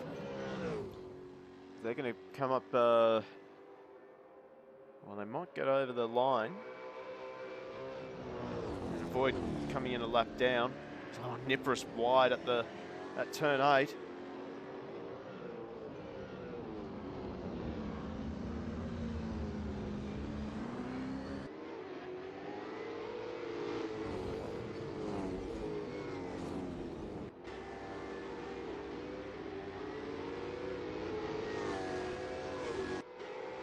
Jump on board now with Chris Niparis as he tries to chase down Cesana.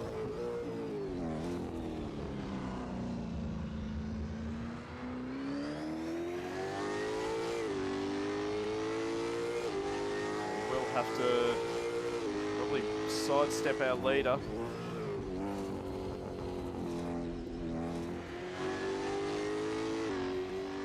Certainly is able to get much better drive than Cesana at the moment. So tyres in better condition for the number 61.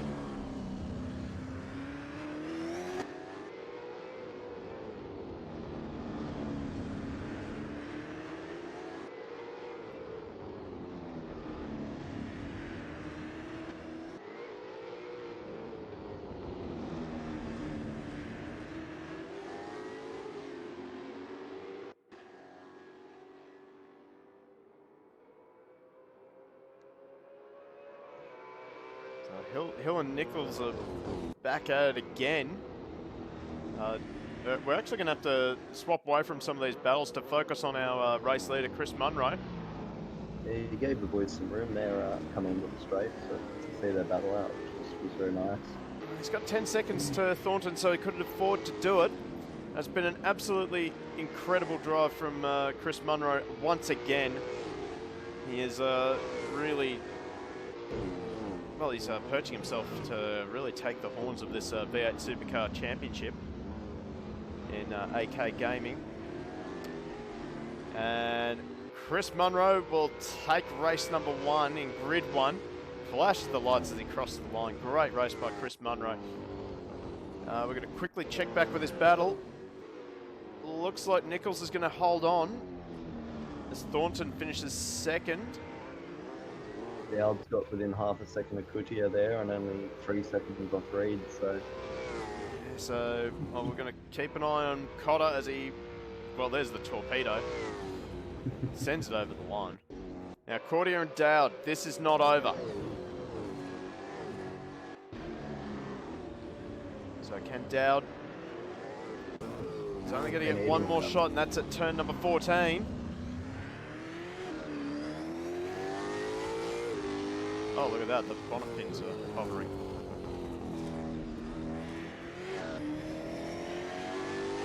Oh, looks like Cordier's done enough.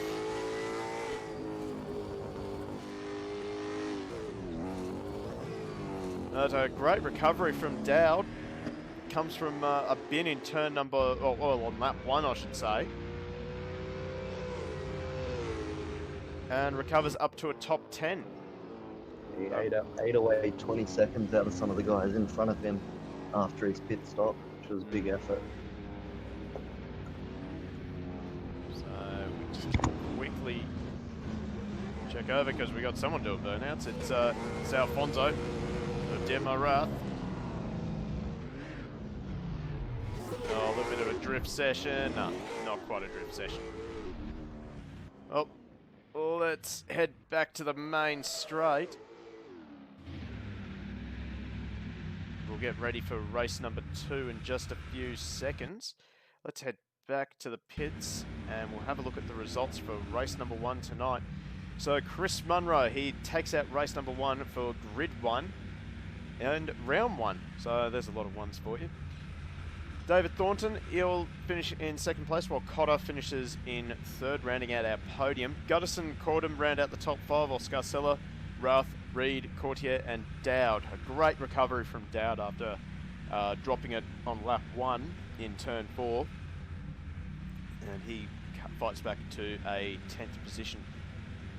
Over the page, we have Hum, Nichols, Hill, all involved in a pretty spirited battle on those last few laps. Nichols just managing to get ahead of Hill. Then we have Poole, Ferguson, Meredith, Nippers, Cesana, Strintzos, Keane after what looked like a disconnect for Keane. He managed to rejoin and finish 20th. Matt Munro down in 21st. Then we have Delaney, who joined the server a bit late, then Richards, who did not finish. So, well, that's race number 1 for grid 1. And I'm going to populate our grid. Actually, no, we're going to take a quick little break because we need to have a bit of a bathroom break, I think. And we'll bring you race number 2. So I'll be right back. I don't know, Matt, if you want to entertain our audience. What, sing? No. Anything but sing. Well, anyway, I'm going to take a quick break and I will return very shortly.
So we are back. No entertaining that. No, I was expecting to put on the headphones and hear singing. I'm a little bit disappointed. So I think we may have had a server glitch because it's not skipping on to the next session.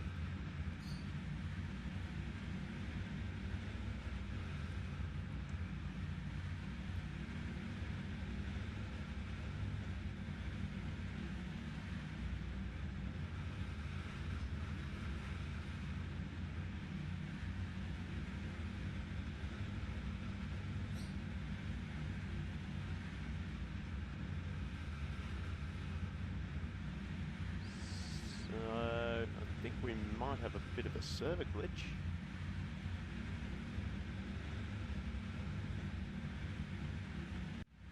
Oh no, there we go. So we are now getting set to populate our grid. There we go. Whew, that's lucky. So it is going to be a reverse grid race for race number 2. So Delaney is your pole sitter, and starting beside him will be Matt Munro. A bit of strategy there for Matt Munro, I'd say. We then have Keane and Strintzos off of row number 2, then Cesana and Nippers, row number 3. Then we have Meredith, Ferguson, Poole and Hill rounding out your top 10. Over the page, we have Nichols, Hum, Dowd, Courtier. Keep an eye on Dowd and Courtier, both drivers who can drive through the field. Then we have Reed, Dietmar Rath, another driver to keep an eye on.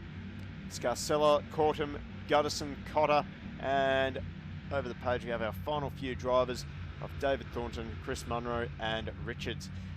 Definitely keep an eye on Thornton and Munro, and Cotter as well. Those guys are very quick and proven that they can drive through the field. So let's get some predictions in chat. What do you think? Who's going to carve their way through the field? Who isn't going to carve through the field? Who isn't going to make it through turn one? Let's get some predictions happening in chat. Let's get some predictions from you too, Southie. I certainly think Dowd being in the middle there and showing his pace towards the end of the race, and him moving forward is in a good position to be up the front at the end of this, provided we don't have any more bingles, but it is sim racing, so hopefully, I definitely expect to see him on the edge of the top 5 at least, and it's going to be hard work. Clearly, moving through traffic isn't the easiest thing, especially when there's no blue flags, so I reckon some of those boys down the back are going to have a hard time making their way through.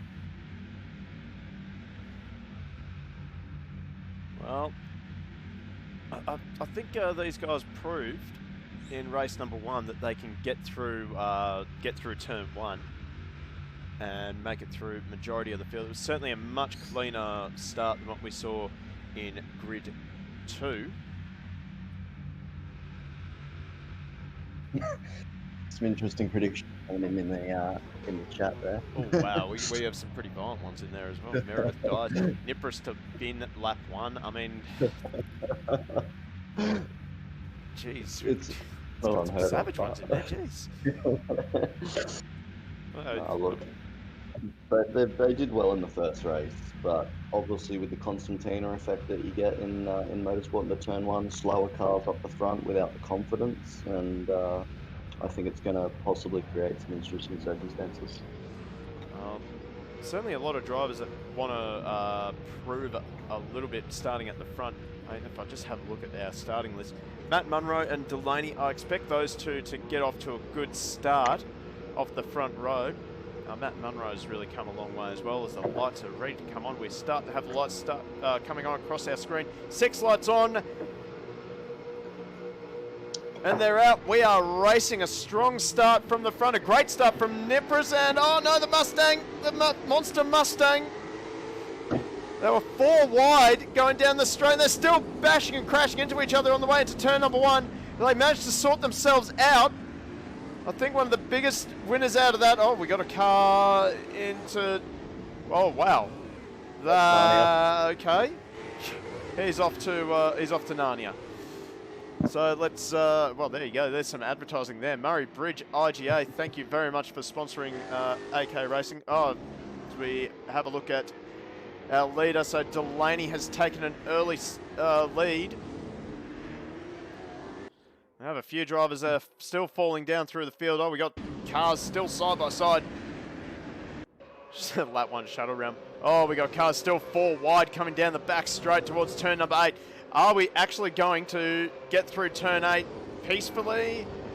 Oh, we got a super cheap Mustang wide. He's managed to hang on to it. And yes, it looks like we're all good. Oh no, we're 3 wide into the hairpin. Oh, we're still bumping and grinding into each other. Nipris getting shuffled out wide. He's got Hill beside him. He's got the inside line for turn number 11. So, oh jeez. After all that, we don't think we even had 1 spin, did we? Oh, we had someone go to the Shadow Realm. That took out a few people, but I have a feeling that, no, Thornton's still in the server, so that's good. Chris Munro's still in the server, so I don't know who that was that actually left to Never Neverland. Maybe one of those desync that didn't cause an issue. We're lucky. Quite possibly, hopefully. Yeah. So Paul now, he's under attack from Hum. Hum up the inside, he gets the move done. And no, he doesn't. He's into the fence, so we got carnage again into turn number 4. And Poole is the big loser out of all that. Again, having a difficult race. Yep. Slides down. Oh no, he's in a real bad position there. He'll recover fairly quickly. We're going to look back further up the field. So Strentzos, he's proven to be a bit of a cork in the bottle at the moment as Hummer closes up onto the back of him. Looking at the back of him now. Here comes Hummer. Put it up the inside. He's got the overlap. Oh, we got someone with a huge send. That's Dowd. So Dowd has cleaned up half the field. Oh no, that has ruined a lot of people's races. Absolute carnage in turn number 9. We saw that. Oh, we have a safety car as well. No, we don't have a safety car. That's just Ruka. Never mind. Oh, we got more cars almost going round up ahead. I didn't even know there was safety car. There is. We have 3 of them in the pit lane. Oh, we got Chris Munro looking up the inside, and he's hit Richards, and he's been punted by Gutterson. So Munro here goes backwards.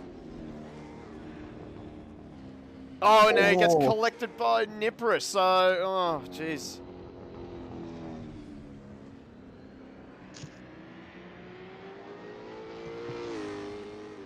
Nippris actually going really slowly. Don't know why he's going slow. We'll have to jump on. Oh, well, that's why. In that hairpin incident, he got caught up in that and went from 8th to 20th. It does make sense that he, with that much steering damage, that he would keep going. So maybe he got caught up again. That is a lot of damage on the number 61 Commodore. Just for reference, folks, steering wheels are not meant to be at that angle while you're driving in a straight line. Oh, we got a car around. Oh no, it's Meredith. He's in a very awkward position. And Matt Munro is actually closing the gap onto the back of Delaney. These 2 guys have absolutely skipped away from the rest of the field.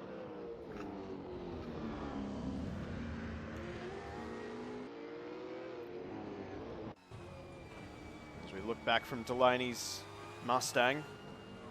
Took me a second to just think about what car he is racing. Oh.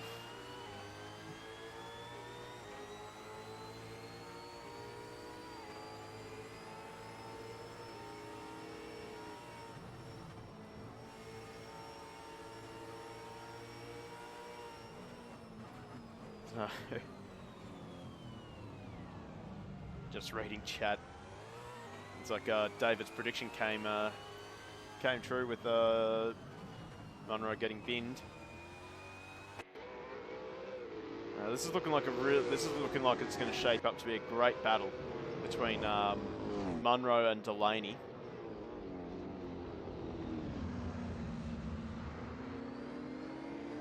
But, meanwhile, back here, Hum.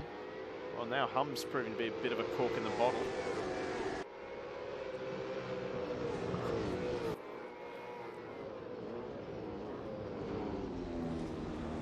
He's got Reed and Dowd right up behind him now.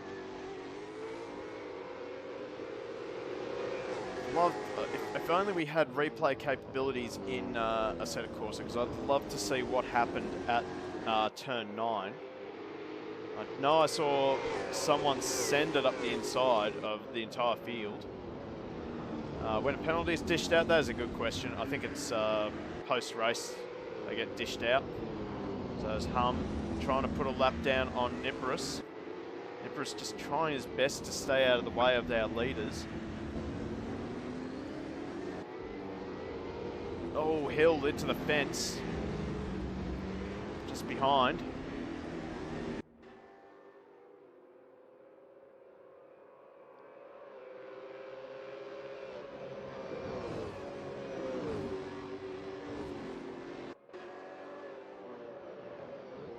Also got a decent battle shaping up here between Richards, Gutterson, Cotter and Meredith. Oh, look at this gaggle of angry cars. They're all piling around the outside of Nippris at turn number 9.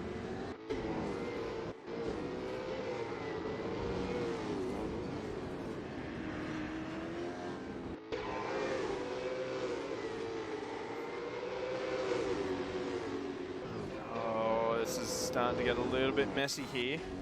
Oh, we got Gutterson off the track and Cotter. Oh, Meredith into the back. Manages to... Can't quite get the drive down. Oh, yes, he does. So Meredith manages to help freight train Gutterson. They're coming up to turn one. They're still side by side. Gutterson has to pull out of it. So, Meredith into the fence again. We're having a bit of desync issues in the server.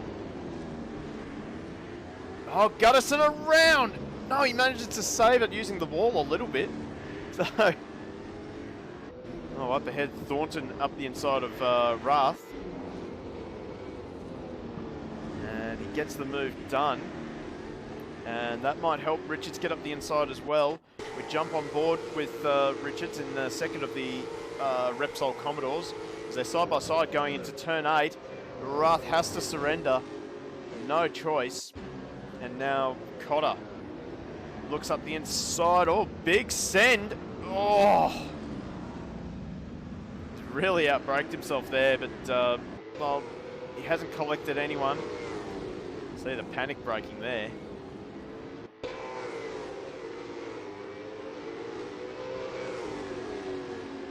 Cotter will be hunting for a move at turn number 14. Not quite. Pulls out of it. Oh, I think he's just been dived by Meredith.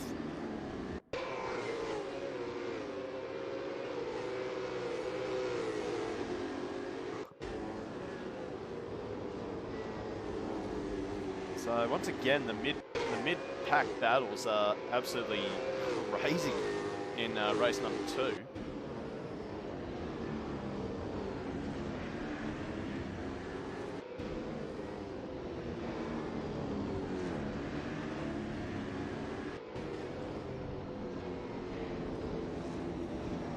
Oh no, that Scarcelli's binned it.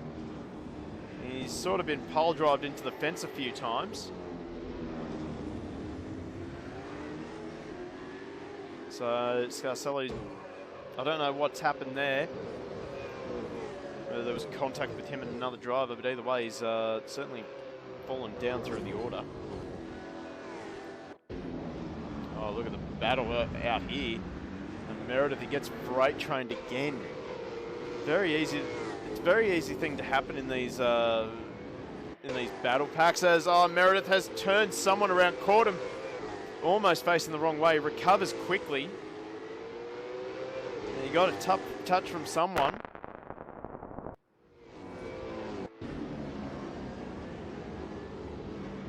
Now Meredith gets forced out wide by Gutterson.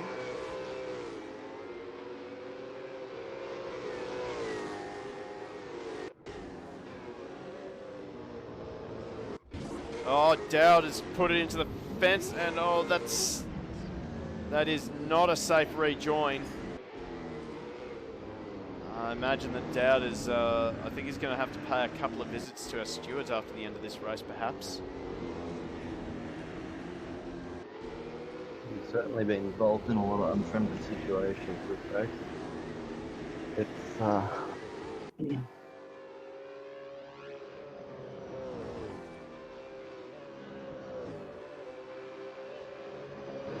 Maybe a few more than just maybe a bit more than just a couple of pink slips heading his way, perhaps.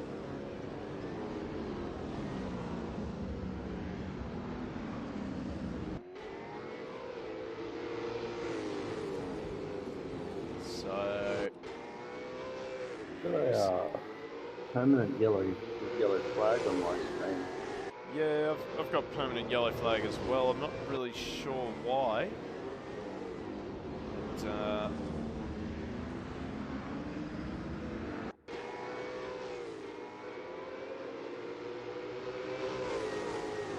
can't really see anyone that's off the track unless it's Susanna or Sprinter. So that's...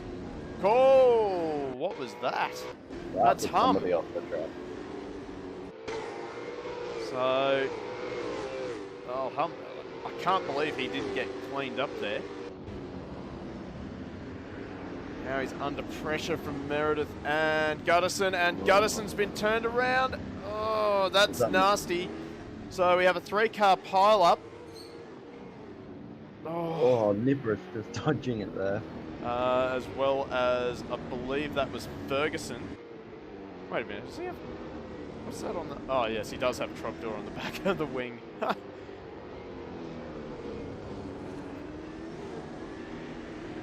Oh, both the Terratech Falcons have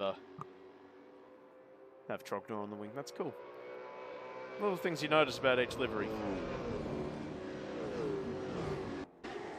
It's going to be on between Guttison and Scarcella, I think.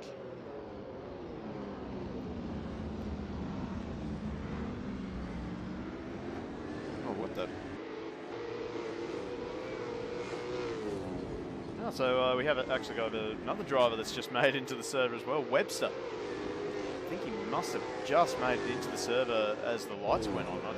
I don't recall actually calling his name. I don't remember. Yeah. Yeah, so...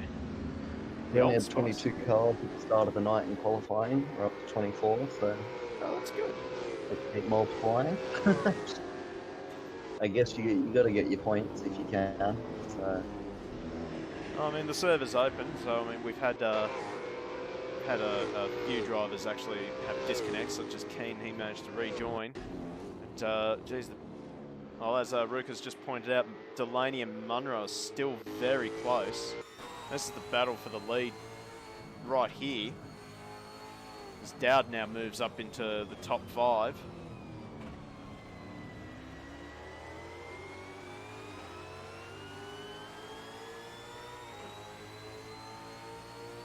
As we tick off another lap. Jeez, we've only done 11 laps. Oh, Delaney a bit sloppy through the chicane. It's going to give Munro a bit of a chance. Into turn number 4. Delaney he doesn't go fully defensive, but he just positions the car just in a way that Munro can't do anything. We're going to ride on board now. Oh, there we go. Oh, that's good. Oh no, Delaney's put it into the fence just in front of Munro. So now Matt Munro will inherit the lead. As thank you, the Butcher, for the follow. Make sure you hit the notification bell. Got a lot more streams coming up. Yeah, he certainly mounted that curb all wrong, and it seemed to spat him on the bounce. It's one of the risks with those curbs. They're just they're just nasty.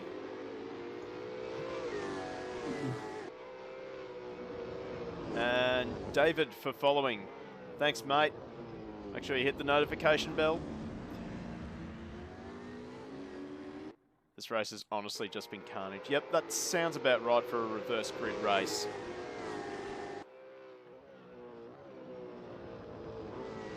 But Matt Munro is just starting to stretch the legs of the Altima.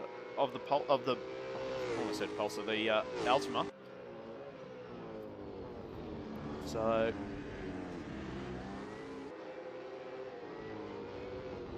I'll wait and see if Delaney can respond. In the meantime, Keane is still...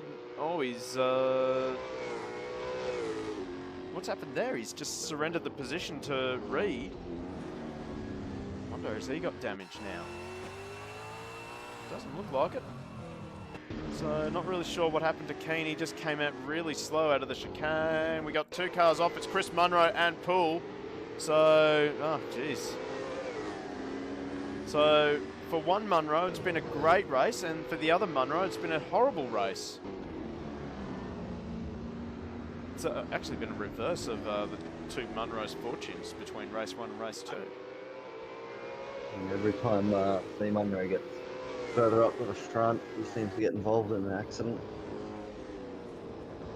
It's not been his race.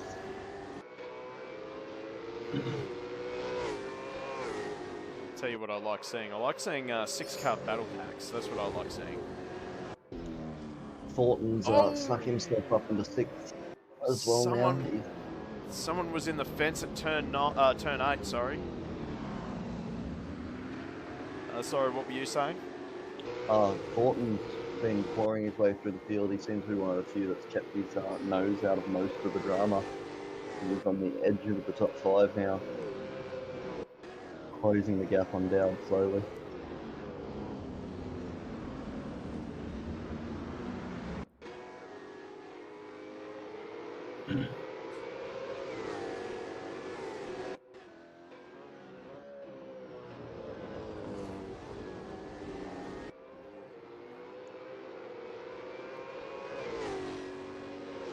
We have another car around. That's Meredith. He's binned it at turn 9. So the carnage continues.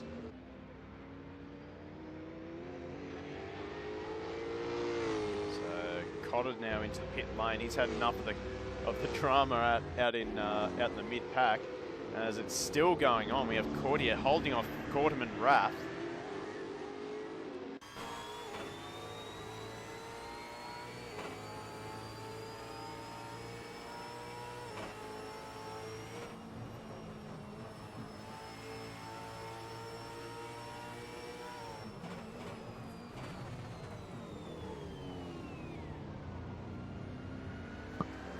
Well, we just about have a Mustang park in our living room. Cortum just ranges up onto the back of Courtier. Just starting to drop Rath a little bit. Maybe Rath just hanging back, just waiting to see what happens between these two.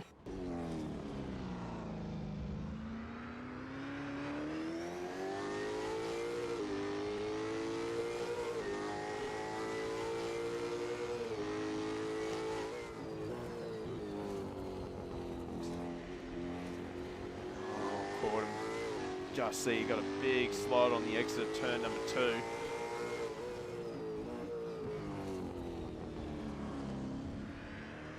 Oh, Cordier now having the slide. That opens the door for Cortum. This will allow Rath to buy back into the battle because Cordier will fight back on Cortum. Cortum runs a little bit wide over the curb. Cordier has to fall in line behind Cortum now, so... Oh, we've had a great front row seat for that.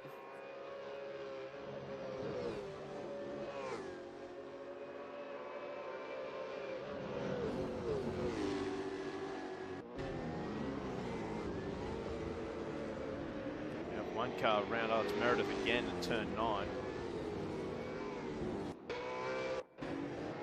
Meanwhile, this battle continues between Courtier and Rath, and well, Cortum as well. Cortum hasn't quite gotten away just yet from Courtier, although it does look as though the drive from the AK Racing Mustang is a little bit better than the Weeb Mustang.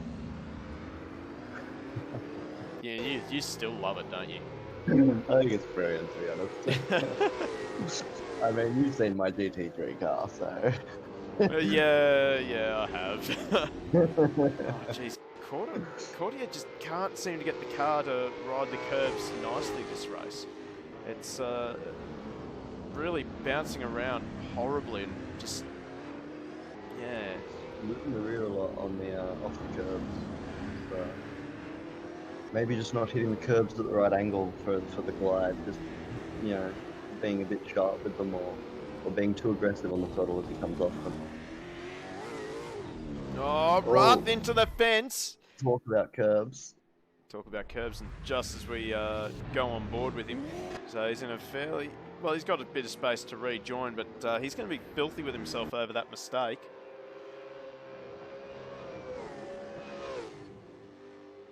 And thank you very much for Side Cheese.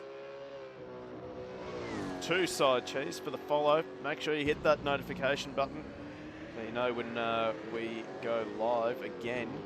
Certainly got a lot of events coming up this week. Of course, have AK Gaming's British Touring Car Championship. And then on Thursday night, we have the Go Race Sim Sports Super GT Championship. And of course, the man in the commentary box with me is currently leading the GT3 class. So definitely one you won't want to miss.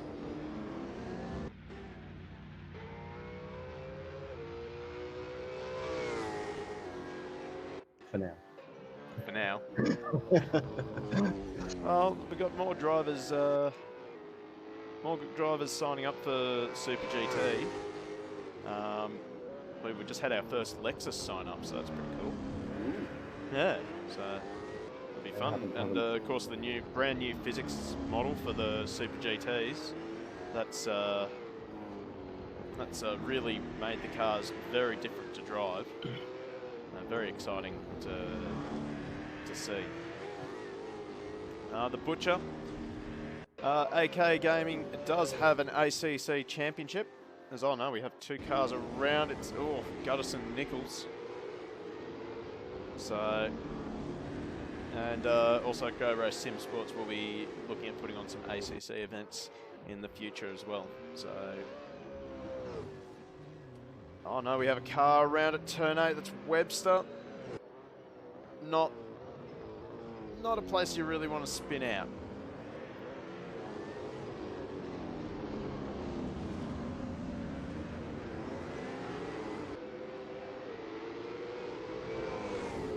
Webster and Guttison. Oh, they touch, and Guttison into the fence. So, I have a feeling that our stewards are going to be very, very busy tonight with all the pens that they're going to be handing out. Oh, there we go. Oh. Oh. Oh, got him, yes. Back to the pavilion.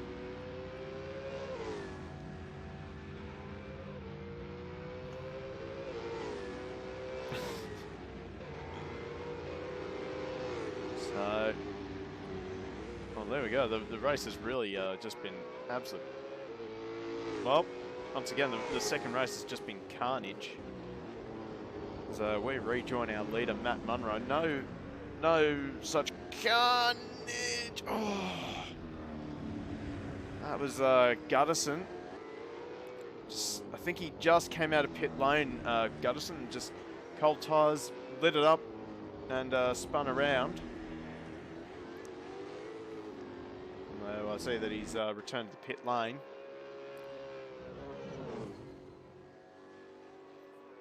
I think it's been a race to forget for a lot of drivers.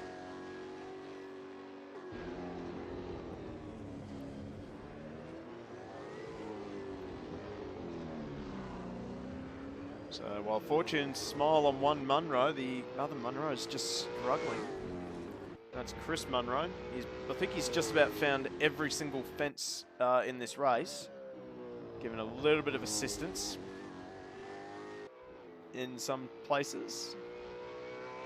Would you say that's fair to say? Yeah, look, definitely with some assistance. I think everybody's had a bit of assistance this race.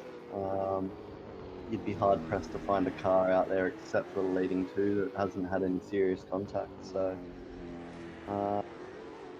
in saying that though, it's been entertaining. Yeah, entertaining is one word. I was looking for a word there. I wasn't quite sure what I was going to use, but Yeah. But yeah, I mean, he's slowly making his way back up towards the top 10 there, but I think a lot of other people can help that through.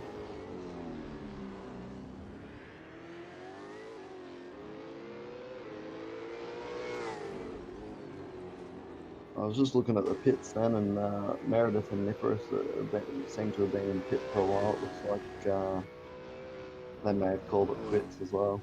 I think they have as well, and they're probably either watching the stream or they are just spectating from the server. So unfortunately, I think for Nippers he's had a shocking race, and Meredith as well. Just another driver just finding everything in this race. And once again, I think our stewards are going to have a lot of work cut out for them this week. I hope they have a lot of pens. Yeah, the steward server, I feel like, are going to be very, very busy. I've got a lot of notifications coming through on the Discord from the Group 2 drivers, so it seems to be a fair bit of discussion through there as well.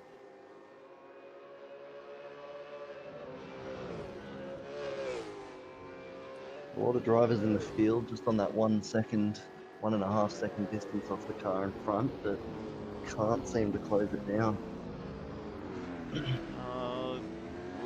Monroe very deep into turn 9. He just managed to rotate it. Tell you what, Keane has actually closed the gap on Delaney. Yes, it does come down a little bit in the last couple of laps. Well, actually, I think Delaney may have come into the pit lane because Matt Munro pitted, and I think he's had a bit of a sloppy stop or a sloppy getaway from his pit box because, well, Delaney has leapfrogged him. Now Matt Munro's is now chasing Keane. Oh, the little inspirational photo there. Motivational poster on the dash. And he does just that. Gets it pulled up. Absolute textbook move.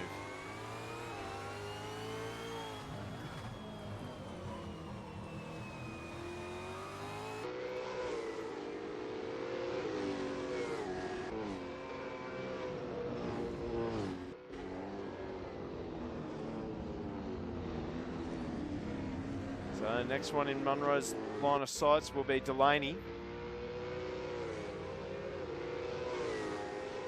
Tell you what, Dowd has actually recovered pretty well. He's up to 4th. He was, well, I think he started well out of the top 15.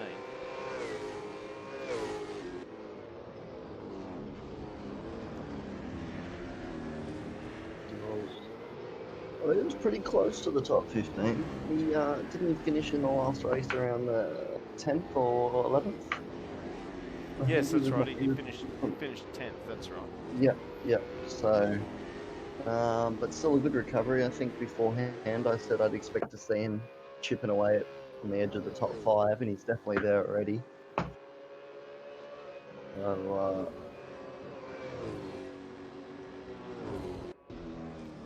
just as you were saying that no one can seem to really get onto the back of anyone. Here's a battle here. Hum and Chris Munro. Yeah, that's definitely closed up a bit. Definitely has. And just up ahead, Scarcella is handing the back of Thornton.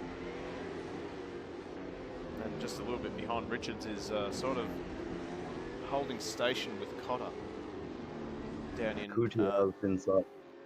Yeah. He's inside a second now of Wrath. In fact, he's well, within half a second, actually. Half a second now, wow. So, this is the battle we're talking about. Oh, God, that helmet.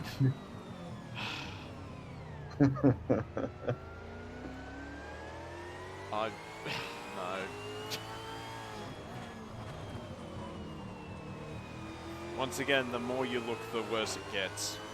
But anyway, so Courtier just closing onto the back of Wrath. Oh, Wrath, big compression lock under brakes. He somehow pulled it up.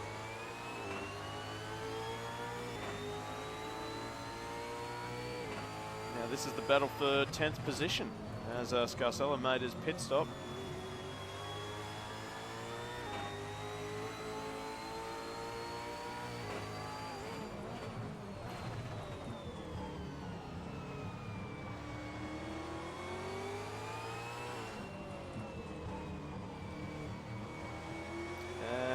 Metalhead can't drive. Thank you for the host, mate.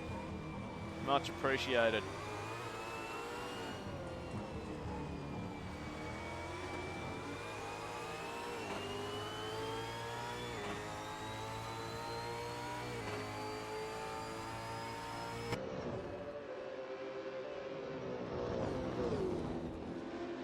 Oh, Wrath didn't quite get turn 8 right that time round.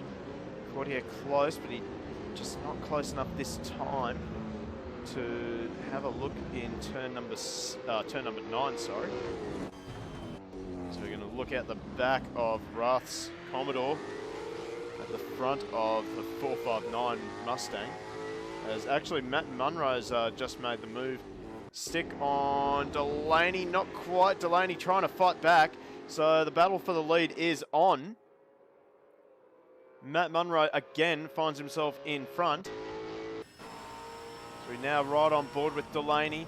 So we ride through turn number 8, or a little touch on the wall.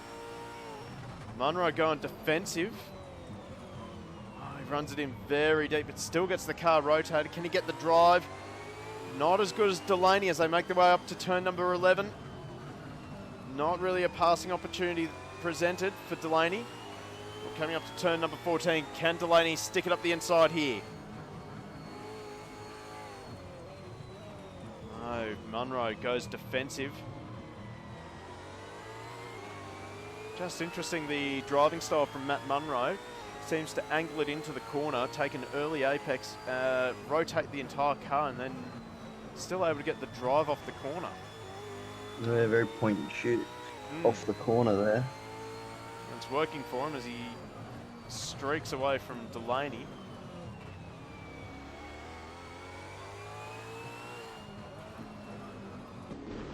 Fortin made the move on Keane in that lap as well. Oh, missing all the battles. Off the, it looks like it was a move off the final turn. But Keane having a very slow lap, so perhaps a mistake from him as well. God, I was about to move over onto this battle here. Oh, Webster drive through for cutting.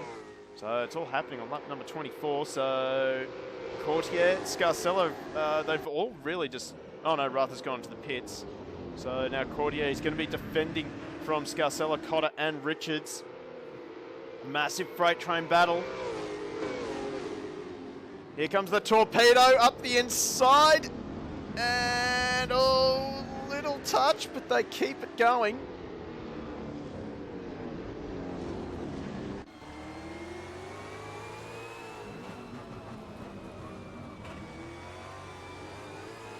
This is helping Courtier. He's just skipping away from these guys, saying, keep going, boys. Oh, into the fence goes Cotter.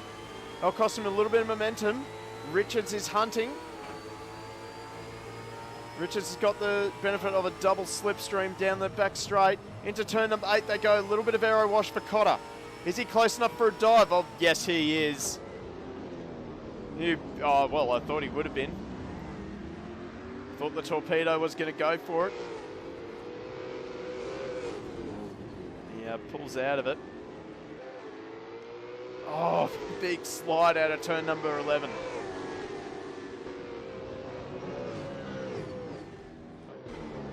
And into the pits goes Cotter for the second time. Oh, that has not gone to plan for Cotter, but I'm actually surprised that we haven't seen more of that this race. I didn't think it was going to. Was it a lock-up then, or do you think it was some steering damage? I would say it would have been a lock-up. So maybe Cotter going for a two-stopper, which is a legitimate strategy. Meanwhile, this battle continues. This is for the top 10, last position in the top 10. Three-way battle. We got Scarcella, Dowd, and Richards. So, going to keep an eye on Dowd. He's certainly probably the fastest of these three. And he's been in just about every single war you could think of in this race.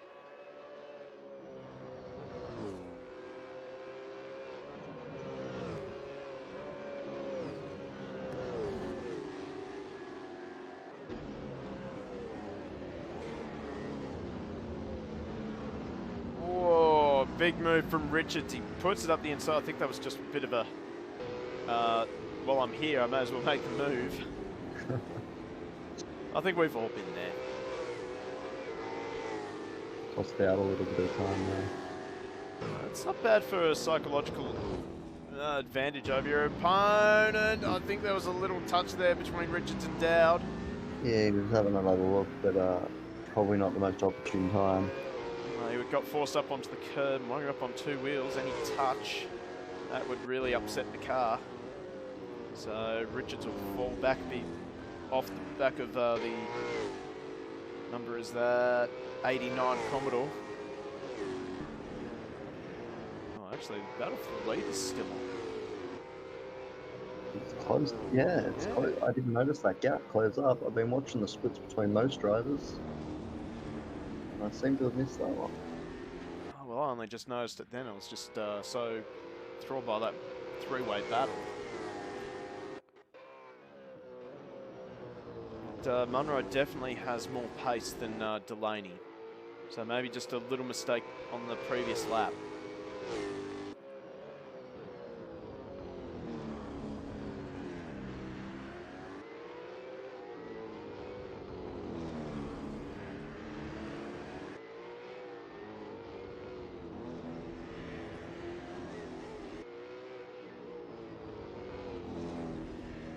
just see that Matt Munro he's a driver who's come a long way. Came from Grid 2, moved up into Grid 1 late last season, I think. He certainly struggled a little bit, but now he really has turned it around at least for this race. It's definitely been a good drive from out front, nice and clean, and haven't seen any major issues.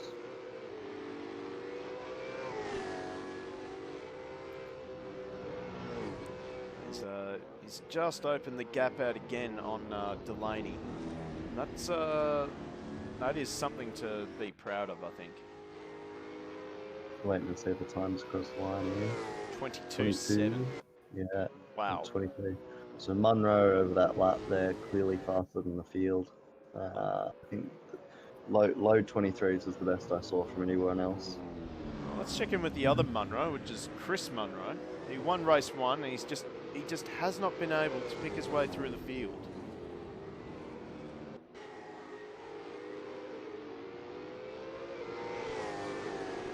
So we're down to 20 competitors, unfortunately. Nipris, Meredith, Strintzos, and Susanna, all retirements. Certainly we saw a fair bit of carnage during this race.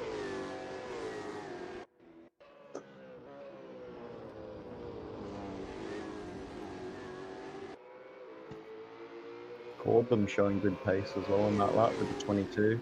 Right on the back of the Keen now.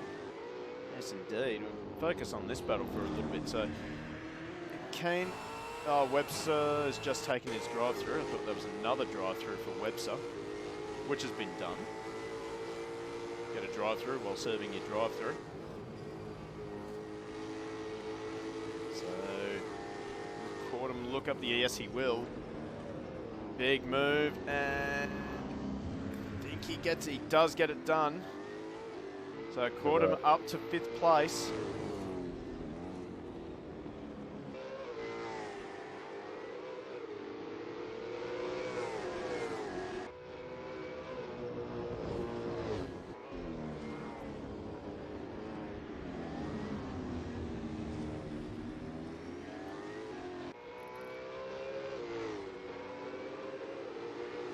Let's see if Chris Munro, no, Hum goes defensive, so that Mustang has proven to be a little bit too wide for Chris Munro to get around.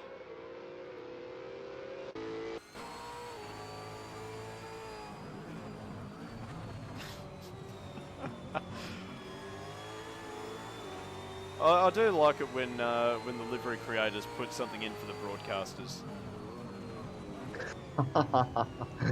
Oh wow. So unfortunately Ferguson, next victim of the curb cutting.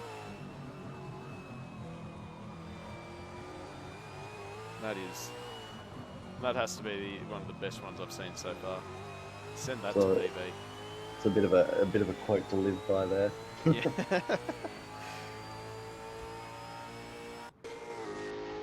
Go back on board here. So, didn't quite run Munro out of room at turn 4, but he didn't exactly give him a whole lot of space. No.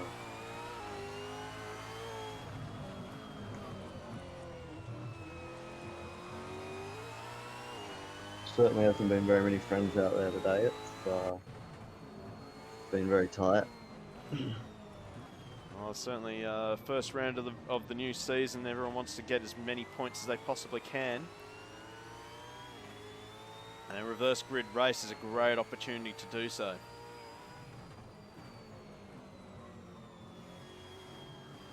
Just behind these boys, Dowd has pulled right onto the back of Kutia. They're running about a second lap faster as well.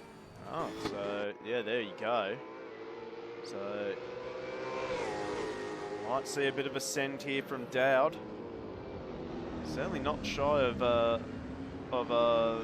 giving the old stamp a lick. There we go. Tries to around the outside. Going for the overlap. Very defensive from Kutia into the corner then. He gave him space just in case Dad wanted to send it anyway. Now this is helping Scarcella and Richards close in on the back of them.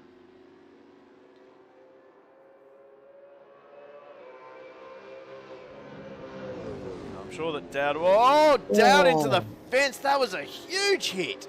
Oh, hit the inside of the corner and, yeah, fired him into the wall. Oh, that must be a lot of damage he must have. That car would be turning like a... No. Still pretty straight steering wheel, yeah. I'm very surprised by that. It wasn't exactly a square hit either. Oh, we'll see on the straight where it is. Looks like it's a little bit down. Yeah, it's a little bit down to the right. Nowhere near as bad as Nicholas earlier in the race. No. I would have thought that would have almost been pittable. I would have thought that would have been DNF. Yeah. But sim racing. Lucky we're not running realism. Yeah. Oh, there's Cordia now under... Oh, thought he lost Dowd. Now he's under pressure from Scarcella. Oh, a touch on the wall there for Courtier. That might leave him vulnerable down the back straight to Scarcella.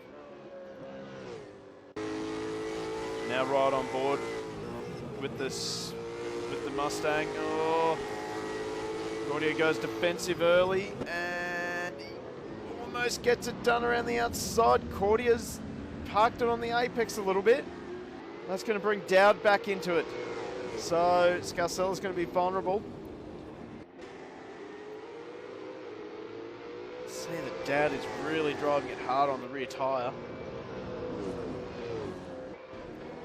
Here we go. Oh, smoke signals there for Scarcella. Courtier's given him room. He saw him coming, gave him room. So great situational awareness for Courtier, but it hasn't helped him.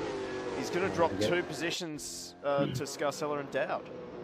Yeah, gave him a bit too much room there. He opened the door and I think he actually overdid it himself. Yeah. So saw him coming in the mirrors and yeah, missed his own braking, I'm thinking. He might have just picked up the throttle a little bit too early, with not enough steering lock. Yeah, Perhaps. not rotated. And, yeah, just ran wide.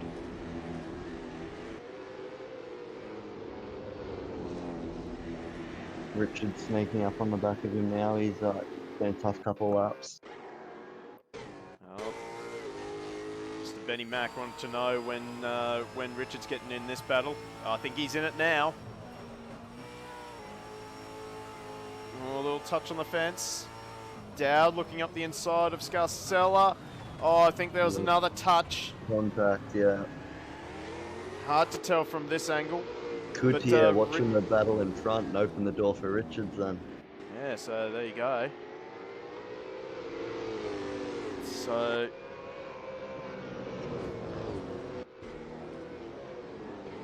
Kazar 61, thanks for the shout out, lads. Sorry about your race Kazar. Of course, that is Chris Niparis.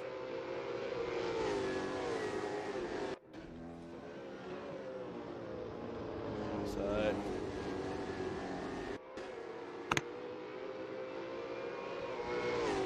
Scarcella's just starting to edge away a little bit from Dowd. He'll be happy about that. So as we've seen, Dowd is not shy with throwing it up the inside. It might be worth for Dowd to just work with Scarcella. They're slowly catching hum up ahead.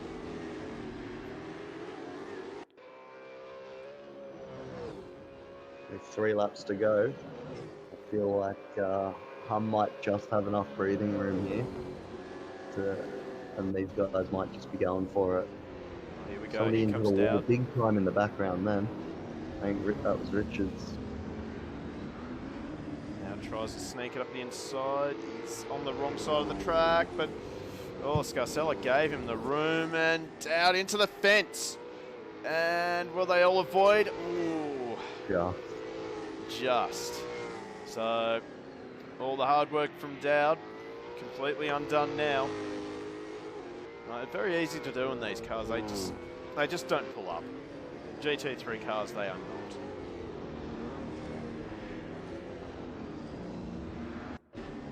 Oh, that was good timing there just to join into this battle.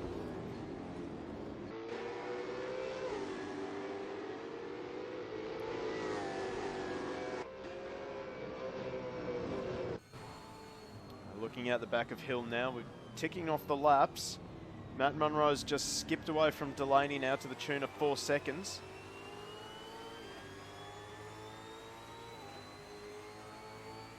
Delaney's just getting a little bit trapped by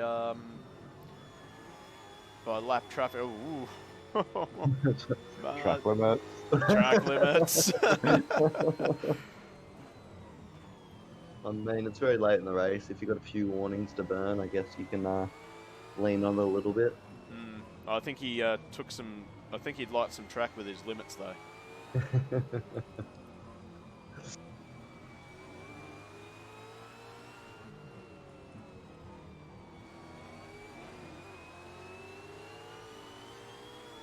As we continue to ride with Hill as we come down the back straight, Nichols within half a second. He's got the slipstream as they make their way into turn number 8. Richards is back onto the back of Coutier, and Dowd's closed up that gap after his mistake as well. So that'll get exciting shortly.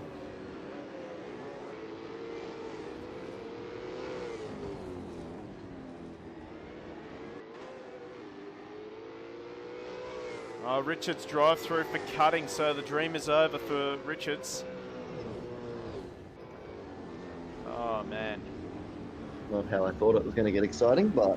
Yeah, well, I mean, Dowd's in there, so anything can happen. Let's check in with this battle, actually.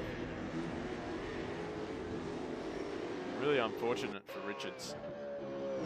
Getting a message like that, especially at this stage of the race, will really put you off your game and off your rhythm when that pops up. So, having that number 89 Commodore behind you as well, coming into turn number 9, that'll put you off as well a little bit, I think.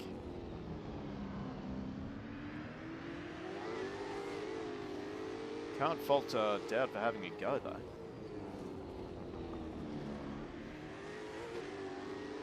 He's definitely had the pace this race, Ruka, but just been in the wrong place, wrong time a few too many times. And so Richards now gets out of the way of this battle. This will allow Cotter and Dowd to have a good, decent battle for these last few laps. This will be fun, actually, to watch Cotter and Dowd. Now Cotter, he's known as the Torpedo for a reason. And Dowd has proven to be a very aggressive driver. We know that aggressive drivers can be very tough to pass, so it's a case of an unstoppable force versus a immovable object. And we've just started the final lap, so we might have to check in with this battle a little bit later. So we've got to give this top guy a huge rap. Matt Munro. So definitely improved tenfold.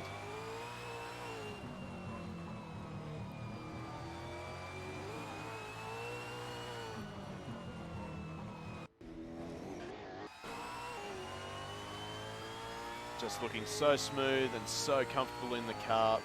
He's, I'd say he and his brother Chris Munro have worked really hard on their setups.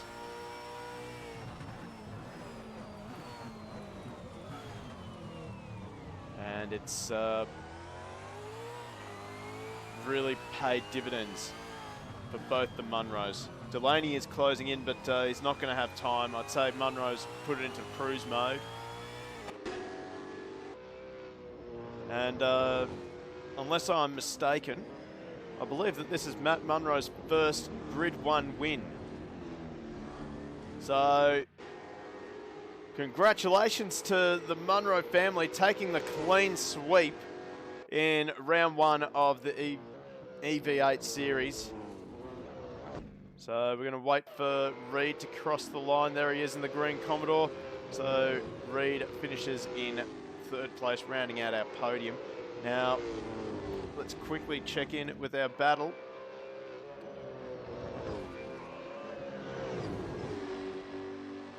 So, oh, look at the torpedo get closer.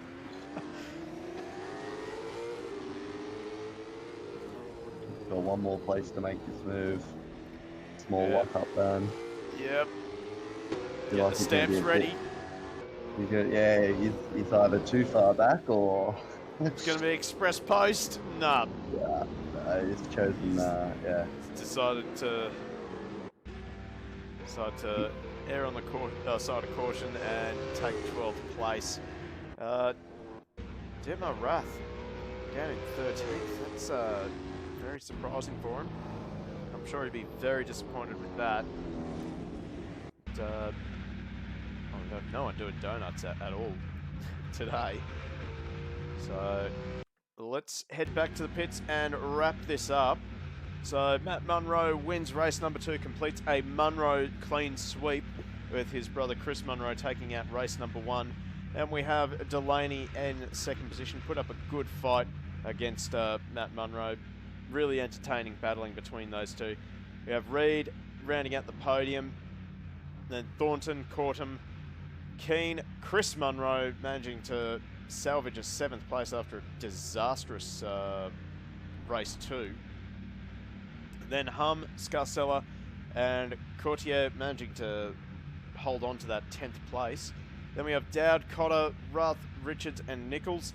That's your top 15. Hill, Poole, Ferguson, Webster, Gutterson. And then we have Niparis, Meredith, Strinso, Cesana, your unfortunate DNFs for this race. So, well, that about wraps it up for us. What a what a race! What a night, really. A very entertaining night of racing. I've seen in the chat there was a second Group 2 reverse race, which seems like it had just as much drama as our Group 1 reverse race. So, yeah, it's been entertaining. It's been a new experience being behind the mic instead of behind a wheel, and I find myself getting so engrossed in the racing that we had tonight. I forgot I had a job to do. Well, I think you did a pretty good job. Certainly, I think I'll give you the honour of choosing driver of the night, if you can remember any of the drivers. Oh, look, I'm still learning names, let's be honest, but Thornton had a good drive, a clean drive from the back of the race in the reverse. That was good. And then, I mean, I think the Munro brothers, I mean, they both had their golden races, and then the other race was a bit tough. But I think as a pair, can I award a team pair? Yeah, why not? Team thing. Look, the clean sweep and both their drives out in front in their respective races were very good, very clean. I didn't see a lot of drama in those respective races, so I think that's a good result for them at the end of the night. Yeah, I think I'll go with that. Definitely team of the night, the Munro brothers. So yeah, I guess that wraps it up. So obviously, if you haven't done it already, hit the follow button, hit the notification button. We've got a lot more streams coming up this week, namely the British Touring Cars. If I'm not mistaken, I'll just do this very, very quickly, see if I can't find the right Discord. There we go. Series info, that's not it. That's not it. Here we go. Oh, it's a rerun of Croft due to technical difficulties. So round 8. That's going to be quite fun. It was 15 minutes qualifying, 23 laps, race 1, and then a reverse grid race 2. Then Thursday night, it is the big one for Go Race Promotion Sim Sports. Round 2 of the Super GT series. We have the GT 500s and the GT3s. Of course, our current GT3 leader joining me in the commentary box. Best of luck to you on Thursday night. Hope you have a lot of fun. Thank you, mate. Yeah, hopefully at least get 5 laps of practice in and see if I can. So Duro's backing his Mercedes, so I think I'm gonna have a hard time keeping a few guys behind me. Well, you did pretty well in the Bentley for your first time out, so yeah, definitely keep your head down and stay out of trouble. And I think you'll have another great result. Yeah, fingers crossed. All right, then. I think we'll wrap it up there. Thank you very much to everyone who joined the stream. I think I saw a grand total of about 40 odd people watching the stream, so thank you very much. Thank you to everyone who followed the channel as well. Massive amounts of people following over tonight's stream, so yeah, thank you very much. Hit the notification button so you don't miss out on our streams, and we'll catch you on the next one. See you later.